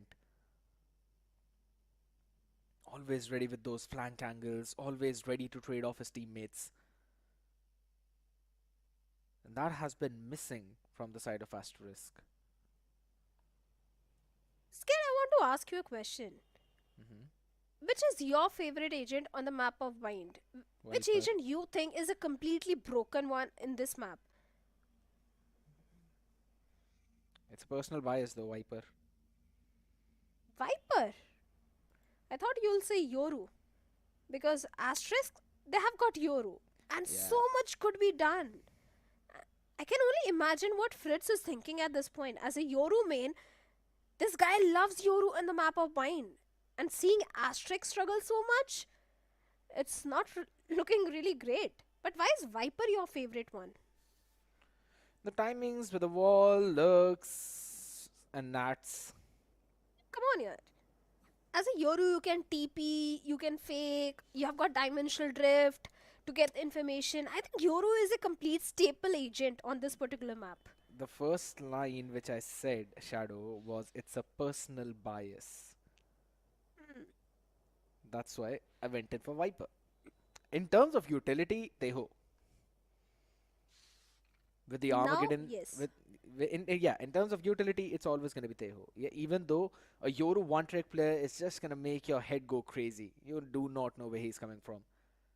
But whenever it comes down to how well you can set your team up for success, Teho can clear out so many angles. He's got the drone as well. That literally reveals the position out of someone else. And if in case you are unable to break it, you're going to get suppressed if you're in the line of sight. You can pair up the Armageddon along with the guided salvos, and that is a confirmed kill. So there's just so much that you can do with that. And here's a fun fact. Asterisk, they have got both Teho and Yoru, and still they are struggling. They have got the composition. They have got the perfect composition on paper. But seems like it's only on the paper, not inside the server. Not able to use this composition to the fullest. Let's make some chaos. Up I go. Drone going out. We'll just have to see now. Drone is down. The drone dealt with, guided salvos sent out. But again, it's not really doing anything. It just seemed like a desperate move from Asterisk to try and maybe catch one. No one was pushing down short. And everyone on the back of just that one drone's contact have rotated over towards B. Yes, Yoru's TP is towards A, but that just still makes only 2 people. Icarus and Simple. Poison Cloud goes up along with the orb. It's gonna help the entire team to scale up over towards the side. They're gonna send Wingman down for the plant as well. They've got the showers control. They've got all the avenues. It's just up close and personal. Prowler. Information given. Lovely play with the mosh pit. A small gap though. Icarus catches one, but it does not matter. Trays on the other side are good enough. Couple of players coming in for the backstab, Shadow. Yeah, they are, but they don't have the weaponry. Global Esports Academy, they have got Thrash also on them, but I don't think they need to use it in this one because Smokey gets 2, leaving only 1, and Kibogen will deal with the last player, that is Simple. The 6th round for the players of Global Esports Academy, and seems like they already have a win condition for the next one. That is the Nightfall and the Thrash. All Asterisk, even they have got 4 ultimates. I don't know how they're going to use those ultimates. I have a feeling maybe in the attacking half, Asterisk can do slightly better with this composition. But that is if they've got enough rounds to play around with. Yeah. Now we wait how Global Esports Academy are just running away with it. Don't know. Just now setting his util up over towards the air. A nice shot by Yash. Individual brilliance coming in. And also the help. Simple has already jumped into the TP. Wave is also there in the same corner where he, in one of the previous rounds, was able to get a 2K. So that's a TP out. They also know that the operator is in play of Envy though, but he's just down to 5 HP. Even though they wanted to make an aggressive play, I don't quite know how well it's going to pan out. Re-clear into the shower with a bunch of util. There's still 3 people out there on this A side. And his drone is going to go in through the TP. Yeah, does not scan anyone, but knows that there are players around the showers. It's going to be an A split, but Asterisk are so ready to take this hit. They've got the numbers advantage. They have the side control. Global Esports Academy, they need to play their cards right because even Envy is down to 5 HP. Crash being invested. 30 seconds left. But seems like not much value has been provided. They have got the information though. On the back of it, they are trying to move inside the side. Steel Garden being invested by Chris. Shorty. Smokey, Icarus finds one. Smokey with a shot, he finds second. Gets a trade onto Icarus. But still, Right. 4v3s, a 4v2 retake. Keybotion gets 2 of his own, making it a 2v2 situation. And Smokey also gets a third one. One enemy remaining. Lovely. With the Armageddon, he's already pushed Smokey in a very awkward position. 36 HP. It's about time. Nice to reposition. Footsteps have been heard. Near is there. He should know as soon as this wall falls. The question is, how quickly can Smokey turn around? The reposition from Near is just brilliant. He's not expecting it, and that's the perfection. Near securing the round for his team in a crucial 1v2. Isolated the first one with Kibo with the Armageddon, and then just used the poison ball of Smokey to reposition himself up. Phenomenal. 6-2, still 4 rounds deficit. Something is better than nothing. The timing which Chris had. He was able to get one, but the shorty play which came from the side of Global Esports Academy after that. They still have got 2 ultimates. Nightfall being one of them and Cosmic Divide. But Simple's Dimensional Drift can be that win condition for the players of Team Asterisk now. Once again going for the shower control. So now Near has got the entire control. Flash goes in. Simple TP out, but Risen did expect that and deals with Simple, shuts him down. The defense towards the A side is slightly weaker now.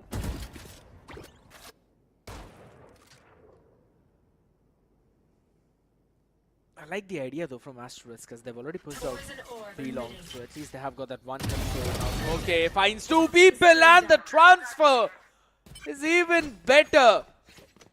I have to say, I did like the idea. Asterisk going out there for the exploration. It's just Smokey. He just happened to come out of Slabis. They did not expect him to push out his own wall. It's a safe call now. Max to max, Icarus is probably going to go and try to find something. Yash is almost 100% saving that operator.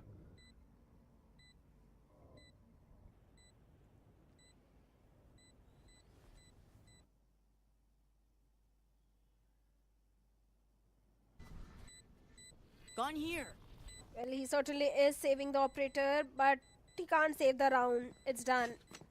A 7-2 for Global Esports Academy. 5 rounds advantage is what Global Esports Academy is having. Like you mentioned, maybe in the attacking half, Asterisk can do something better, but they need to have enough rounds in their hands. And seems like that's not going to happen because only 3 rounds left in first half. And just look at Asterisk. They don't have enough economy, just as operator, which Yash has carried forward, a guardian in the hands of Icarus, and just a Bucky and Sheriff. It should be a 8-2. I don't know why, at least today, no one is using the Cosmic Divide. It seems like they kind of hate that ultimate. I think DC just jinxed it. I mean, in order to jinx it, you at least have to use it once. Oh my god, a nasty shot by Yash. Ryzen anticipated that. He went in for a jump peek. But the flick was just even better from that man. So the wrong control is gone. Now you know that you can't really go in for the re-clear. And that's not technically where you wanted the poison cloud to be. Kind of a mistake, but it's fine. Surely it's not going to be pulled up again now. Nate goes out to clear out that space. Guided salvos to hold down the push for a while though. Wave shuts down Wingman, but at the same time, Smokey was able to finish off Simple. Now this fight is going to be important in showers, and it goes to Lil Boy. Wave shut down, finished off. It's again down to Icarus and Yash, and almost the same scenario, same situation. Angel's a bit too late, catches no one. Quite optimistic out there. Irrelevant. Using the Bucky at that range. He was just being Modest? Way too optimistic. Yeah, probably. But optimism doesn't always help you. Yash is going Oh for my the God. defuse, taking for the The defuse. star is wrong. Wait a second. This is not looking good. What? What? The gravel! The star was not placed correctly. It was not enough to pull that player out. That is such a big blunder. Oh my little boy. No one peeked on the back of it, thinking that maybe it's just a gravel. And Shadow, I remember this is the exact mistake that was made by Team Liquid in Masters Bangkok when they were playing against EDG. And they lost the map, they lost the series. They were sent out home. Right now, Yash needs to send that rocket, will be able to do so. Attacker spawn. 1-for-1 trade. I have Even after all of that, advantage is still in the hands of Asterisk. Envy is just one off from his own ultimate though. I don't know if I should laugh or just be in shock of what really happened in the previous round. It should have been a 8-2. But never mind. Asterisk trying for the 4th round now. Since Global Esports Academy have given them such a great opportunity now to go for the 4th one. The numbers advantage is there, and Wave with that operator deals with enemy, shuts him down. Little boy, the last man standing, and of course we are not going to see any cosmic divide today at all. And Simple will shut him down. A 7-4. It should have been a 9-2. Last round before the switch. At least 8-2. But no way on earth that round should have gone in the favor of Team Asterisk. All 5 ultimates on board. Maybe this time Global Esports Academy will only bring something back home.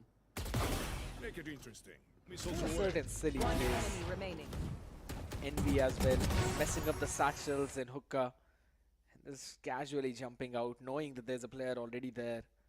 Not anticipating the operator in the hands of Wave. There's not just one, but now 2 cosmic divides available. And Shadow, I'm still saying, I'm pretty sure none of them will be used on this round.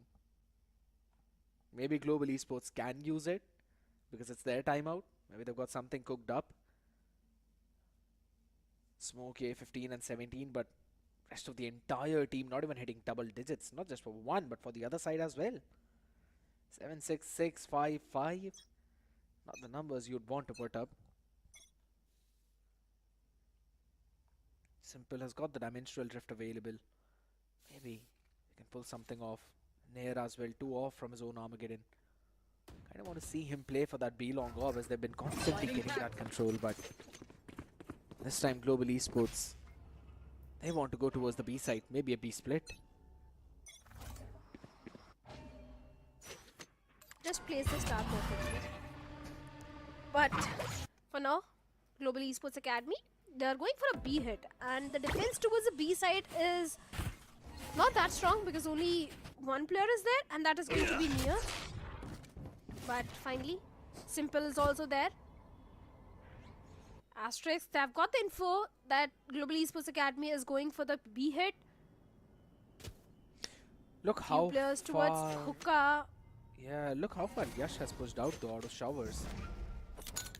That is basically forcing Asterisk to now stack up towards the B side where they already suppressed at least 2 players. Face your fear! Now for the Nightfall. Nightfall being invested on the back of it. Envy's Showstopper also finds a great opening towards Near. You are They've got the divided. Octa control. Cosmic Divide finally being invested. Envy takes an entry inside the side. Kibojan going for the plant. Everything is working fine for the Global Esports Academy up until now. But Asterisk, they have to go for the retake. The Viper's Pit is there, but Smokey finds Simple, shuts him down. No Dimensional Drift. Now, Risen also deals with the crest, leaving only 2 players, Yash and Wave. So many utils being invested now. Just throw it all instead of the kitchen sink, my man. 8 and 4 half. Switching sides. And Wave still did not use his own Cosmic Divide.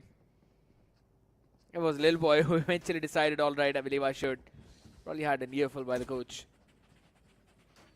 A nice round from Global Esports. Paired up 3 ultimates right away. Kibo's Thrash, Ryzen's Nightfall, Envy went in with a Showstopper, was able to quickly catch one, take control, and then came the Cosmic Divide. They went in for the plant. Very presumptuous of Simple to move out of his ultimate right in the face of Smokey. Probably wanted to surprise him, but that was again very individual play. Nothing to be paired up with that. You know, I'm No just guided. happy at least someone used the Cosmic Divide. Although Wave should have used it, but at least someone did. Yeah, it's a trap play over towards the B-long right now.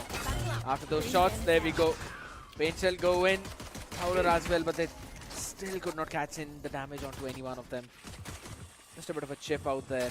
Not a pick. I have the spike. Lucky Asterisk were able to dodge that trap, but now running all the way down towards the A. The drone's going to clear down the entire lamps. Snake bite. It's going to be a bit too slow though, and this space. This poison cloud kind of gives them space to go for the plant themselves.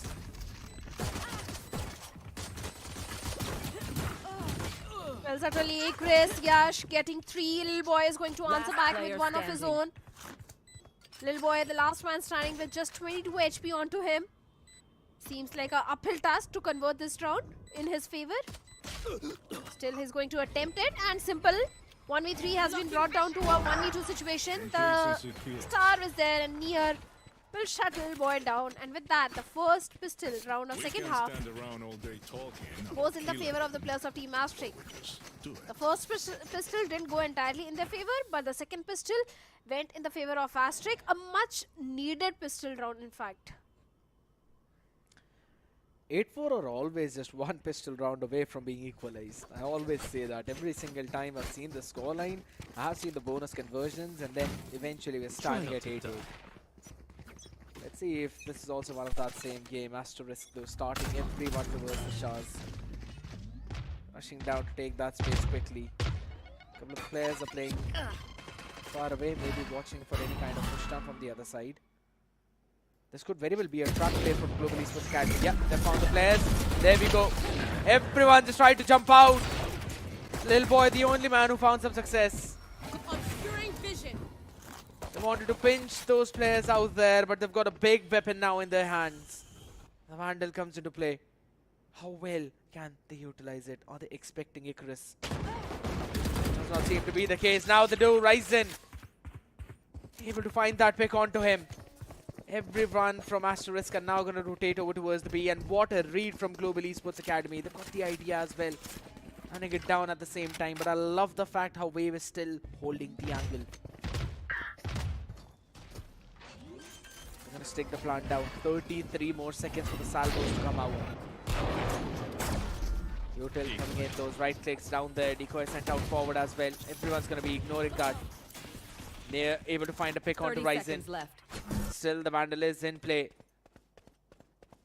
Haven't really gone down to the plant itself, and now they've left Simple for the lurk. That's 4 seconds.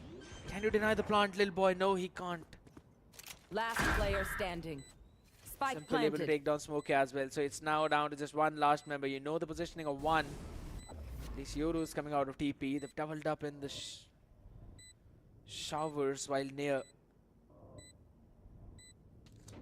Standing in the crossfire. I don't think so. Lil Boy has got this one. Got one. Remaining. Hold You can on. try for the second, and yes, he goes for the second as well. Last man remaining, switches to the pistol. Finally, the star is there. But his position being compromised, and Wave will land the last blow towards Lil Boy. This was a save round for the players of Global Esports Academy. And despite that, 4 weaponries drop for the players of Team Asterisk. So the bonus won't look that comfortable now. And for It Global definitely Esports Academy, it's a full buy round. They've got the Cosmic Divide. They've got the Outlaw. They've got the perfect weaponry also lined up. It should be a 9th one for Global. One enemy remaining.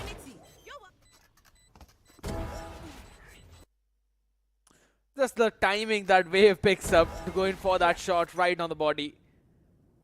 Understanding that Lil Boy was already very low in that HP. That Astra 1v1, Wave wins that out.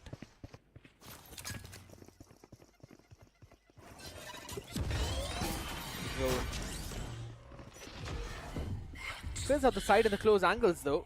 TP into the... now the Razorvine goes out so that no one is jumping in for any kind of peek.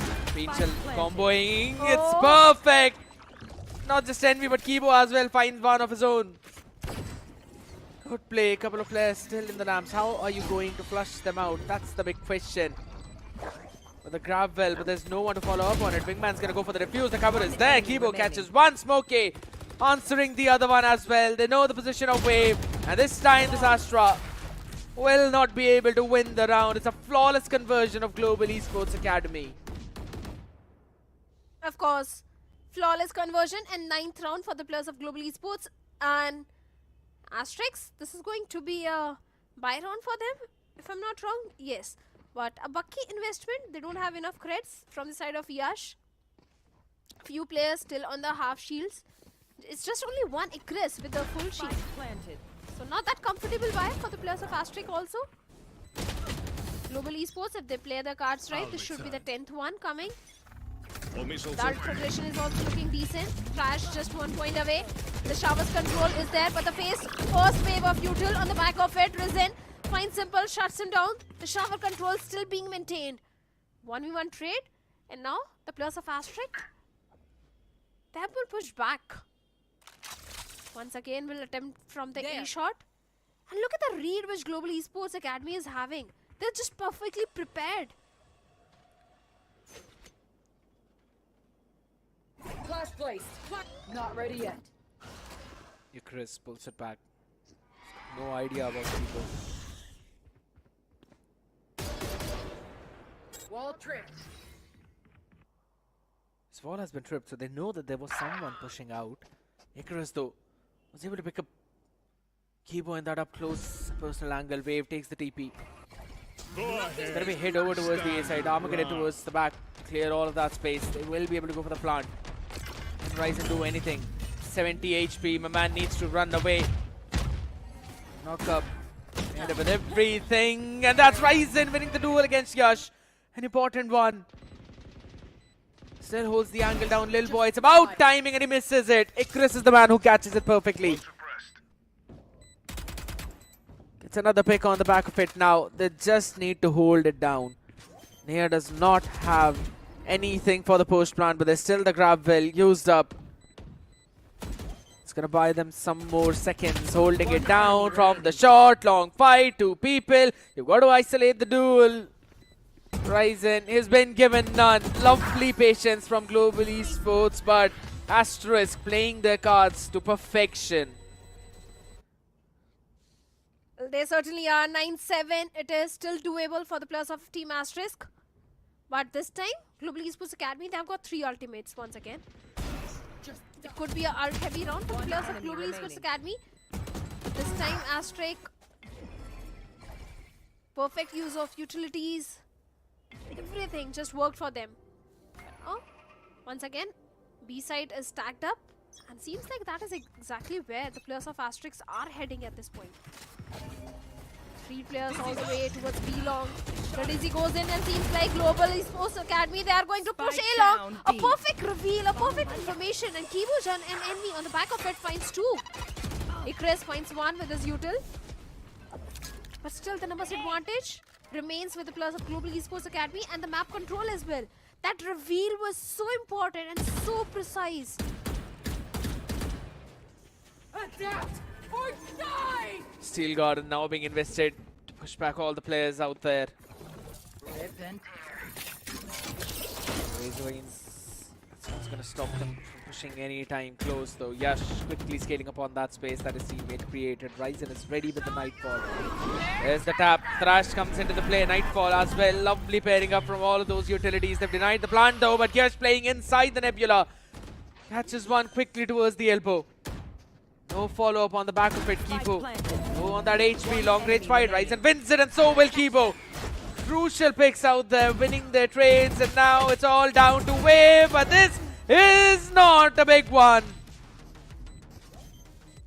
Wanted to find something, got one, but nothing after that. The surfers of Global Esports Academy are rising far above the wave that wave is creating. 10-7, 3 rounds advantage is what Global Esports Academy is having at this point. Still have got the win condition for the next upcoming round, and that is going to be showstopper and also the economical advantage also. Asterisk, they have to call the timeout. They've got the dimensional drift, they've got 3 ultimates. But seems like Asterisk are not even using those ultimates to the perfection. I haven't seen any major ultimate usage and value coming out of it from the side of Asterisk.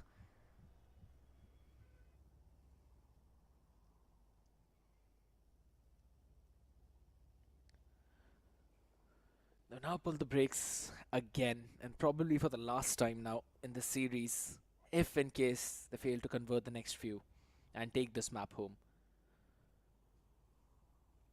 Because the next map is going to be on Haven, and Shadow, we do remember the performance of Asterisk on the map of Haven, and that too against Orangutan, who were looking a bit shabby, who were looking a bit shaky. It was a 13-1.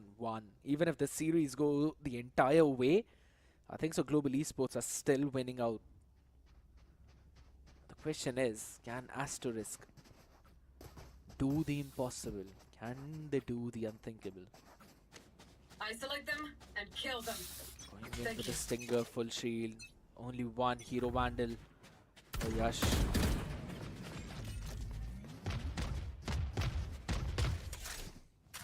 It's going 8 and 15, Shadow.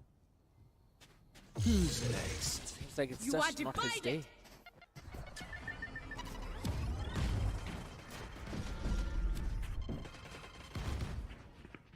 Dimension drift being used.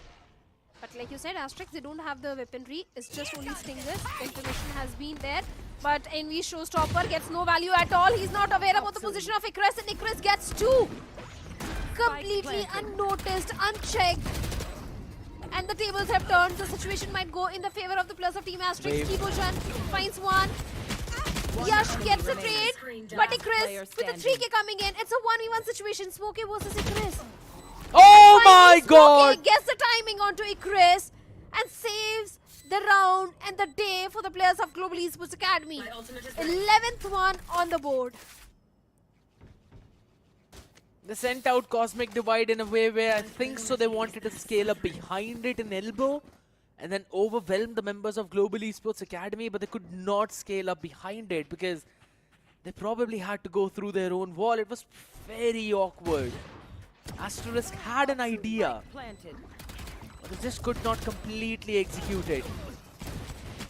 There was an Astra star placed as well by Wave over towards that choke point. I'm still not quite sure why they did not use that, because Global Esports Academy, they just flooded in the site and overwhelmed the members of Asterisk with their sheer weaponry. It's probably the last chance for Asterisk to do something and make a comeback. They don't have the funds after this one. If they lose this, Global Esports will move on to 12. Yash has got a showstopper available. Icarus quite far away from his own Steel Guard, and 3 to be exact. So maybe try and play for an orb though, but smokes go out. They're going to try and scale up on the back of it. Showstopper used up, entirely empty site. The gamble stack of Global Esports Academy was over towards the A. They still have got the hook control. Smokey is playing there. Lil Boy has got his own Cosmic Divide up.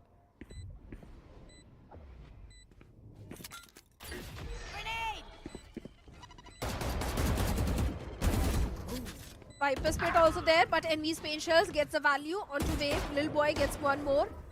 Simple gets a trade, but the numbers advantage still with the players of Global Esports Academy. And Yash finds Lil Boy completely off guard. NV also goes down. Vincent gets a trade, but it's a 2v2 situation. Viper Spit being committed. But Nier also finds Ryzen, a 1v2 situation for Smokey. Can he find the timing? Yes, he does. But time is ticking. Time is ticking. And there is no time left to go for the defuse. He needs to go for the save, and that is exactly what he's going to do. The 9th round goes for the players of Team Asterisk now. Good round by Asterisk. moving on to that 8th one as well. It was a bit iffy, but it's fine. They did the job.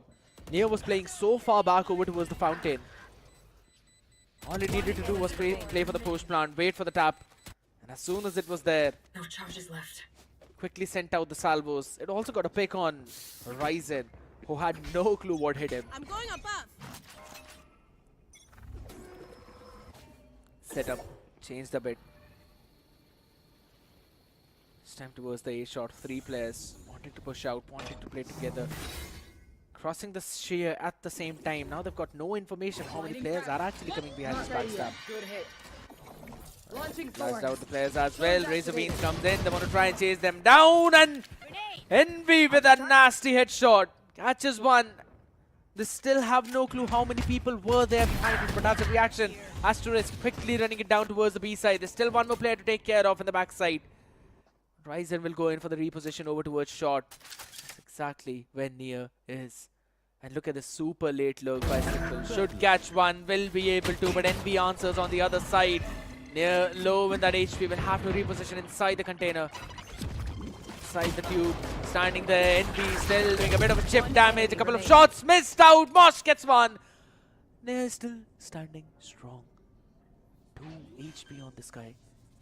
Shot on Simple is gonna do the trick though, but Ryzen needs to be crispy with that. Make TP out there. Salvos used up to push him back. He's got no idea that both the players have repositioned into main. This fight is important. Drone on the head. He takes one down, but Nia with 2 HP. It's enough for this guy. And he still stands strong. He still breathes. And so does Asterisk. And here's the 9th round for the players of Team Asterisk. Just 2 rounds deficit now. The next round is going to be super important for the players of Global Esports Academy. If the next round goes out of their hands, then we can see an equalizer coming in. And maybe after that in OT. So this round is going to be a deciding round somewhat. Kibujin has got the trash, Risen has got his nightfall. First wave of util towards the shards. Kibujin still hiding, still waiting for any sort of play. The shower's control is entirely with the players of Global Esports Academy. Yash still waiting. Stand your ground. Finally swings out and we gets one, but good for only one.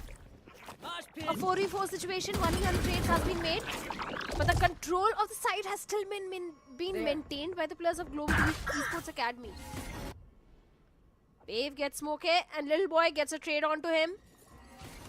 Thorns down. And the pivot, Scared is also coming in towards the B site. But Timing on Lil Boy is crucial. If he catches them down in rotation, should be able to catch a Chris though. He does. And now his position is noted. Health could be on board. He's hearing both the footsteps. I'm still quite surprised as to why the call is not coming, but it's absolutely fine. 30 He's seconds still left. holding it all down though, so there we go. Mark 2. Mark both of them. Fully different. They've got no idea. 22 more seconds the Astropole was used to. And at the same time, by the way, Kibo, he's already inside the TP. They've got no clue how close he is. Ryzen has already won one, and Simple with the Dizzy fully flashing him will not be able to see his death from coming. Ryzen shuts him down as well, and it's 12-9. Global Esports Academy on the series point. just one more round is what they need. They've got the showstopper. Simple has got his own dimensional drift and will be playing on Judge, half shield. A broken buy from the side of Asterisk. No win condition except for the dimensional drift. Let's see what's going to be the game plan for the players of Asterisk, because this seems way too much to ask to have 3 back-to-back rounds and push this series to an OT. And Yash with a bucky gets one, but Rizal shuts him down, humbles him down. Simple also goes down. Rizal is enough to deal with 3+ of Team Asterisk now. A 3K for him, and seems like the 13th round coming for Global Esports Academy now. Asterisk, desperate, Want to find something. They know where the players are. Cosmic Divide comes onto their phase 2. They've got nothing to work around with. Pushing out the wall, there's still a couple of players. The jumpy, good showstopper on the face as Wave falls down, and so will Icarus. Flying too far close, Global Esports Academy burn too bright to burn not just the wings, but the entire light. Asterisk could not close it out, but Global Esports Academy definitely did. That too in a 2-0 style. Of course, a 2-0. Today's both the matches have been a 2-0. No one expected Global Esports Academy and Asterisk to have a 2-0. Yes, I knew it's going to go in the favor of Global Esports Academy. The minute you said Asterisk is going to win this one, you jinxed them, and it was pretty much decided that Global Esports, they are going to come victorious in this one. But a 2-0 was way too much to ask for. Well, it happened, you know. I mean, as soon as we went onto the map of Bind and we constantly saw those rounds back to back going in favor of Global Esports Academy, specifically in their own attacking half, you knew that the defense, it is always comparatively easy on the map of Bind, specifically B side. I mean, it's really solid to hold it down. And then when it comes to the retake as well, as long as you've got a good amount of util in your hands, you can clear out those choke points, you can push forward, and they were doing it. That too phenomenally, using the timings really well, pairing up their Nightfalls with the Thrash. I think so. Global Esports Academy knew what they had to do with their comp, and they were utilizing it to perfection. They certainly won, not just on the map of Bind. I think on the map of Lotus also, Global Esports Academy were looking super strong, especially if I have to talk about Risen. This guy as an initiator has been doing wonderful. Every single time I see Risen going for those 3Ks, those 4Ks, if it is upon Risen to go for a clutch, he always does it. He always makes sure to get the entry frag. I think as an initiator is also filling in the shoes of a duelist to create those entry frags for the team. So yes, Risen is a wonderful addition in the entire roster of Global Esports Academy. Along with that, I think Kibujin was also doing really good on the map of Lotus, but Smokey, my oh my, on the map of Bind, I think Smokey was the MVP if I'm not wrong. Yeah, we'd have to give that MVP to him. The man was everywhere, every single time. You could see him catching those picks. Right as it started though, there was some hero moments coming in from one of the players, or at least a few of the players of Asterisk. But again, those hero moments can't really carry you for the entire map. Carry you for a round or so. Nasty shots, but eventually, it was still a half that was almost brought back by Asterisk. And after they grabbed onto that pistol round, I thought so maybe we're going to see them making that full-fledged comeback. Few mistakes left and right, which were punished by the other side perfectly. But it seemed like that after round 7 and 8, they just gassed out. Well, they did, because nothing was really working for the players of Asterisk. Yes, you may say that defense was not their strong suit, but considering the composition which they had, I don't think they did the entire justice to that composition. Yoru was underused, even Teho was also underused. I didn't see much value coming out of Teho's ultimate as well, except for few rounds where his special delivery did get few value to him. And they really need to work more on the map of Bind, especially in the defense. Yeah, I agree on that one. And it's not just on 1 or 2 maps, right? It's everything in general. Because if you're talking about this team, Asterisk, right, they've got a good amount of potential. I see the fire in the eyes of those players. But at the same time, it just comes down to the amount of practice that you've had together and the ideas that you're bringing on the table. Those ideas are the part where I feel they're lacking a bit. I do want to see them bring out those combination plays, but it still feels that sometimes there's a bit of hesitation in the players, and after a certain point, they just get blanked out. If those are not the things that are stopping them, then I think so they're going to be one of the top teams in the nation itself. But alright, we're going to have a look at the stats right now in front of us. 13-9, 13 first kills for Global Esports Academy, 9 for Asterisk, and post-plant conversion as well. Looks very good for Global Esports Academy. It certainly is. 13 first kills, post-plant stats are also looking really decent for them. Out of 10, 8 times they were able to convert the site.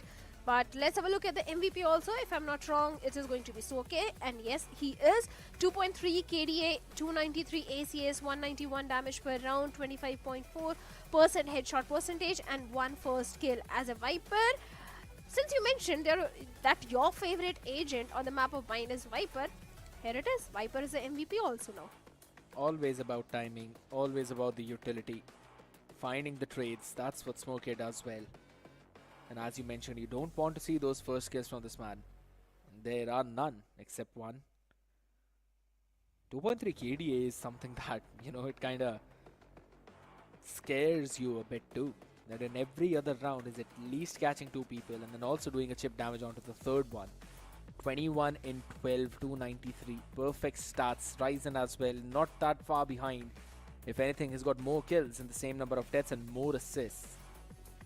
Just came down to the fact that the value provided by Smokey was a bit more as compared to the other one. 17 and 16 as well for Envy, doing a phenomenal job. Kibo, Lil Boy, everyone on their side had a positive KD ratio. 14 assists for Lil Boy. Of course, playing on that Astra. Just on the defense, he could not use that Cosmic Divide once, but when the side swapped, every single time, he had all the stars placed perfectly. All the smokes were there, all the knock-ups. You bring in the grab well as well. Just one time it was messed up, but it's absolutely fine. Sometimes it happens. Sometimes there are certain jitters, but a really solid play from him. Well, certainly it was a good gameplay from his side as well. But this game was really important for the players of Asterisk because the first matchup was with the players of Orangutan where they faced a major defeat, especially the 13-1. And after this match was there against the players of Global Esports Academy because Asterisk, their next matchup is against the players of Revenant XSpark, and we know how strong Revenant XSpark is, so winning against Revenant XSpark is not going to be easy. Had they won against Global Esports Academy, this might have given them some confidence and morale boost to go up against the players of Revenant XSpark. I don't know how this back-to-back 2 defeats are going to affect the mental of the players because the next matchup itself is extremely difficult for them. It also brings out the question in terms of the qualification itself. You don't really want to just be in the top 6. You want to be as far on top as possible because all of those points that you will get, they will be combined at the end of split 3. And then whichever teams are on the top 4 position will move to the Ascension playoffs, not directly to the Ascension. So you always have to keep that in mind that in every single split, you have to rank in the top 4. That's the bare minimum ask. So of course it's going to be hurting the side of Asterisk a bit, but it's fine. Just a few hurdles. I'm pretty sure that they'd be able to scale up over that. But at the same time, a good comeback from Global Esports Academy, I'll have to say. Day 1 suffering defeat against Revenant XSpark, that too in a 2-1 fashion. That too the first map went in for the overtime and they were able to close it out. Otherwise that series could have also gone in a 2-0 down against them. So I think so from that point, picking yourself up, coming into this series as well, struggling a bit but then finding the flow. That was a really solid job, specifically from their side. But overall, we're going to have a look at all the stats out there in terms of kills. Aziz is the man who's on top, 117. Closely followed by Georgie, then Rafuel, then Kibo and Smokey. So Global Esports players are still close by, at least in the top 5 race itself. ACS as well, constantly in the descending order, but they're still having that, that level over 200. Well, certainly over 200 ACS for every one of them. First kills are also quite high for Aziz. 26. No one is close to him.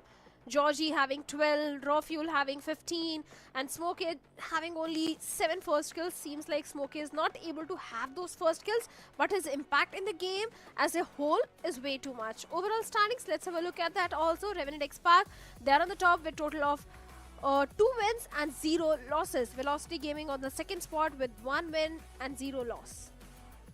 And the best part about all of this is, now even though the record of Global Esports Academy and OG is 1-1, in terms of map difference, that's where Global Esports Academy have a lead. It's of +1. And OG, they're down onto that 5th place. SATUL haven't played their match today. Aura, neither them. It's Asterisk. They've played 2, but they're down 0-2. Of course, they struggle out there. But tomorrow, we'll be seeing all of these teams. Velocity, Reckoning, SATUL, Aura. It's going to be super fun to see what's going to happen in their games itself, because that's when we'll possibly see maybe a comeback story of Aura. They struggled a lot against VLT on day number 1, rather day 2 itself in match number 2, we saw them going down 13-0. Definitely not something they were hoping for, but it also shows you the strength that Velocity is bringing in on the table. Lightning Fast, Russ, you also have got SK Rossi. These 3 players have played on the Pacific stage. They have been a part of that global esports circuit. So you know that they've got that experience, they've got those raw skills. It's just a question of how quickly these players can gel up together with Madeline and Damara. And if anything, they both have been looking unstoppable. So I want to see which one of these teams or the other teams will be able to stop them as we are on that topic. These are going to be the games. Velocity up against S8UL, Aura up against Reckoning. Difficult matches for both S8UL and Aura, but Shadow, your predictions, who's winning tomorrow? VLT for sure. Against S8UL, I think chances of VLT coming on the top are pretty high. Aura and Reckoning Esports, I'm sure Reckoning Esports is winning. But I'm going to ask you, whom are you jinxing? You know what? Now since you've called me on it so many times, Velocity and Reckoning are winning the series. I've already given 2-0. them the good luck by predicting them, no? 2-0. I think my good vibes and good luck is more beneficial for the teams as compared to your jinx. But you're playing super safe. You're just playing super safe. I know that. See, let's be honest.